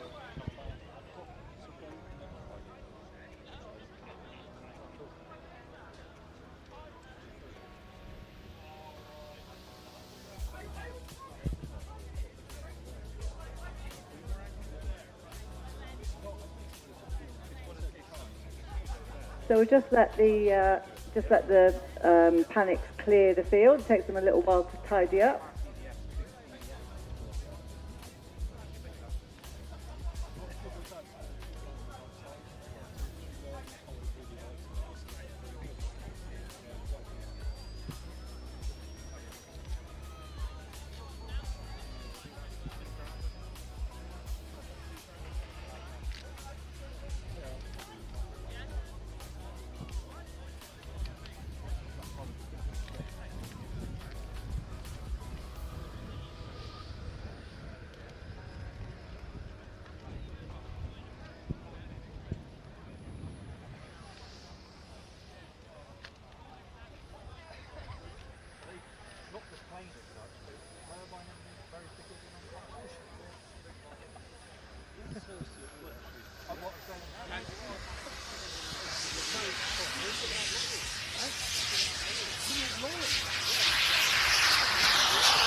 So, turbine glider coming up here. We were just discussing the toffee drop when that's going to happen. The toffee drop will be in about an hour's time.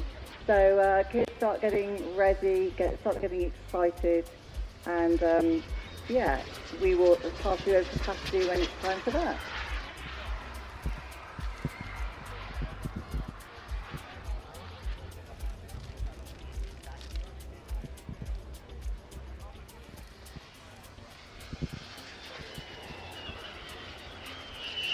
This is some lovely flying from the jet turbine. So this is a Swift glider.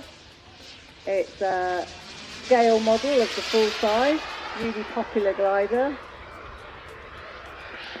Very, very manoeuvrable. Flies it beautifully. Actually nice, lovely low flying. Lots of power.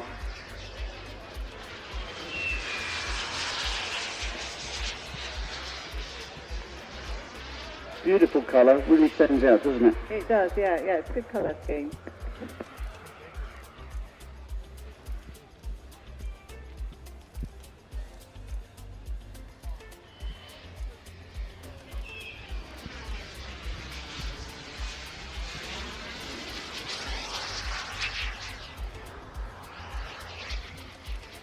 So yeah, the idea with these is a normal glider isn't powered.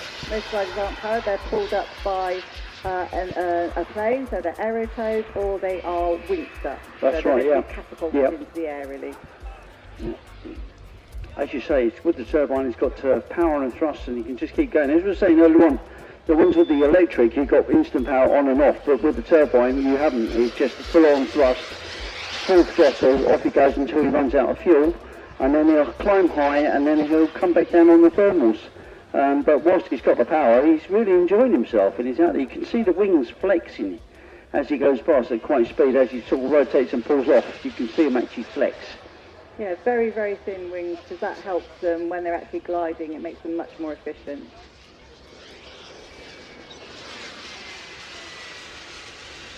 Do you know what turbine's in that? Is that a King Tech or something? I can't remember. I think... Let me go and find out. Go and ask him.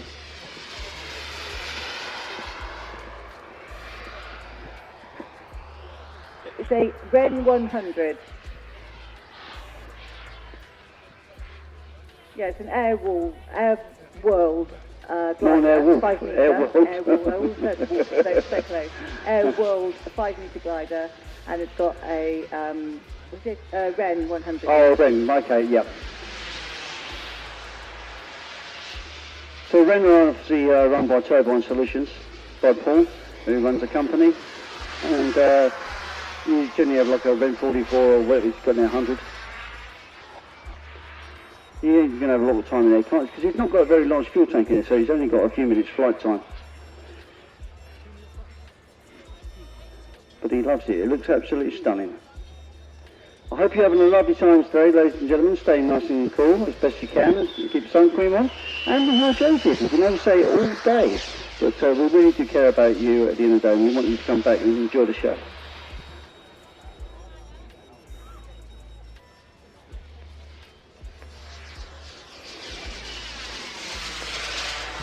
You've got something, Patricia? I've got some information from some of the stall holders. Oh, okay. While we're watching this. Yeah. So we've got 2 lovely ladies over in the store. Yep. So we've got Della's Delight selling silver and crystal jewellery. Yeah. And I saw some of that actually the other day, and it does look really lovely. I saw that when I walked past it. Yeah, lovely jewellery, and also some lovely sort of crafted stuff over there as well. And also we've got Shadow Amethyst. Ooh. And she is fun, practical, and totally entertaining. So if you want to see, if you want some guidance, then go and see what she has to say today, anytime you can. So tarot cards, if you're interested in... Unbelievable stuff as well. Yeah, and also, if you're It's just for curious as fun. well, you know, I know people who do tarot reading, and it's, you know, again, it's not about telling you your precise future, but it's about giving you some guidance. So, yeah, it's really interesting. Go and have a chat with her. Well, it's 2 o'clock in the afternoon, Sharon, and I've got to go. So I want to say thank you for having me. You need guidance on your I way. need guidance to get back to the van. Just look out there.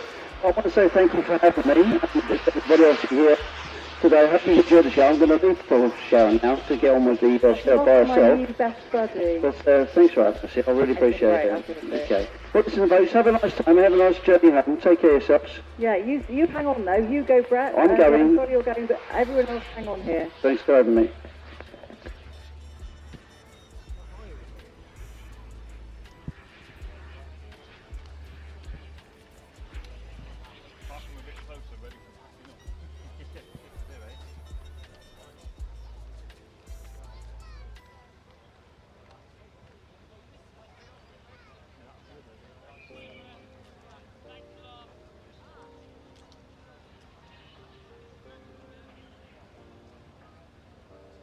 So it's gone very, very quiet now,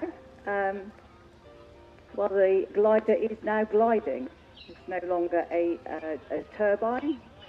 It is now gliding, doing some great aerobatics.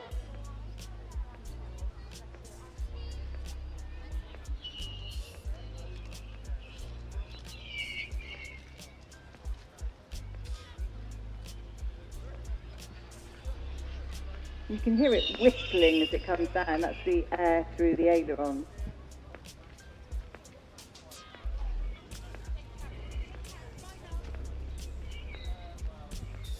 Waving goodbye.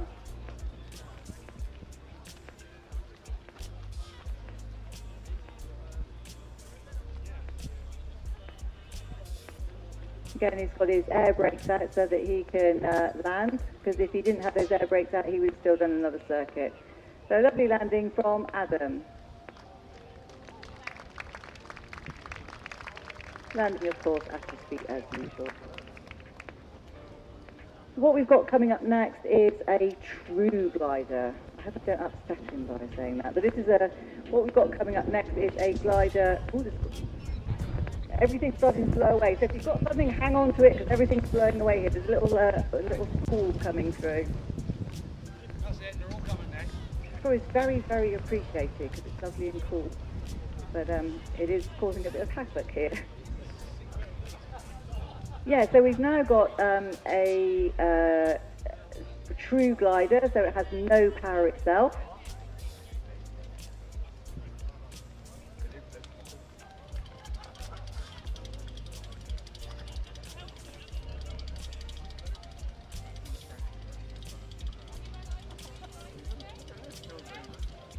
So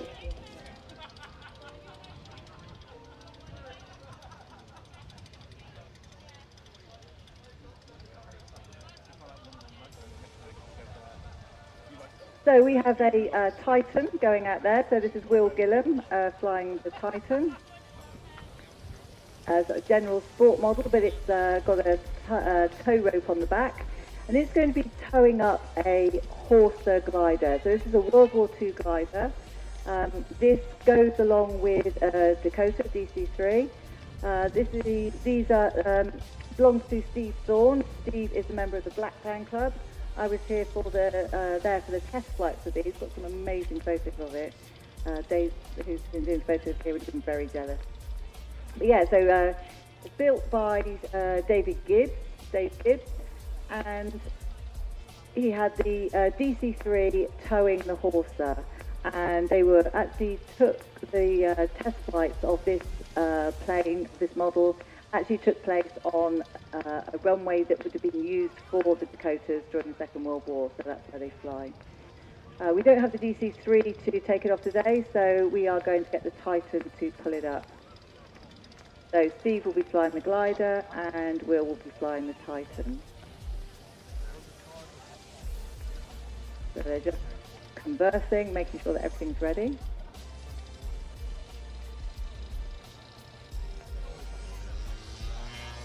So Titan's full out and the glider's straight up in the air. And again, gliders take off very differently. Model gliders take off very differently to... oh, and it's released already. So very, very short flight. Coming in for landing. And nice arrestor hook of the reeds along the side of the ring. Yeah, so we'll see if we can get that to go up again.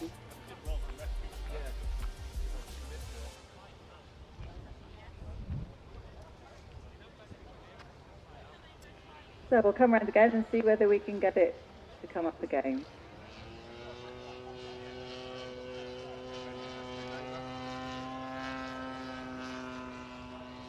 The interesting thing when model gliders take off is that if you see a full-size glider aerotowed, the glider will be below the aircraft. But with model gliders, the glider is actually always above the aircraft. They sit a lot higher. Aerotowing is a real skill. I had to go at aerotowing, and you've always got to make sure that your speed's right and your heading's right, and that the glider isn't going too fast or getting too out of shape. And I could get 2 out of the 3 right, but not the third one. So I actually ended up, as the tug pilot, I ended up behind the glider, which is quite an achievement, really. So I've never been on towing duty since then. I thought it was probably safer for me to remain as the glider pilot, not the tug pilot. So it's a real skill being able to aerotow. So Will just landing, and hopefully they will be able to hook on again and get the Horsa back up in the air.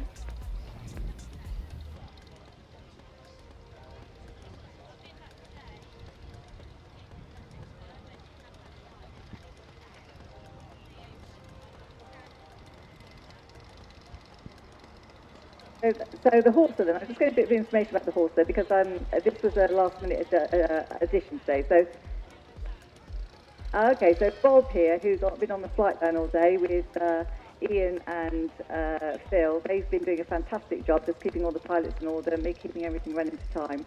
So Bob says he designed the Horsa, so he can tell you all about it. There were 2 versions of the Horsa.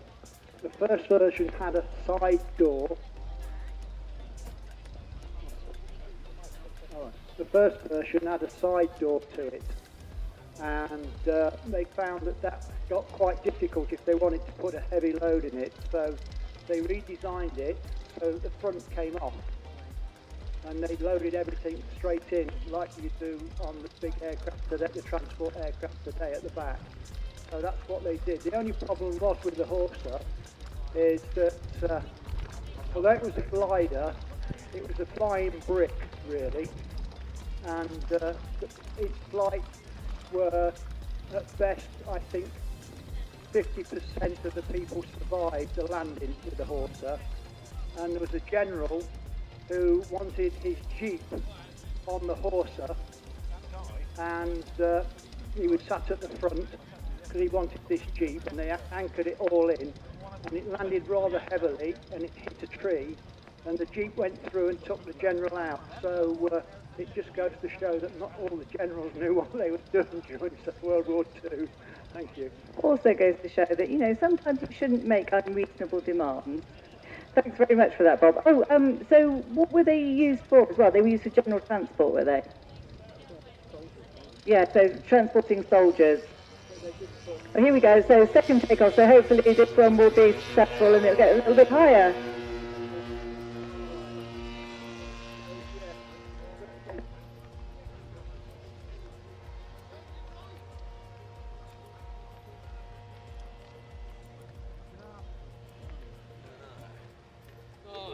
So we've got the climbing to height. So basically the tug is just pulling the glider up, so towing it to height. Like I said, you need to do gentle manoeuvres with tug because with the tug because the glider just follows where the tug goes. So if you do a sharp manoeuvre, it puts a lot of stress, and he's off. He's released. So now he is definitely going to come back down to earth.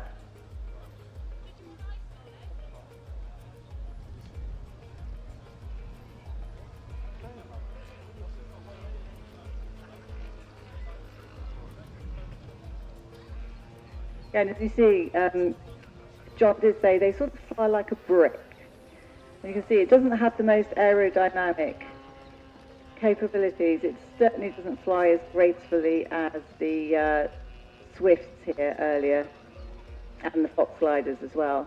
It's a very different wing shape, obviously. It doesn't have those long, thin wings.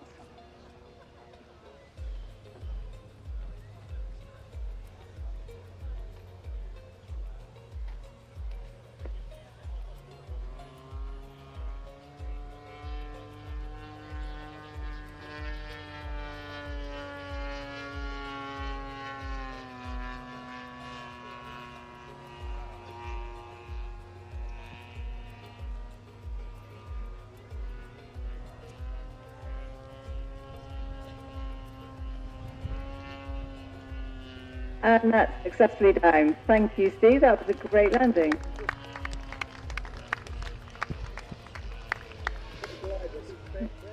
So Bob was just telling me that again, sometimes up to Dakotas with Toby's, they could be towed up as well by Lancaster bombers as well. So they were used for transporting people into the front lines.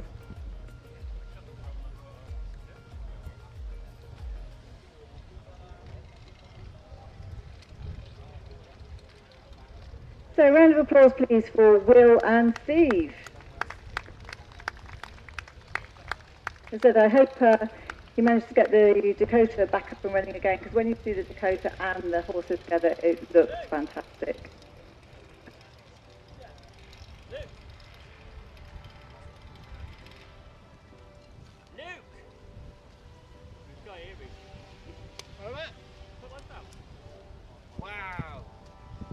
And again, we got some air-to-air footage of that as well. How do you do it? Somebody else found it on the Red Group Club. Oh. So again, we've got some air-to-air footage of that as well. And so if you want to see what the glide looks like in the air, then you can go to the live feed and have a look at that and see what it looks like with the glider flying in the air.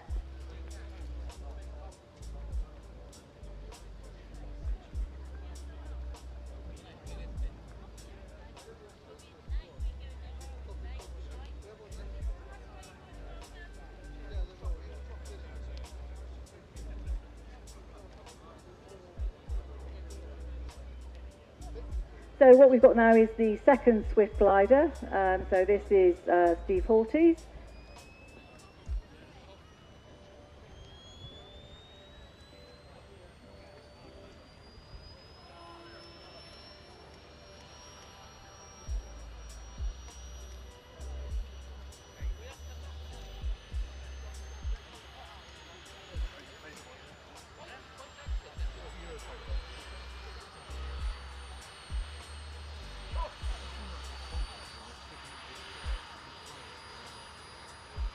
And with this one, this is also an airworld kit, 5 metre span.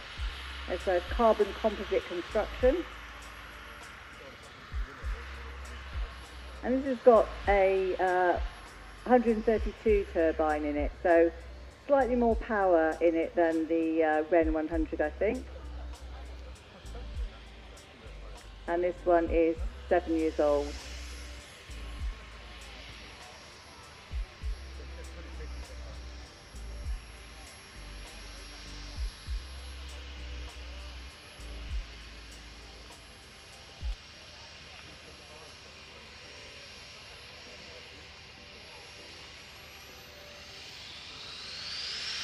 So up to full power and taking off.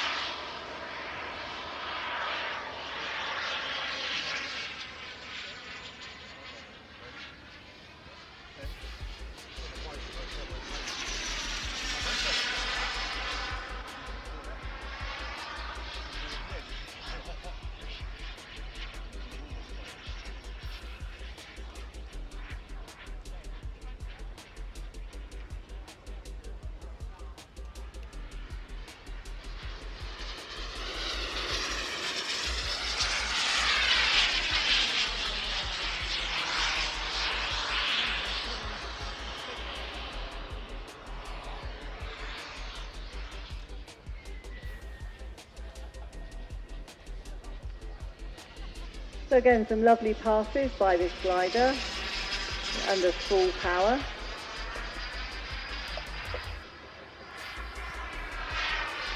Steve Horsey does like to collect gliders. He has a huge collection of them, and you can never quite work out which his favourite one is.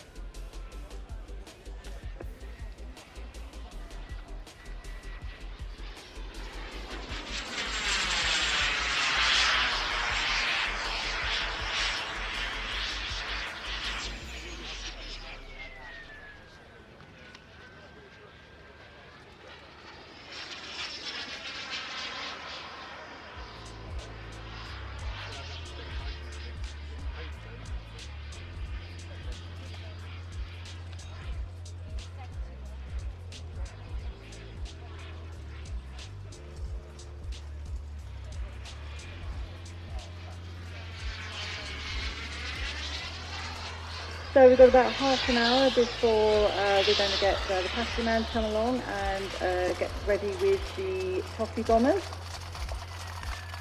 We've got a special extra guest for you today as well as part of toffee bombing. So we'll tell you a little bit more about that later.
Again, thank you all for coming along today. I hope you're all enjoying yourselves. Please do keep putting on sun cream and drinking loads of water, keep in the shade, and wear your sunglasses as well. So basically look after yourselves, because we would like you to stay for the rest of the show rather than being rushed off to be looked after medically.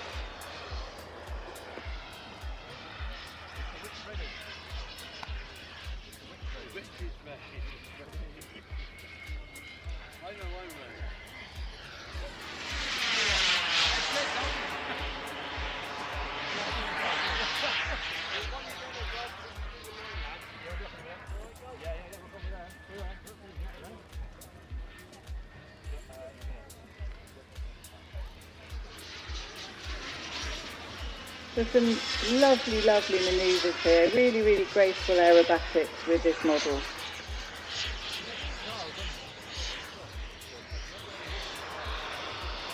As the turbine's still going.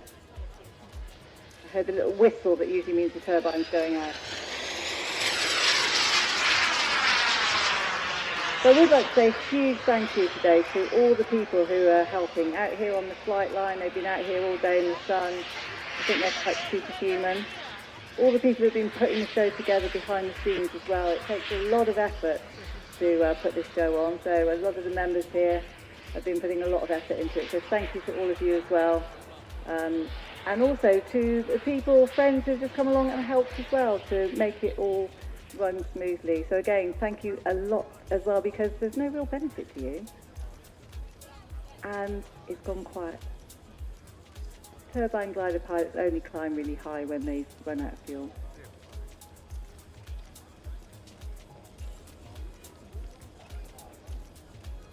Now Steve's making the last of the energy that he's got in the glider.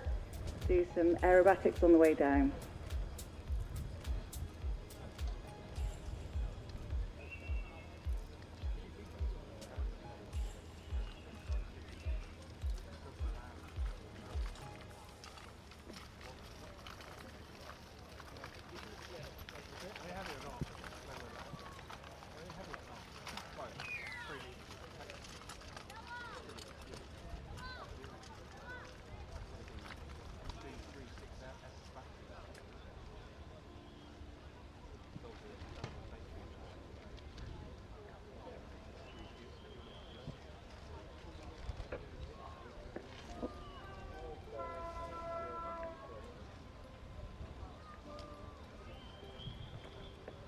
So it is incredibly efficient, this aircraft.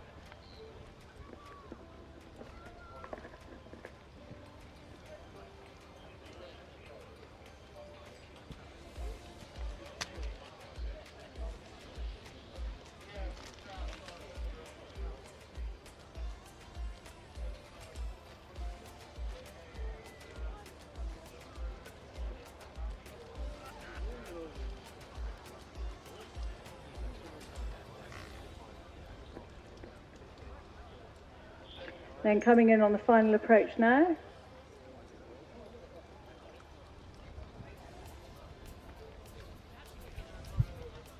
A lovely, lovely smooth landing. Well done. Thank you very much, Steve.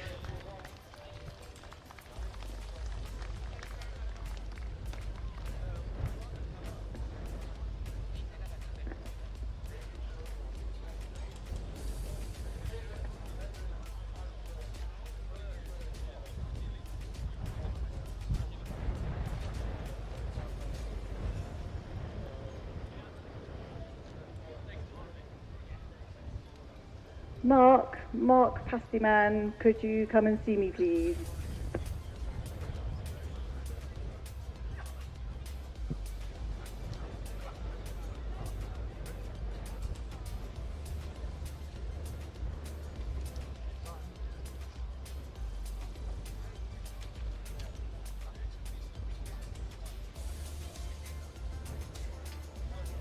So, in about 3 slots time, we have some toffees that one of the pilots is going to drop for you and let you eat.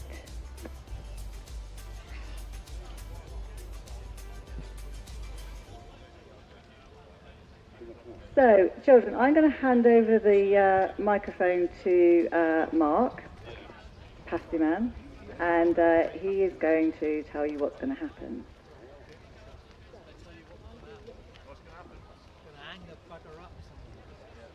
I just upset the thing along. Oh, man. Part getting on those kids got me a beauty last night. I'm going to give the check to the kids. But they don't know where they're.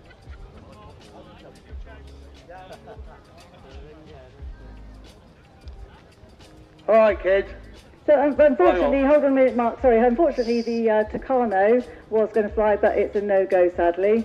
So we'll work out what other slot we're going to put in its place. That's a shame, because it's a nice model. I'm going to hand you over to Mark, and he can tell you what's going to happen for the toffee drop.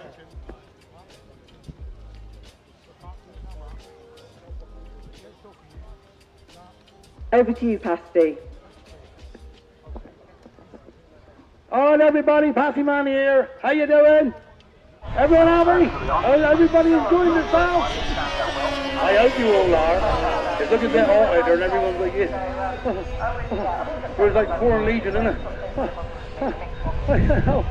I need water. I hope you all got umbrellas and everything else to cover you up. But look, kids, I want the kids, lady. Now, can I have all the kids down to my corral down here? Because we're going to put the coffee bomber up. Alright? And what he's going to do, he's going to fly around and hopefully drop some coffee if you want or allow you. And we've got special prizes for anyone who buys a silver wax. Stop the run. Yeah? So Stop the run. Stop the run. Stop the run. Can't stop the run. They can't stop the run. Stop the run. Stop the run. Stop the run. Can't stop the run. They can't stop the run. Hey, you all just stay in there, guys, alright?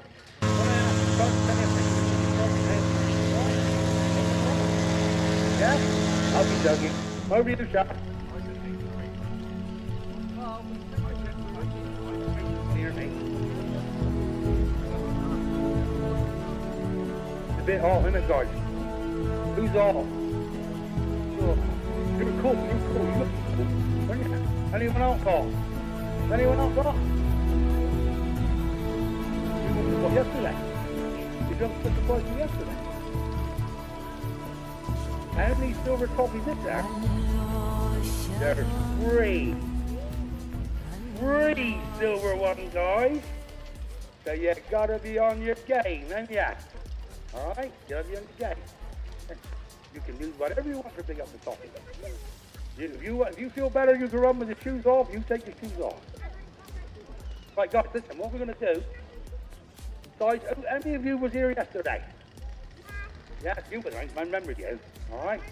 You never been here. So what we're going to do, we got to sing a song. Okay? And if we don't sing the song, alright, the toffee bomber won't drop the toffee. Alright? No, it's not in. No, he'll be fine in a minute. So it gives us a chance to learn the song. And the song goes like this. 1, 2, 3, 4. Drop your coffee on the floor. Can we do that then? Let's do it, man. The teeth reader left leg. Drop your coffees on the floor.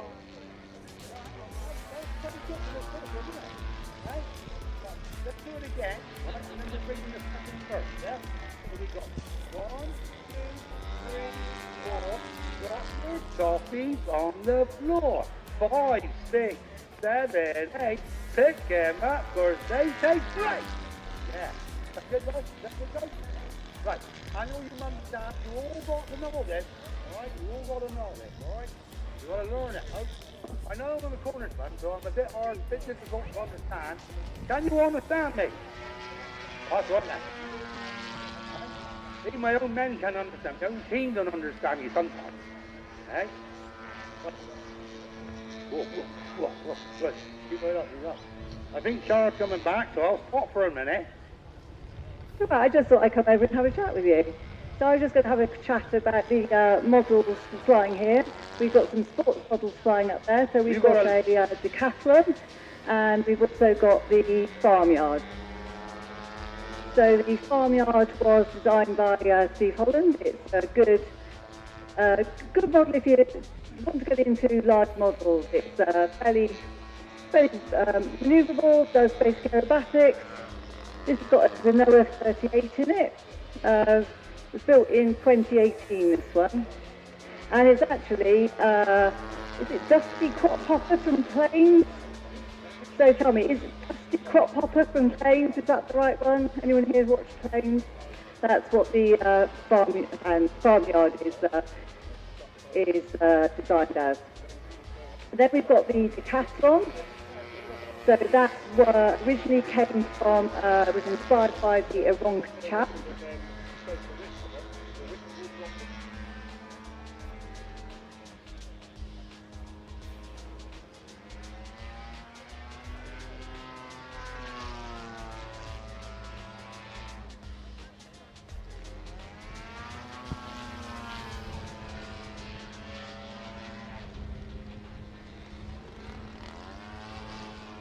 Oh, we're having some fun here. Don't you worry about it, guys. Don't you worry about it. It'll all be fine. It'll all be fine. Oh, what about the cat? When the cat drops, Yeah. the person gets cat. Oh, guys, listen, I got more news. I got good news, all right? Now, later on, what's happening then? What happened? There's a problem, guys, all right? Now, what's happening? There's going to be a witch effect. There's going to be a witch. And you know what we think about witches, don't you? What do we think about witches?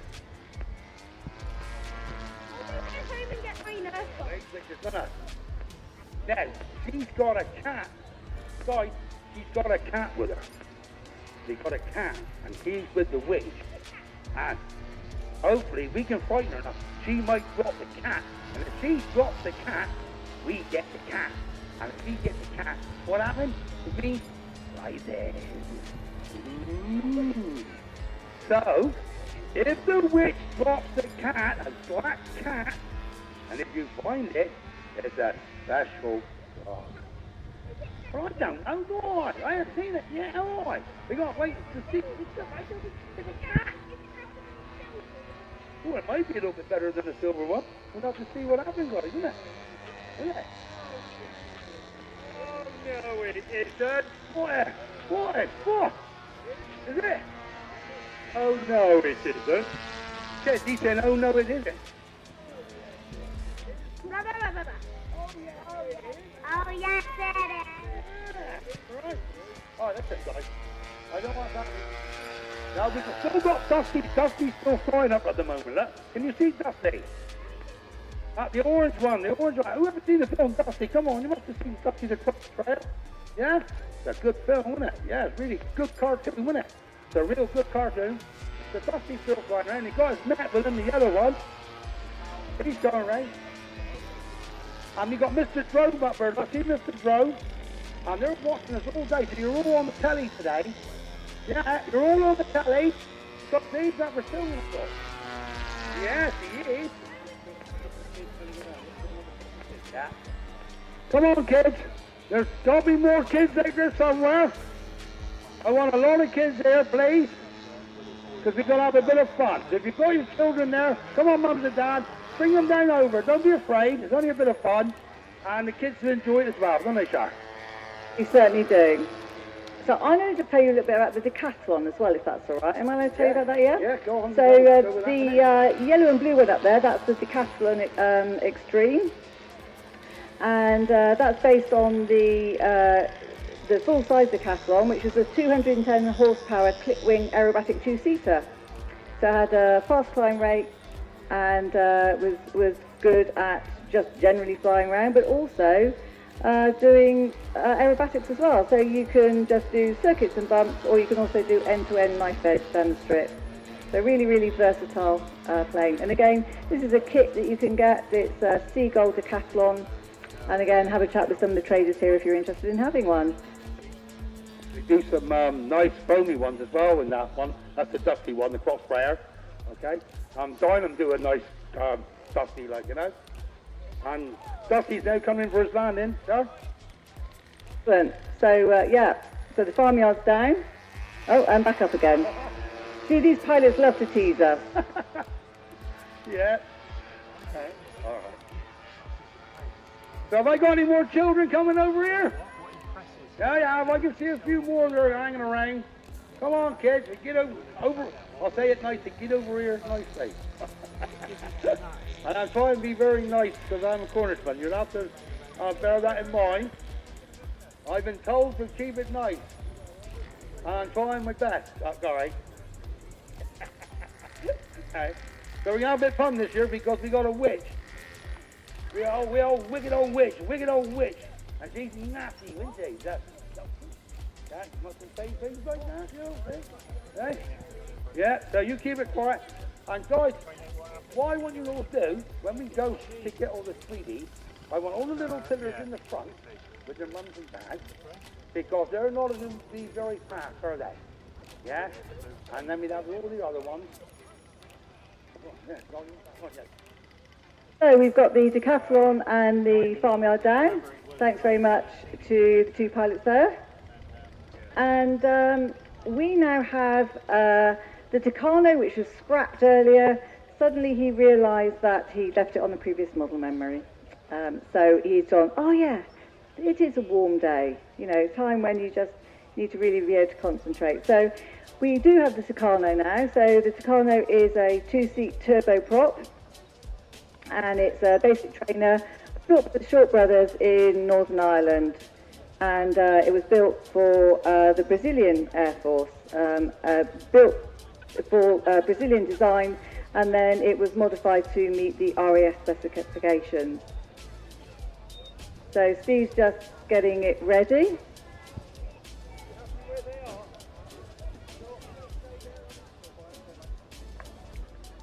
So this is a turboprop. It's a turbine and a prop. So it's always a bit confusing because nobody's quite sure what category it goes into.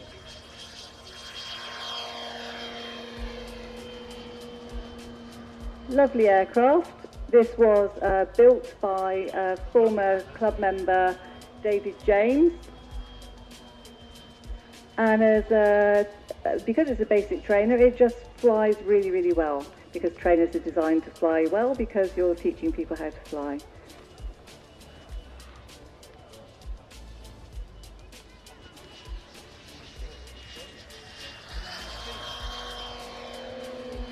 So the Tucano came into service because it was a replacement for the Jet Provost, which was the previous RAF trainer.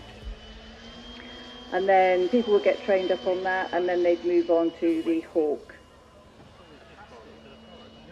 And this was a really successful model, the Tucano. It was about 70% cheaper to operate than the Jet Provost. And it is a very, very good training aircraft because there were only 5 aircraft written off in over 20 years and no fatalities at all. So that's why, again, Steve says it's a really, really good model to fly. Now, a turboprop means that it has a turbine in it. Normally with a prop, the prop will be what powers the engine and enables the plane to move forward. With a turbine, the turbine normally, so like in the gliders that you saw earlier in the military aircraft, the turbine will be putting the thrust out of the back of the aircraft and powering the aircraft that way. With a turboprop, the turbine is turned around the other way, so it pushes the thrust into the aircraft, which then goes into a gearbox, which then powers the prop on the front. So it's the power, the thrust of the turbine that makes the prop go round, and that's what makes the aircraft move forward.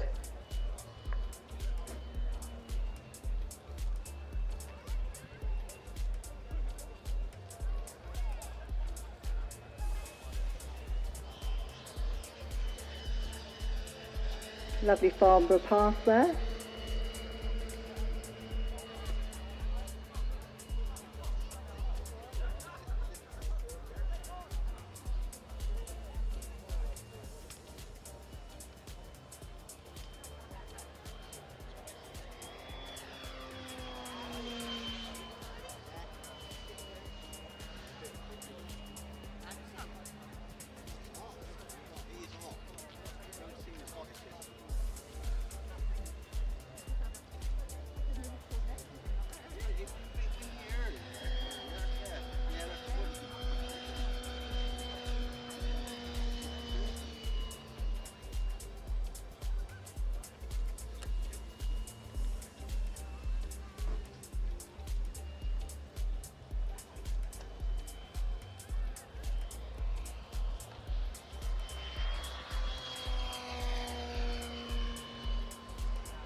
The witch is gone, so we don't know where she's gone. But there's a witch. She's out on a broom kicking around somewhere. Yeah, not where?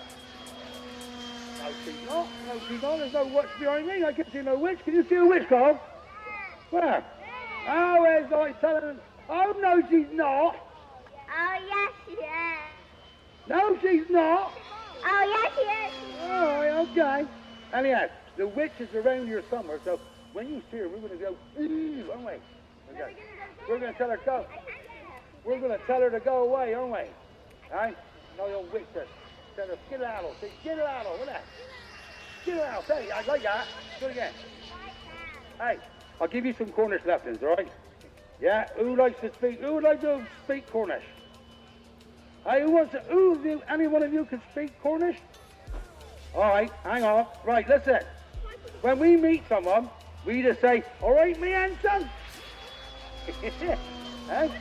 Can you say it, guys? Say it. Oh, hi, me handsome. Say, all right, me handsome. Say, proper job.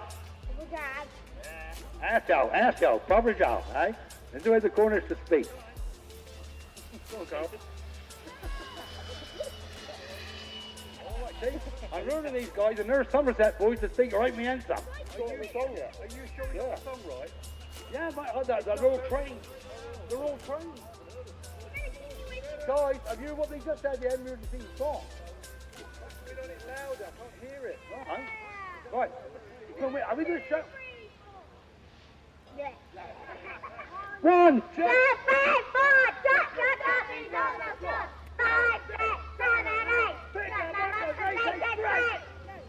Can't hear you. We've got the Tucano landed, so round of applause please for the Tucano. There's a lot of witch baiting going on here, but we're still watching the flying going on as well. Well done, guys.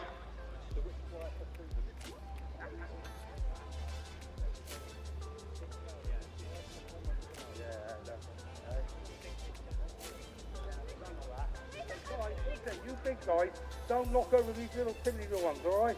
I don't want any of these little stabby ones knocked over and hurted, all right, boys? Well, I don't think they're going to run. You can zigzag, because I think you all done good on sports day, didn't you? You did.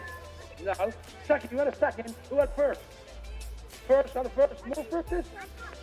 Wow. Oh, so cool. So cool. Hope you're playing rugby later. Because you big, stocky chap. Hey? I used to teach rugby in Cornwall, and I was a big chap for rugby. Only what? Yeah, we've only got. Yeah, I got them. Yeah.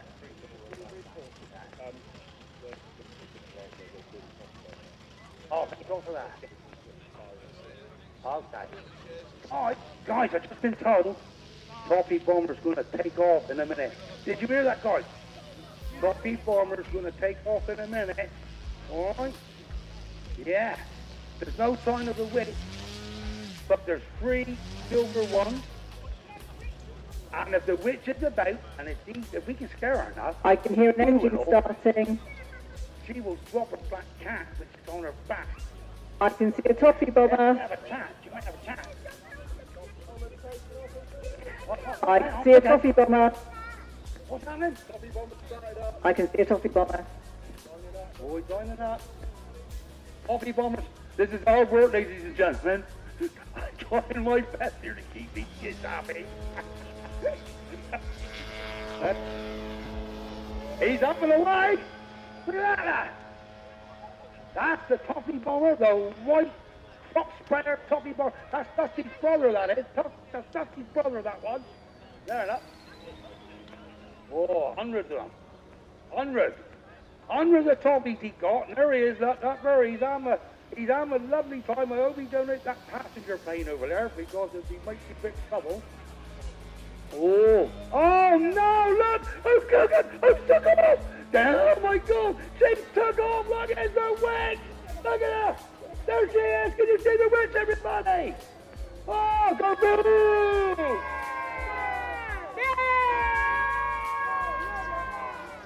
Go on, Tom, get it, Tommy Bob! Yeah! I said you can do it tonight! Well done, guys! We got rid of the witch! We got rid of the witch! Yeah! We got rid of the witch! Yeah! We got bit of a witch, yeah. Hey, took her cat with her though, didn't she? Cat's gone. Right, listen, hang on, look, he's coming around. He's going to start coming around this way. Wait a minute, let him come through. Wait, here we go, get ready. Wait. Right, go. 1, 2, 3, 4. Drop your top feet on the floor. 5, 6, 7, 8.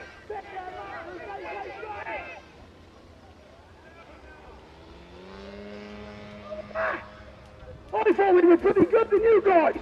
Did you thought we was good? I thought it was good. Yeah, you didn't do a very good job, didn't I? He couldn't hear us. I told you, Dot, he couldn't hear us. No, what did I say? We've got to be there. Wait, hang on. He's coming around. Get ready. Wait. Let's wait. Wait for it. Here he comes. Walk it out.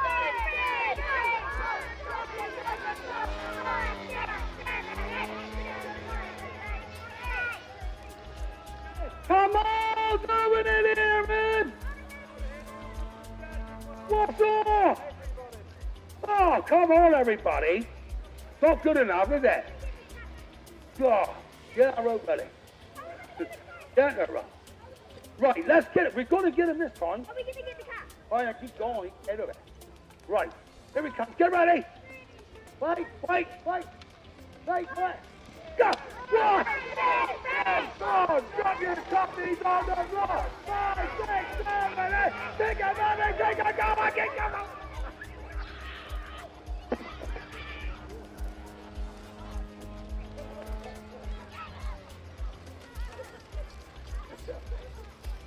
I knew that was going to happen. I knew it. I knew he was going to take me out. I really said the buggers. Oh shit, this. Oh my God. Never. Sit down. Never mind. Hey. Did you see that? It's got me on me. Oh, it's got me down a bit. They did. Hey, oh my God. Here, somebody's losing hats here, left, right, and centre. Got hats here. Mothers. Well, they're on the field today. They're going out there. They're all gone. Go on, kids, go and find them. Lots of toffees out there, or sweets, whatever you want to call them. Now I'm picking up clothes. Here now. More clothes for them. Come on, my kids, get on. Crack on. Now they took over the field. Now you can see why I got my guards there, can you? Because if I didn't have all the guards, they'd be stepping all over all the airplanes and everything. I think everyone wouldn't be very happy, would they? So, hey? God. All right. There's more clothes out there. More clothes. Come on, kids. Let's find the toffees. Bob, catch all that baby one there, because I won't give him some sweeties. Right, Mum? Mother! Oi!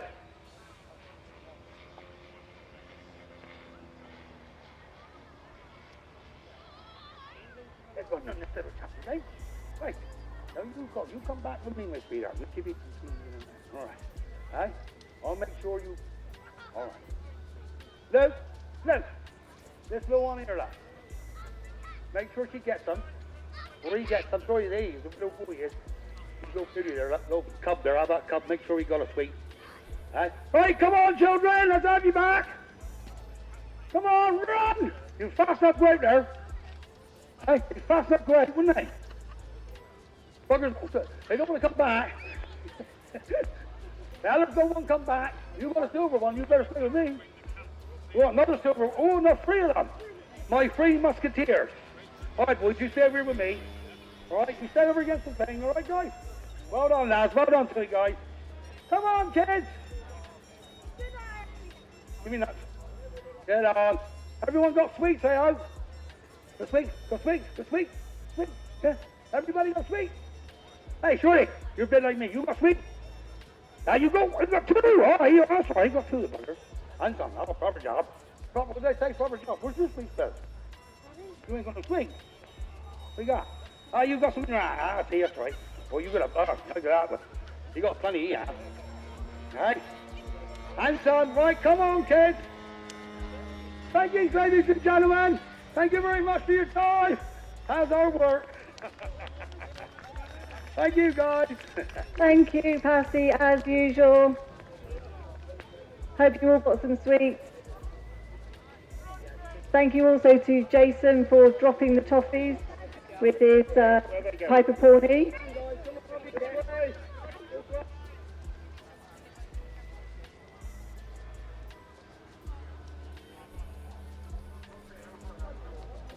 So there we go. Let's go back to a bit more calm and peacefulness. I hope your children brought you back some sweets and they shared them with you.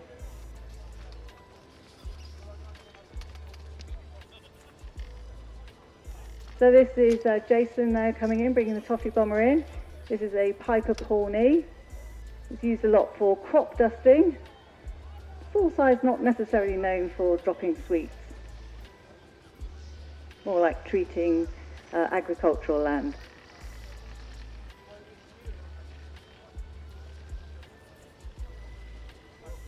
So thank you, Jason, with the Pawnee, and also thank you to Dennis for flying the witch. I'm afraid the children were slightly cruel to your witch, so apologies for that.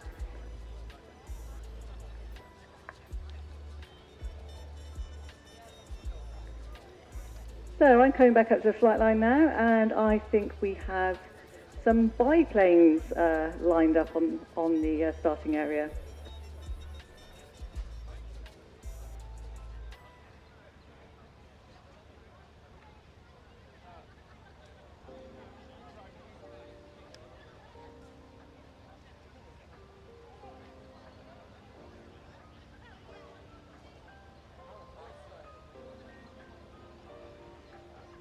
I have the witch. I can see the witch. She survived.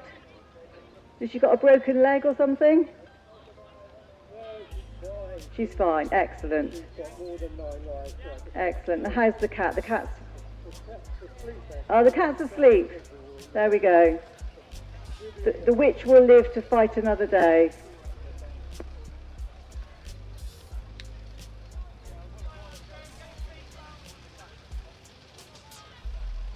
So we have some biplanes starting up now. We have a Stomp, we have a Tiger Moth,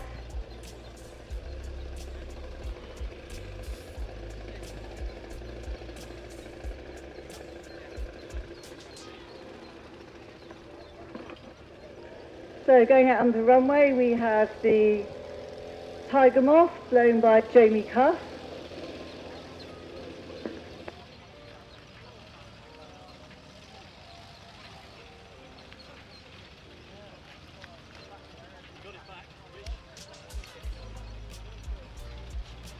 And then the Tiger Moth is followed out by the Stomp.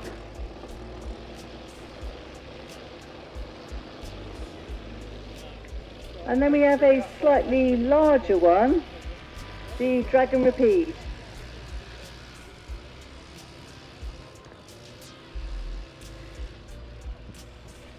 So the Tiger Moth and the Stomp are quarter scale, and the Dragon Rapide is third scale.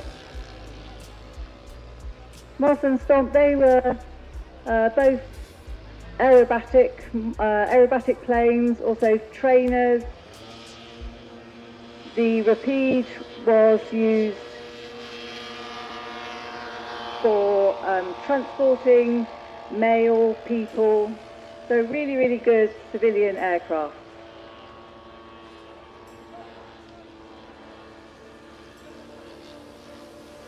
The Stomp actually was designed in response to the Tiger Moth. So the Belgian importer of the Tiger Moth looked at the Stomp and decided he was going to build his own version of it, and so that resulted in the Stomp, or Stamp if you are Belgian. So they're all 1930s aircraft.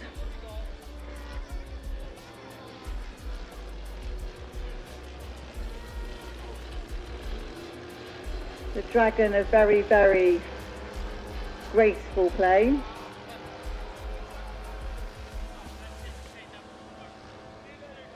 No aerobatics from the Dragon, that's not a good idea. The other two do really nice scale aerobatic manoeuvres.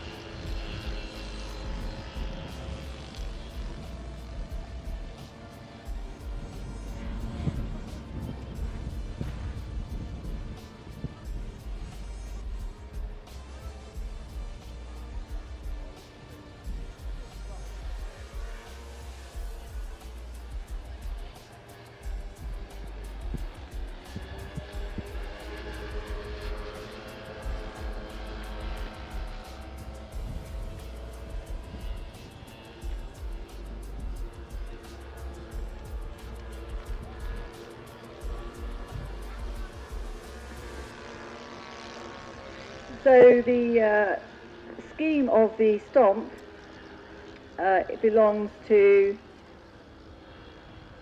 the flying display team, and they were Les Manchots, which is the penguins. So if you get a chance to have a look at the back of it, it's got a penguin on the tail. And the full-size aircraft of this is actually in the Stamp Museum in Belgium, in Antwerp. So if you're ever over there, you can go in and have a chance to look at it. Really nice museum. I've got a quarter-scale stomp myself, so I really like stomp.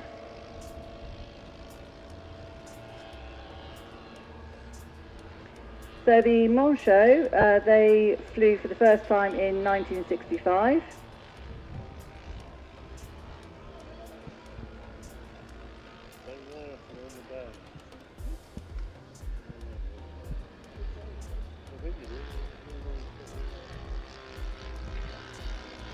And they would do loops, stall turns, and inverted flight.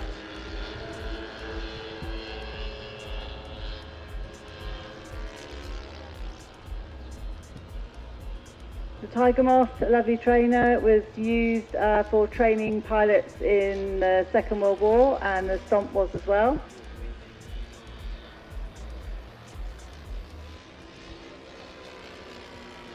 The Rapide is from de Havilland, and it started off being manufactured in Hatfield, but then that factory was taken over and mosquitoes were manufactured there.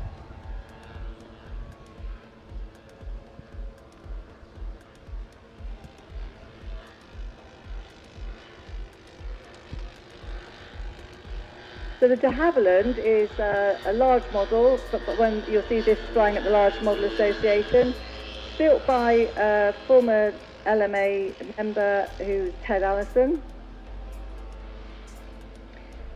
33% scale. Originally Ted built a 17% scale model, but then decided to go a little bit bigger, so he doubled it. Always makes the maths a lot easier. And this is a 16-foot wingspan and 11.5 feet long. It's got two DLE 55s in it. The wings foam and balsa. It's covered in dope, which is the traditional way of covering a model, which is fabric. And it's got 3 coats of white paint and 2 of silver. And then the markings, if you do get a chance to look at it, it's got very detailed markings, and they were hand painted by a professional design writer. So Ted flew this for many years in the LMA. Steve always loved it, and when he got the chance, he bought it.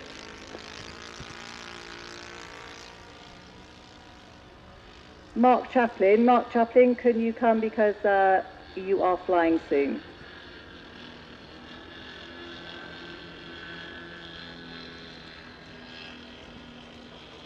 So this particular one belonged to the Royal Mail. Used to deliver mail to various islands, but could also be used for civilian transport as well. And there are still some full size of these in the country, so you can actually go and fly in one yourself. There's one at Duxford. Steve Kilburn, one of the pilots that's been here today, his daughter loves flying in this. He always wants to have a go. That's the full size, not this one, obviously.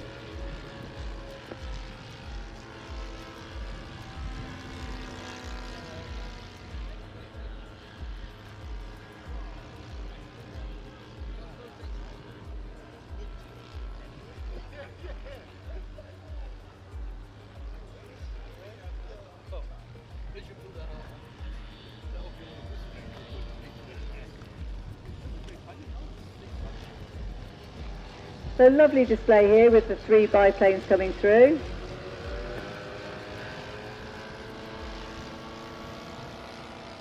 Again, this formation flying, these guys haven't really, I mean, they've flown together in the past, but not flown this combination of models in together. So there's a lot of conversations going on there, explaining what they're going to do. And this is a fantastic display. You think they've been doing this for quite a while.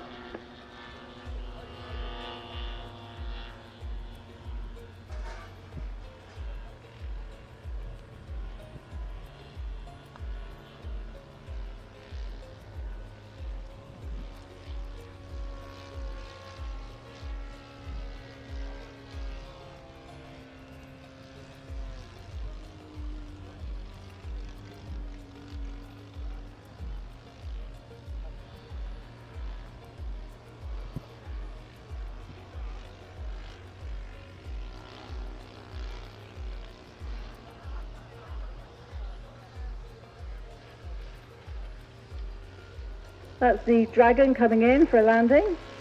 Again, very, very long landing there. The wind's just come up. If it come up a little bit earlier, the landing would have been a bit shorter. So thanks to Steve Holland, our flight line director, and then the other two trainers coming in as well. So basically, he's basically sort of kind of fulfilled the role, one in Belgium and one in the UK. Oh, Tiger Moth nosed over, and the stomp is successfully landed. Again, biplanes tend to have a little bit more of a habit of nosing over, it's just they've got a little bit of a higher centre of gravity.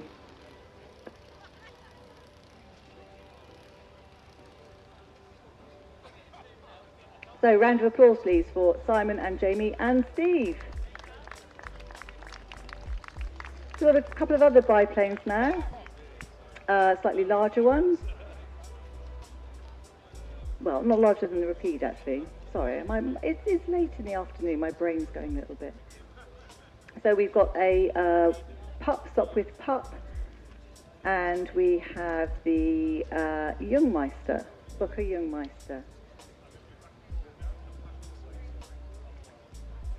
So they're just starting up.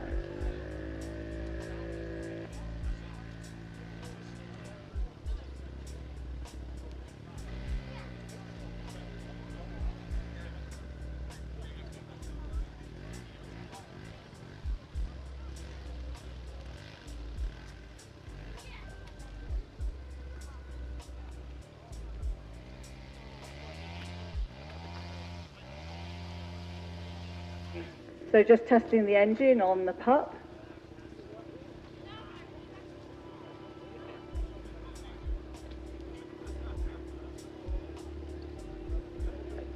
This is Andy Johnson, chairman of the LMA.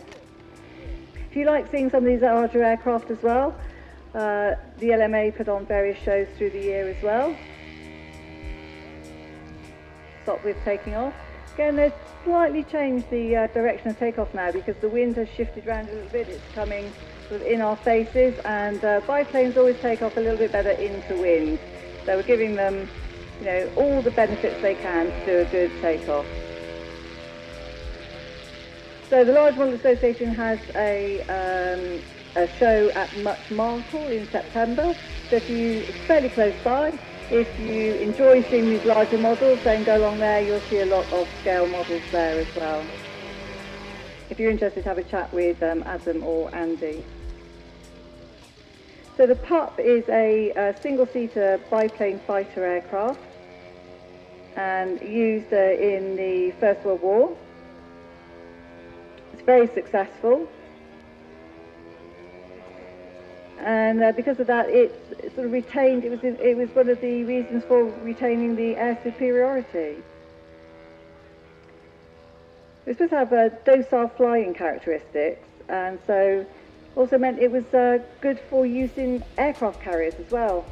And so the first experiments in landing on carriers actually took place with a Sopwith Pup. If you go down to Yeovilton, you'll actually see a mock-up of that, and I couldn't really believe it when I saw it. I said they landed biplanes on carriers. That's really, really amazing. The Jungmeister's just taken off, so this again was an aerobatic trainer.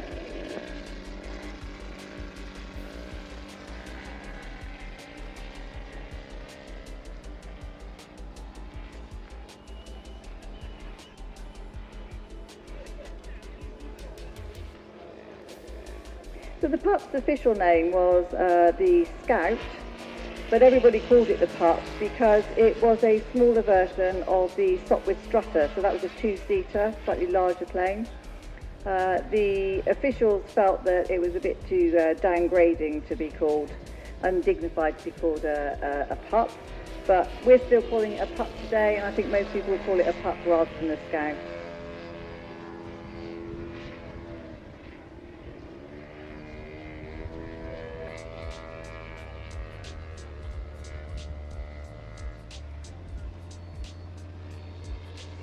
Then the other plane, the white one, that was about 20 years later, the Booker Jungmeister. That was an advanced trainer of the Luftwaffe in the 1930s. Again, single engine, single seat biplane. It's made of wood and steel and covered in fabric.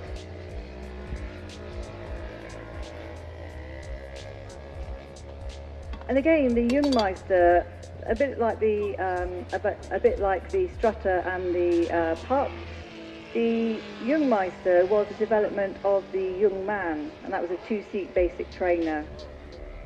The Jungmeister was first flown in 1935, and that was flown by the first German female test pilot.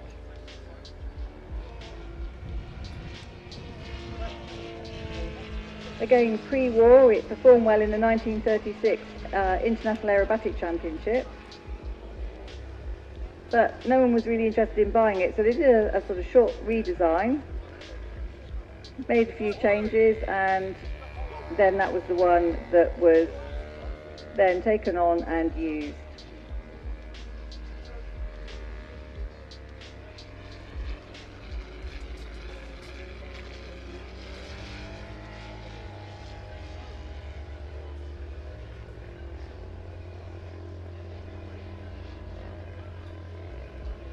Again, it was due to its performance in various aerobatic competitions that Goering, in the Second World War, he actually saw it fly, he was impressed with it, and that's why it became the trainer for the Luftwaffe. Jungmeisters stayed competitive in international competitions into the 1960s. They had a good long reign, if you like, in the aerobatic community. Still a lovely plane to fly.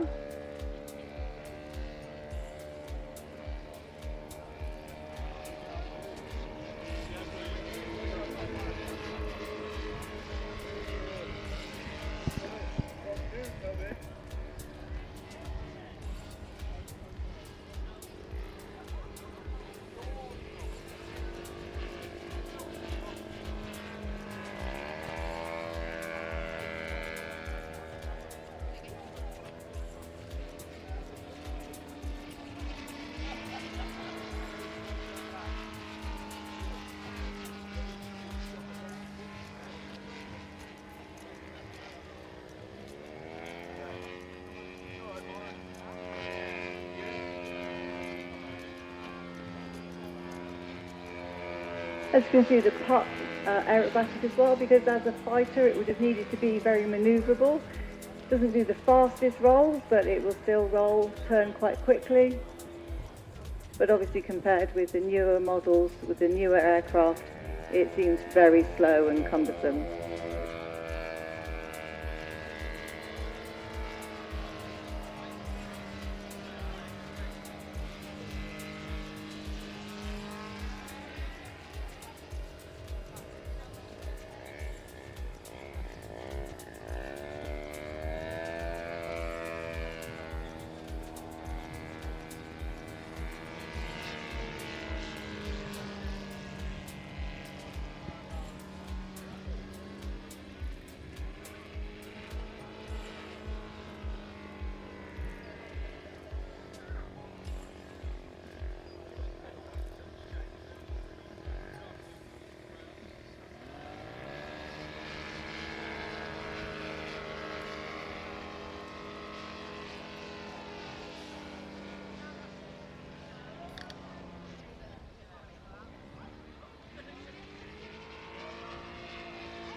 The Pup are coming in for a touch and go.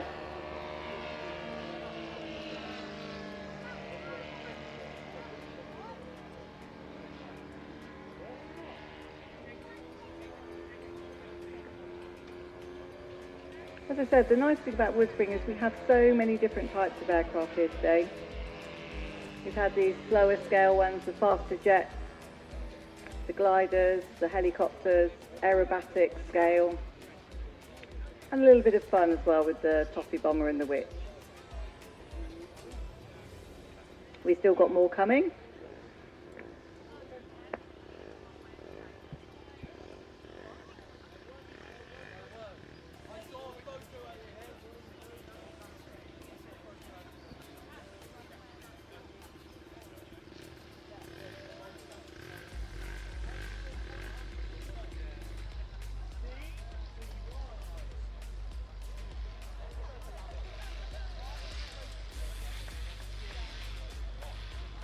So a round of applause please for Andy and Tom, the pup and the young meister. As well, we've also got another flight with Concorde coming up later on, so that will be really impressive as well. Always a lovely model to see. I've got a Pitt starting up now. The Pitt Bulldog, another aerobatic model, slightly later.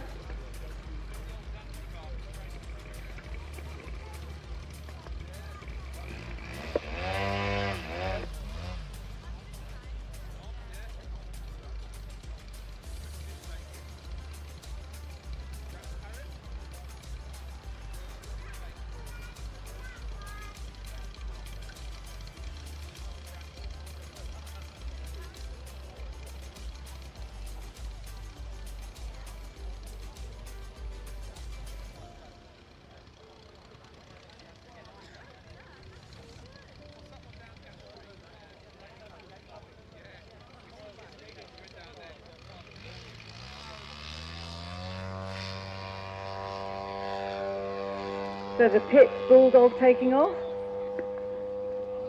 This, the colour scheme on this, it's got the same colour scheme as the one that belonged to Jim Leroy, who was a famous aerobatic pilot, did a lot of displays in the US.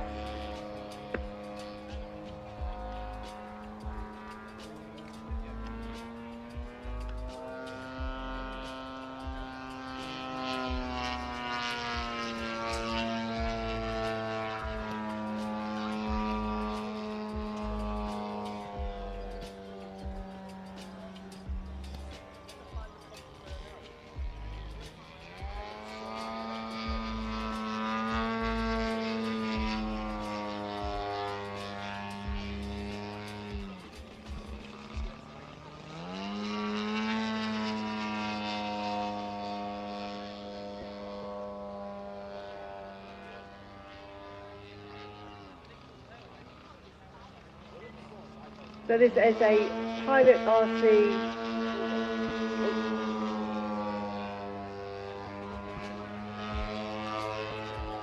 What's it powered by? So it's powered by a DLE 111. What do you like about this?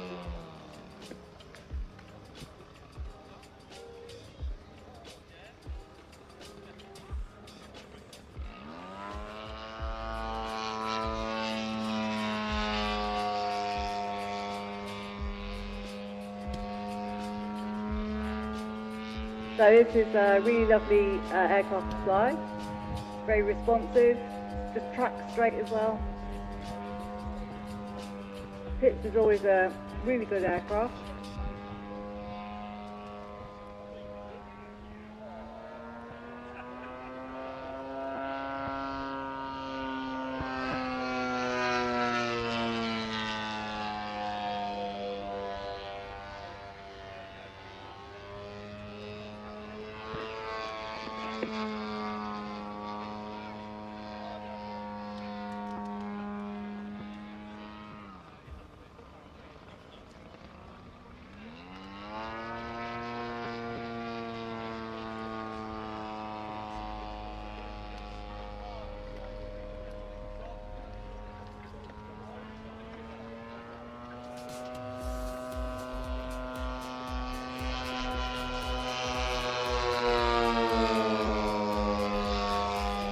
Again, this is a ARTF, almost ready to fly, so not a lot of building involved.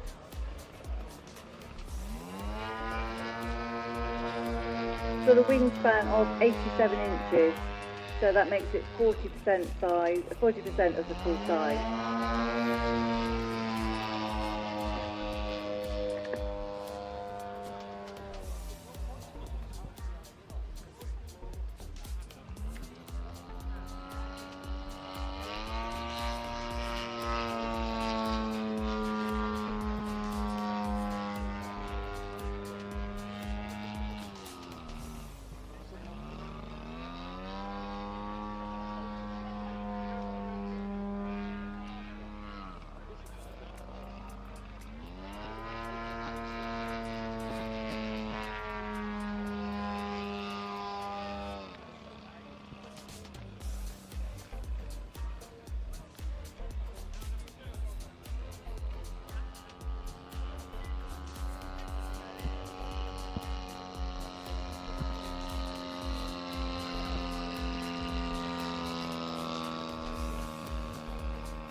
So, Bulldog down. Thank you very much. Big round of applause.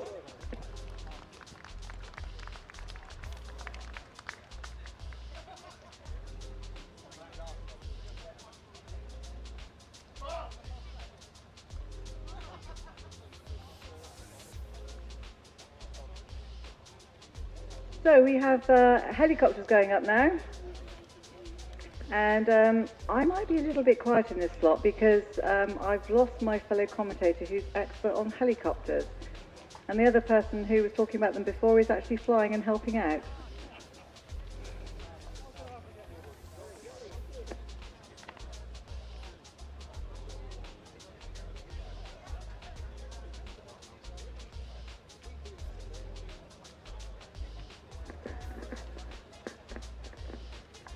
Good afternoon, everybody.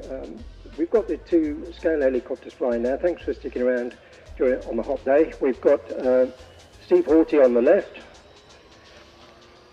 as we're looking at it, with a Squirrel, a twin-star Squirrel scale helicopter.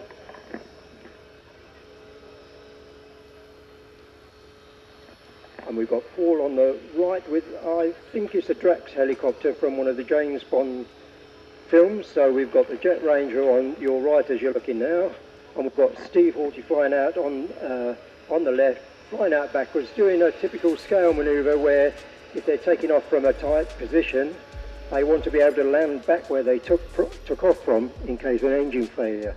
So if they're taking off from, say, a high building or in front of some sort of restriction, they'll take off backwards and they can land back where they took off from a certain distance safely. So they do that, which is a restricted area manoeuvre takeoff. So they're going to fly around in a couple of circuits. The Jet Ranger is the one closest to us now. It's a sort of classic shaped helicopter, been around for years, the Bell 406, and they use them for highway patrols in the States. They use them for traffic reports. Police helicopters. Now the police helicopters have moved on to more modern stuff with thermal cameras. See, this is a 5-seater, so you've got a pilot and front seat passenger and 3 seats in the back. And I've actually flown a few times in a full-size helicopter. It's like sitting in the old mini cars, if ever you've sat in one of the old cars, where your shoulders are bunched together. So it's not as big as it looks when you're inside. But it is an amazing feeling. You feel like you're sitting in a car and then all of a sudden you're floating 4 feet above the ground. So it is used, it's a very, very well-known helicopter. And then the Squirrel that Steve is flying up doing a wing over on our left.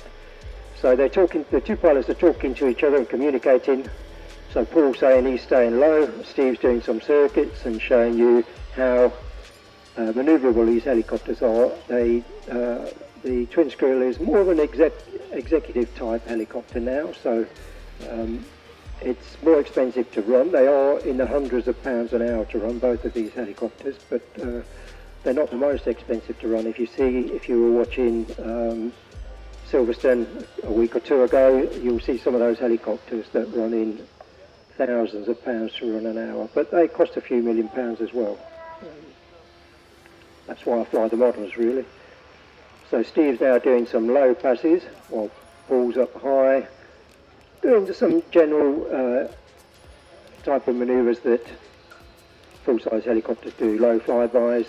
You may have seen the Red Bull helicopter, the aerobatic display team fly. We say inverted, not sustain inverted. No full-size helicopter can maintain inverted flight because of the stress on the blades, but when they do these manoeuvres that they do, it's still positive G, so it's all +1 G, and they manage the rotor loading and power management fantastically well.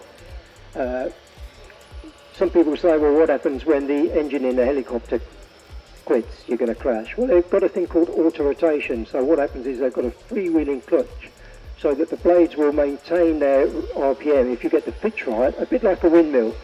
So you can maintain the rotor RPM even without the engine, using the descent and the airflow up through the blades to maintain the RPM on the blades. And when you get into a position close to the ground, you can use that built-up energy to stop that sort of manoeuvre that Steve just demonstrated there, that kind of a stop, and you use the stored-up energy in the blades to cushion your landing. Sometimes they'll do a run-on landing if they've got the space, but you'll find every full-size helicopter pilot is always looking for somewhere to land. He's constantly got somewhere in his head where he will land if the motor should quit at any point. And contrary to popular belief, most auto rotations are very successful, and it's part of the airworthiness certificate for full-size helicopters that they are able to put the motor on the ground, take off, do a pirouette. They don't do it, but they should be able to do that, which means that the rotor disc can maintain the RPM to make a safe landing. Probably with the air density the way it is and the type of models, we won't see an auto-rotation demonstration with the scale models, but if you were here earlier watching the 3D final yesterday, the guys can do it inverted and they store up so much energy, do a pirouette or a loop on the way down. They're really fantastic pilots. So Steve's doing some gentle flying around now with the squirrel.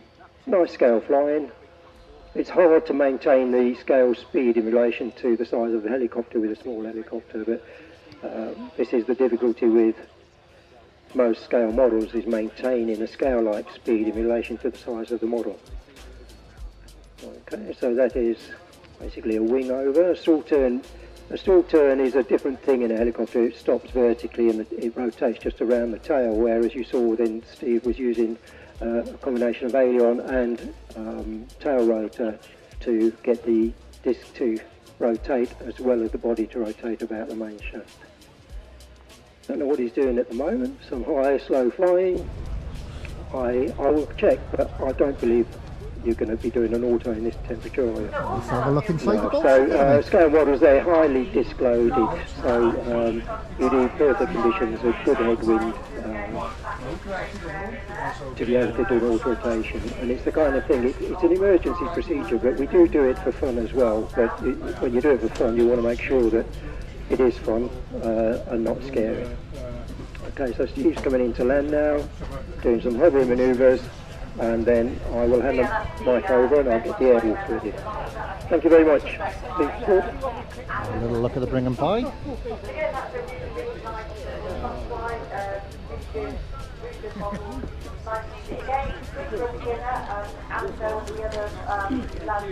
Thank you very much to both our pilots there, and also to Dennis as well, who, when I asked him to do the commentary earlier, went, I don't have to be very good at that. So you do underestimate Dennis, so thank you very much for that. Yeah. So Dennis is going to be taking off in a minute with the airwalk.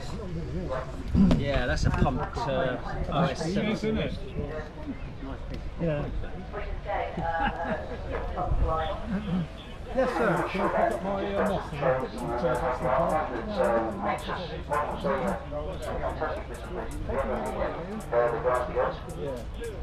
So this is Dennis now, who was just doing the commentary. He is going out with his electric airwolf. If you were here earlier, you would have seen Brett with his turbine airwolf, and you would have also seen the two of them flying together as well. Brett, unfortunately, so Dennis is solo. The Airwolf helicopter is built from the Airwolf was a TV series in, I think it was the 70s, was it? And Airwolf was a TV series, so this is the helicopter from the title of that series. It was based on a Bell 222, had some modifications made to it. And then after the TV series was finished, the modifications were taken out and it went back to being a standard model, and it then ended up doing a sort of medical flights.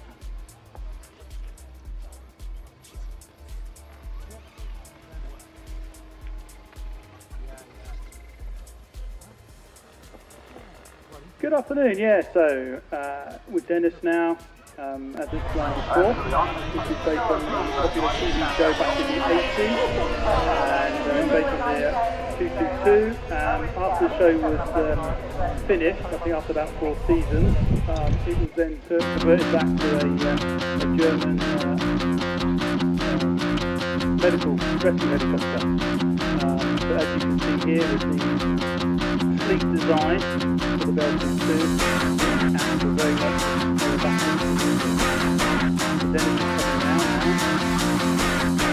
Loading up. Lovely sound of the blades there. Stop the rock. Stop the rock. Stop the rock. Stop the rock. Can't stop the rock. You can't stop the rock. Stop the rock. Stop the rock. No, it was in the 80s. There was a lot of TV shows based on vehicles. So we had Knight Rider with the car, we had Street Hawk with the motorcycle, and a very popular one, especially of mine, was Airwolf. It would be, wouldn't it? Yes, of course. Oh, looks like his wheels are down. Is he coming to land, or is he going to do a rolling pass? Oh, he's doing a little wiggle.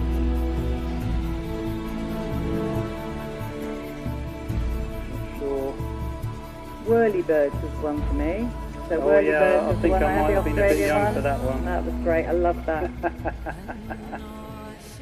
But the other favourite is Blue Thunder, which we don't have a model here of that today, but that was another popular TV show, but it was also primarily a movie as well.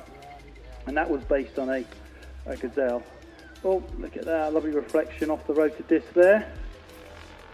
And as you can see, at the bottom of Airwolf is white and the top is black. And that's normally on purpose, so when we're flying around, we can know which direction it's turning. Because as you can tell from a distance, the silhouette looks the same as if it's turning towards you, as well as turning towards us. And it's the same with the planes as well. So Helicopters are very good. I used to fly helicopters, and I would always get it wrong in one particular spot, always the same. Orientation is always a difficult thing. And when they're nose on and tail, they're very sleek and thin, especially the Airwolf fuselage. But Dennis is flying very well. Helicopters don't always like hot weather because of the humidity and the air density. The blades find it difficult. Black as well. And black as well, yeah. It can get very hot inside. Although I don't think this one's air conditioning, unfortunately. Yes, it's a lovely smooth flight, isn't it? It's very quiet as well. Electrics are normally much quieter than their engine counterparts. Certainly quieter than the turbine one version of earlier. But not quite the same smell as you get from the turbine. No. I think he's coming into land now. The wheels are down. And as Brett did this morning, he might do a nice rolling taxi. Look at that. Brilliant. Lovely. We'll give a big hand for Dennis, flying the Thanks, airwalk Dennis. today. Thank you very much, Dennis. And thank you very much as well to Paul for being my guest commentator as well, and for his flight earlier.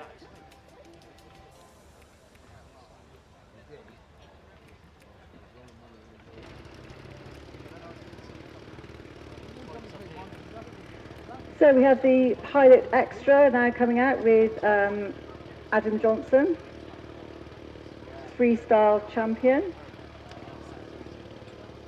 So this is some fast aerobatics, incredibly fast aerobatics, very different to the ones you saw earlier with the biplane.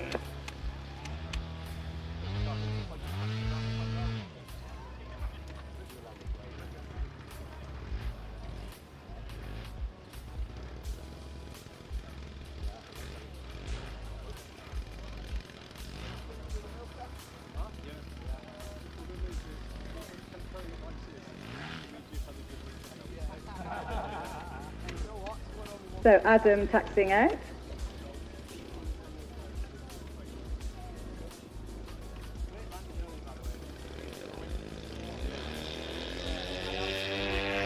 Take off and straight into a very, very fast roll.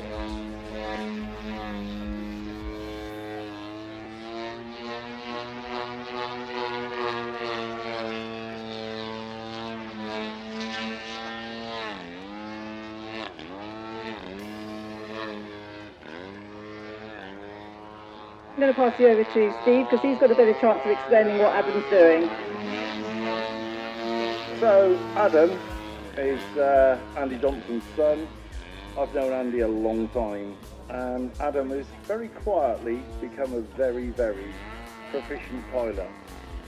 And I'm being slightly sarcastic when I say quietly become. But as you can see, rifle rolling quarter loop into what I would call a Hanno screw, but I have no idea what it's developed into. I know it seems to be sort of like the thing that a dog would do when it was itching itself on the carpet. Now it's doing some sort of twiddly turn thing. But all the time, this is exquisite flying within inches of the ground. And every once in a while, he'll go, oh, I wrong ruddered that. How can you tell in the micro blink that he's flying?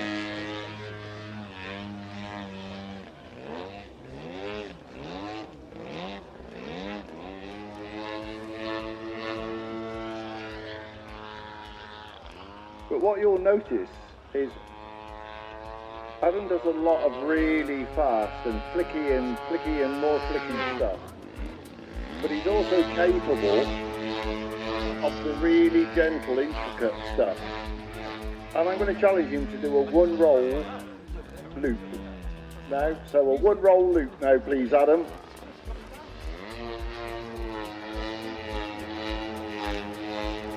And as you can see, he's listening to me, not one iota.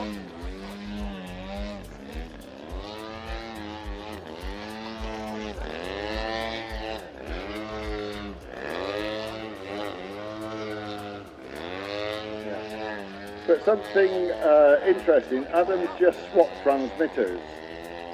He's gone to a newer brand of radio, and he finds he can't do all these intricate stunts on his new transmitter because he's so used to the old one.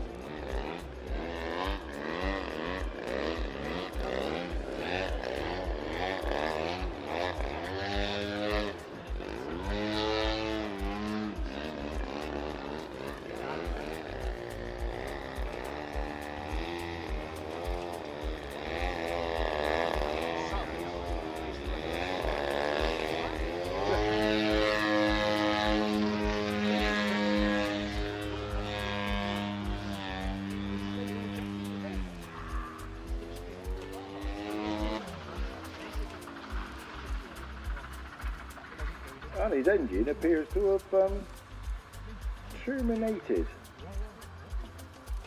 So now he's going to bounce over the bridge and belly flop into the long grass.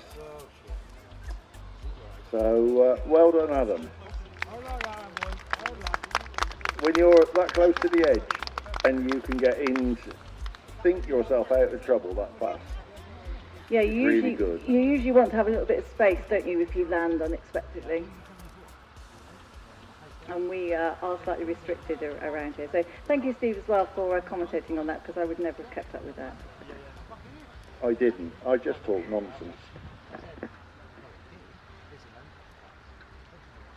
My mouth is closed.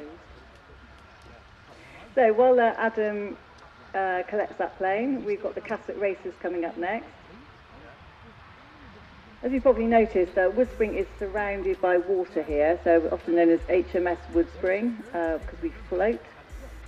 So you really need to make sure that you land inside the field, because otherwise there's a high possibility that you're going to land in the water, which aeroplanes don't really like when you land in the water. Upsets the electronics. And you'll also notice the farmers just opposite, baling. We've been out there and collected every little tiny bit of aeroplane that's landed in that field prior to this. We need to keep on with our neighbours, and the guys driving the tractors out there have been really good to us.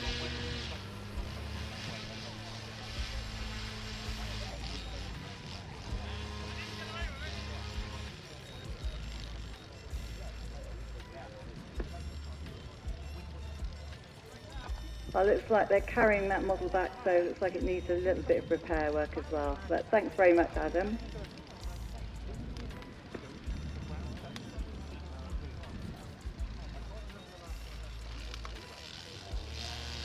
This is Sam just taking off with the Cassett Racer, and Tom just doing a final engine check on his.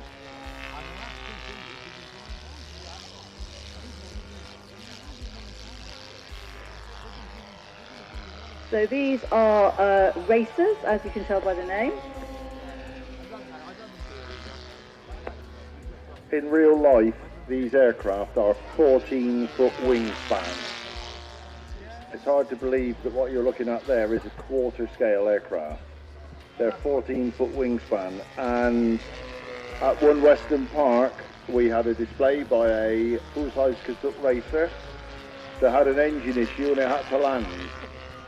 I took it back home in the back of my van that I transported my models in. We had the real aircraft in the back of the van. Took it home and they replaced the engines because that was the fault, and it was fine again a couple of weeks later. You can't do that with many other aircraft, can you?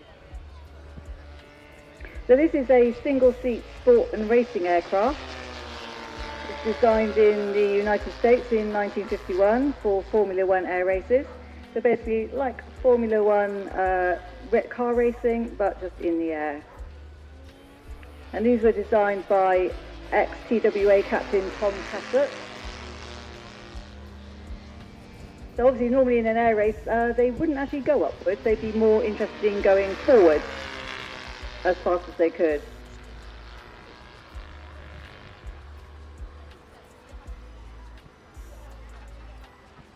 So in competitions, the full size use 100 horsepower engines. But if you just want it for getting around and using just as a general aircraft, you can use a lower powered engine.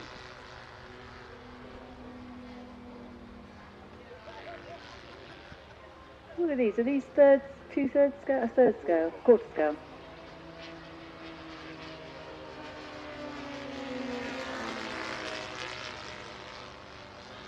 Again, obviously, because they're designed to go forward, they go fast, but also they are actually quite manoeuvrable on the turns as well, because when you're racing, you're going around a circuit, and again, you want to be able to turn very quickly.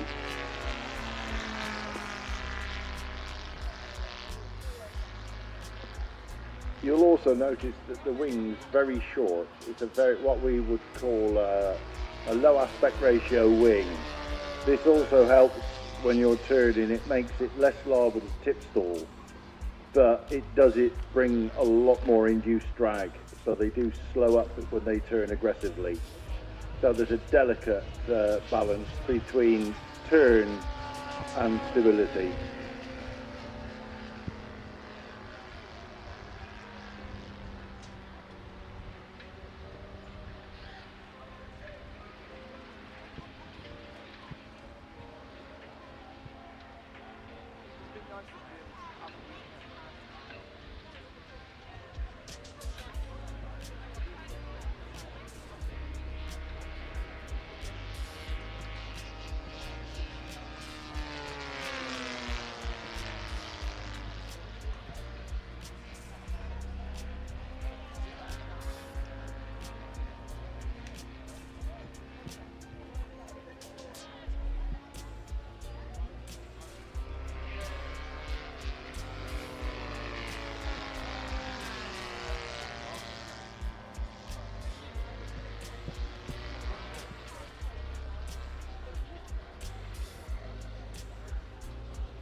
Attention please, Mr. Robert Durrell. Mr. Robert Durrell, could you please go to event control? Robert Durrell, thank you.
So as you can see, the two guys are still whizzing the cassettes around, I think they're quite enjoying themselves. Woodspring is a nice site to fly. Although the runway is considered short by some people, it's got a very open flying area, with only the trees on the right hand side to cause us any real issue. And the water. And the water, yeah, the odd splash, but yeah, it's a really nice place to fly. And today the air's been quite smooth, quite kind to us. Bit of a change from yesterday where it was so hot there was almost nothing. And here's the first one coming into land. And excellent example of if it doesn't look good, go round. And the second one is the same.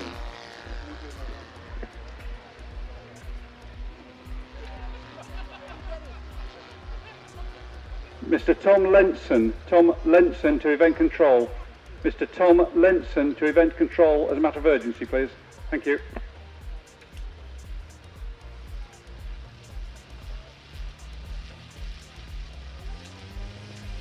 So here come the cassettes again. Side by side landing this time. And landing's definitely committed this time as they both went dead slick. So thanks guys. And again, if you've been looking at the flying here today, fancy a new model of your own, maybe it's the first one, maybe it's to add to your collection, it's still time to go and look at all the traders, go and have a chat with them. Also, to stock up on sweets, to stock up on jewellery, and also to find out the future with the Tarot Lady. Also, I think still a chance to stock up on food and drink as well. Go and have a chat with the ATC, also the RAF Association. And don't forget Trevor the sunglasses. Don't forget Trevor the sunglasses. Whenever we need a hat, Trevor is there. And if you have a more robust sense of humour, ask him to look at the hats that he doesn't put out on display. So we've got the Laura's Electric Lancaster taking off here, and we've got the Bearcat already in the sky.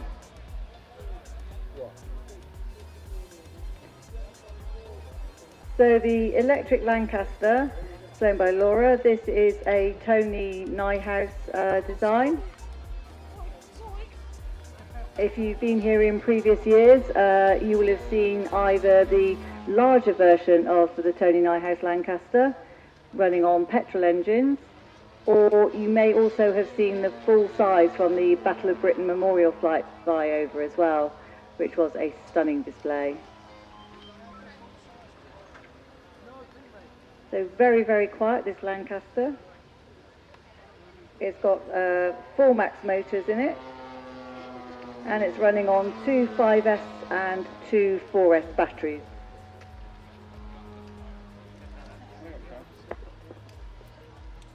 Robert Tomlinson, event control, please. Robert Tomlinson, event control, please. Thank you.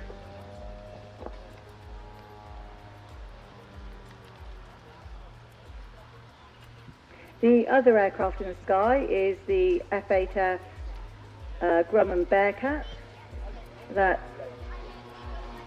built by Henry Frey from a Ziroli plan. It's a 5th scale, and it's powered by a Zenoa 80cc twin on a Tony Clark 2-inch-1 silencer. It's also got scale air-operated retract undercarriage.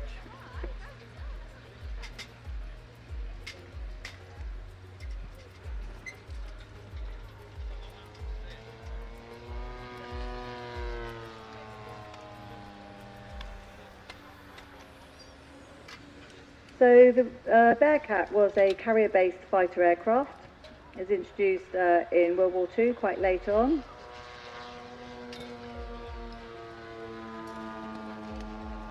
And just like the Castle racers, the Bearcat's also popular amongst air racers as well as warbird owners.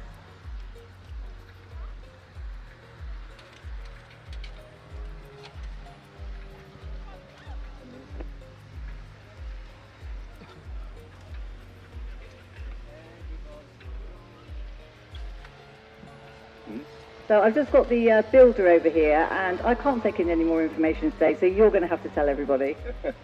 Okay, just to point out, just an interesting fact, really. Grumman, who are the makers of the full-size Bearcat, the Bearcat was the last piston engine aeroplane that Grumman made. After that, they went on to the jets, which came out as, you probably may well know, the F-14 swing wing naval jet fighter, made famous with Top Gun. It's always nice to get that extra information, so thanks, Henry. This is a really, really nice model, so as well done on building it. It's flown by Keith Barnes.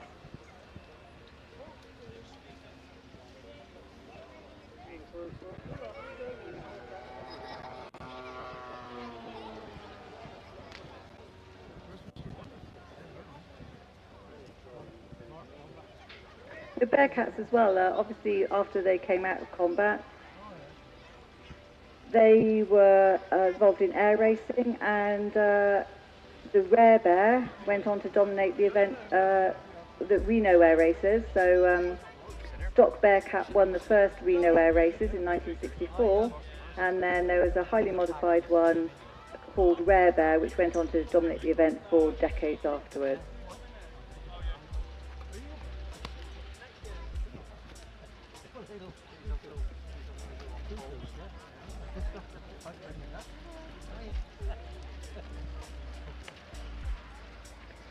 Lancaster was the bomber that was probably best known for dam busting raid.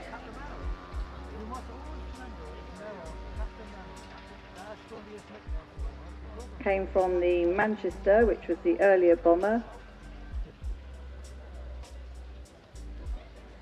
There's only 2 flying versions of the Lancaster left as the full size. So there's one which is the Battle of Britain Memorial Flight, which we've seen here, which does an amazing display. And then also the Canadian one as well, which was over here a few years ago. And I think they did get one flight of them both flying together.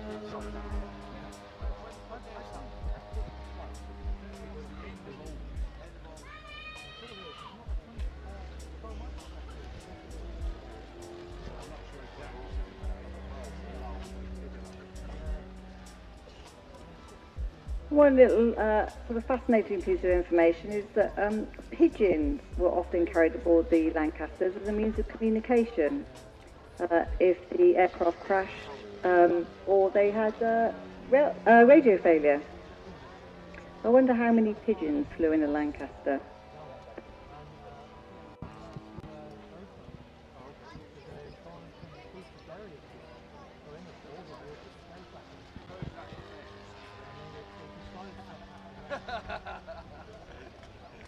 And of course, after the war finished, the Lancasters were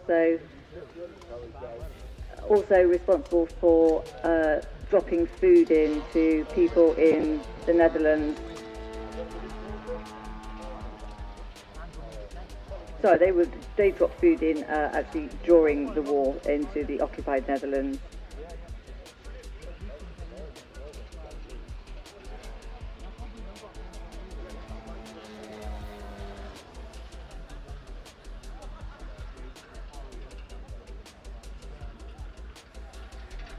So the Lancaster's safely down. Thanks very much, Laura.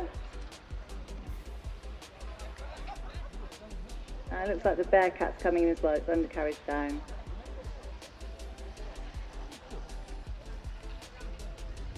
No, he's going round again. Again, sometimes you find the wind just changes as you come in. So it's quite a strong wind, and then suddenly the wind drops, and you find that there's just not enough wind to actually slow the aircraft down. So you have to go round again.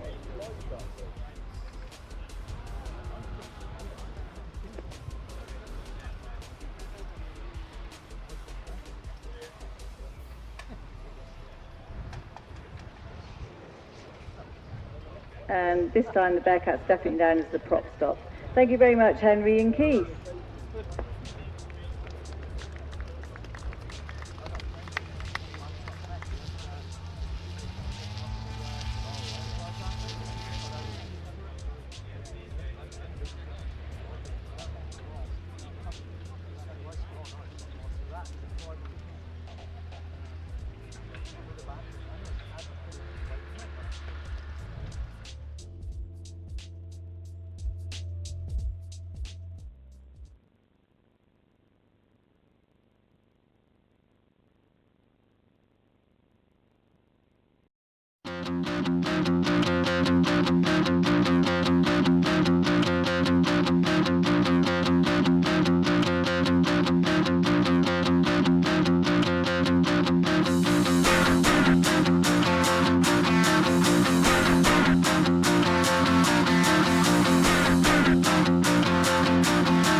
Stop the rock.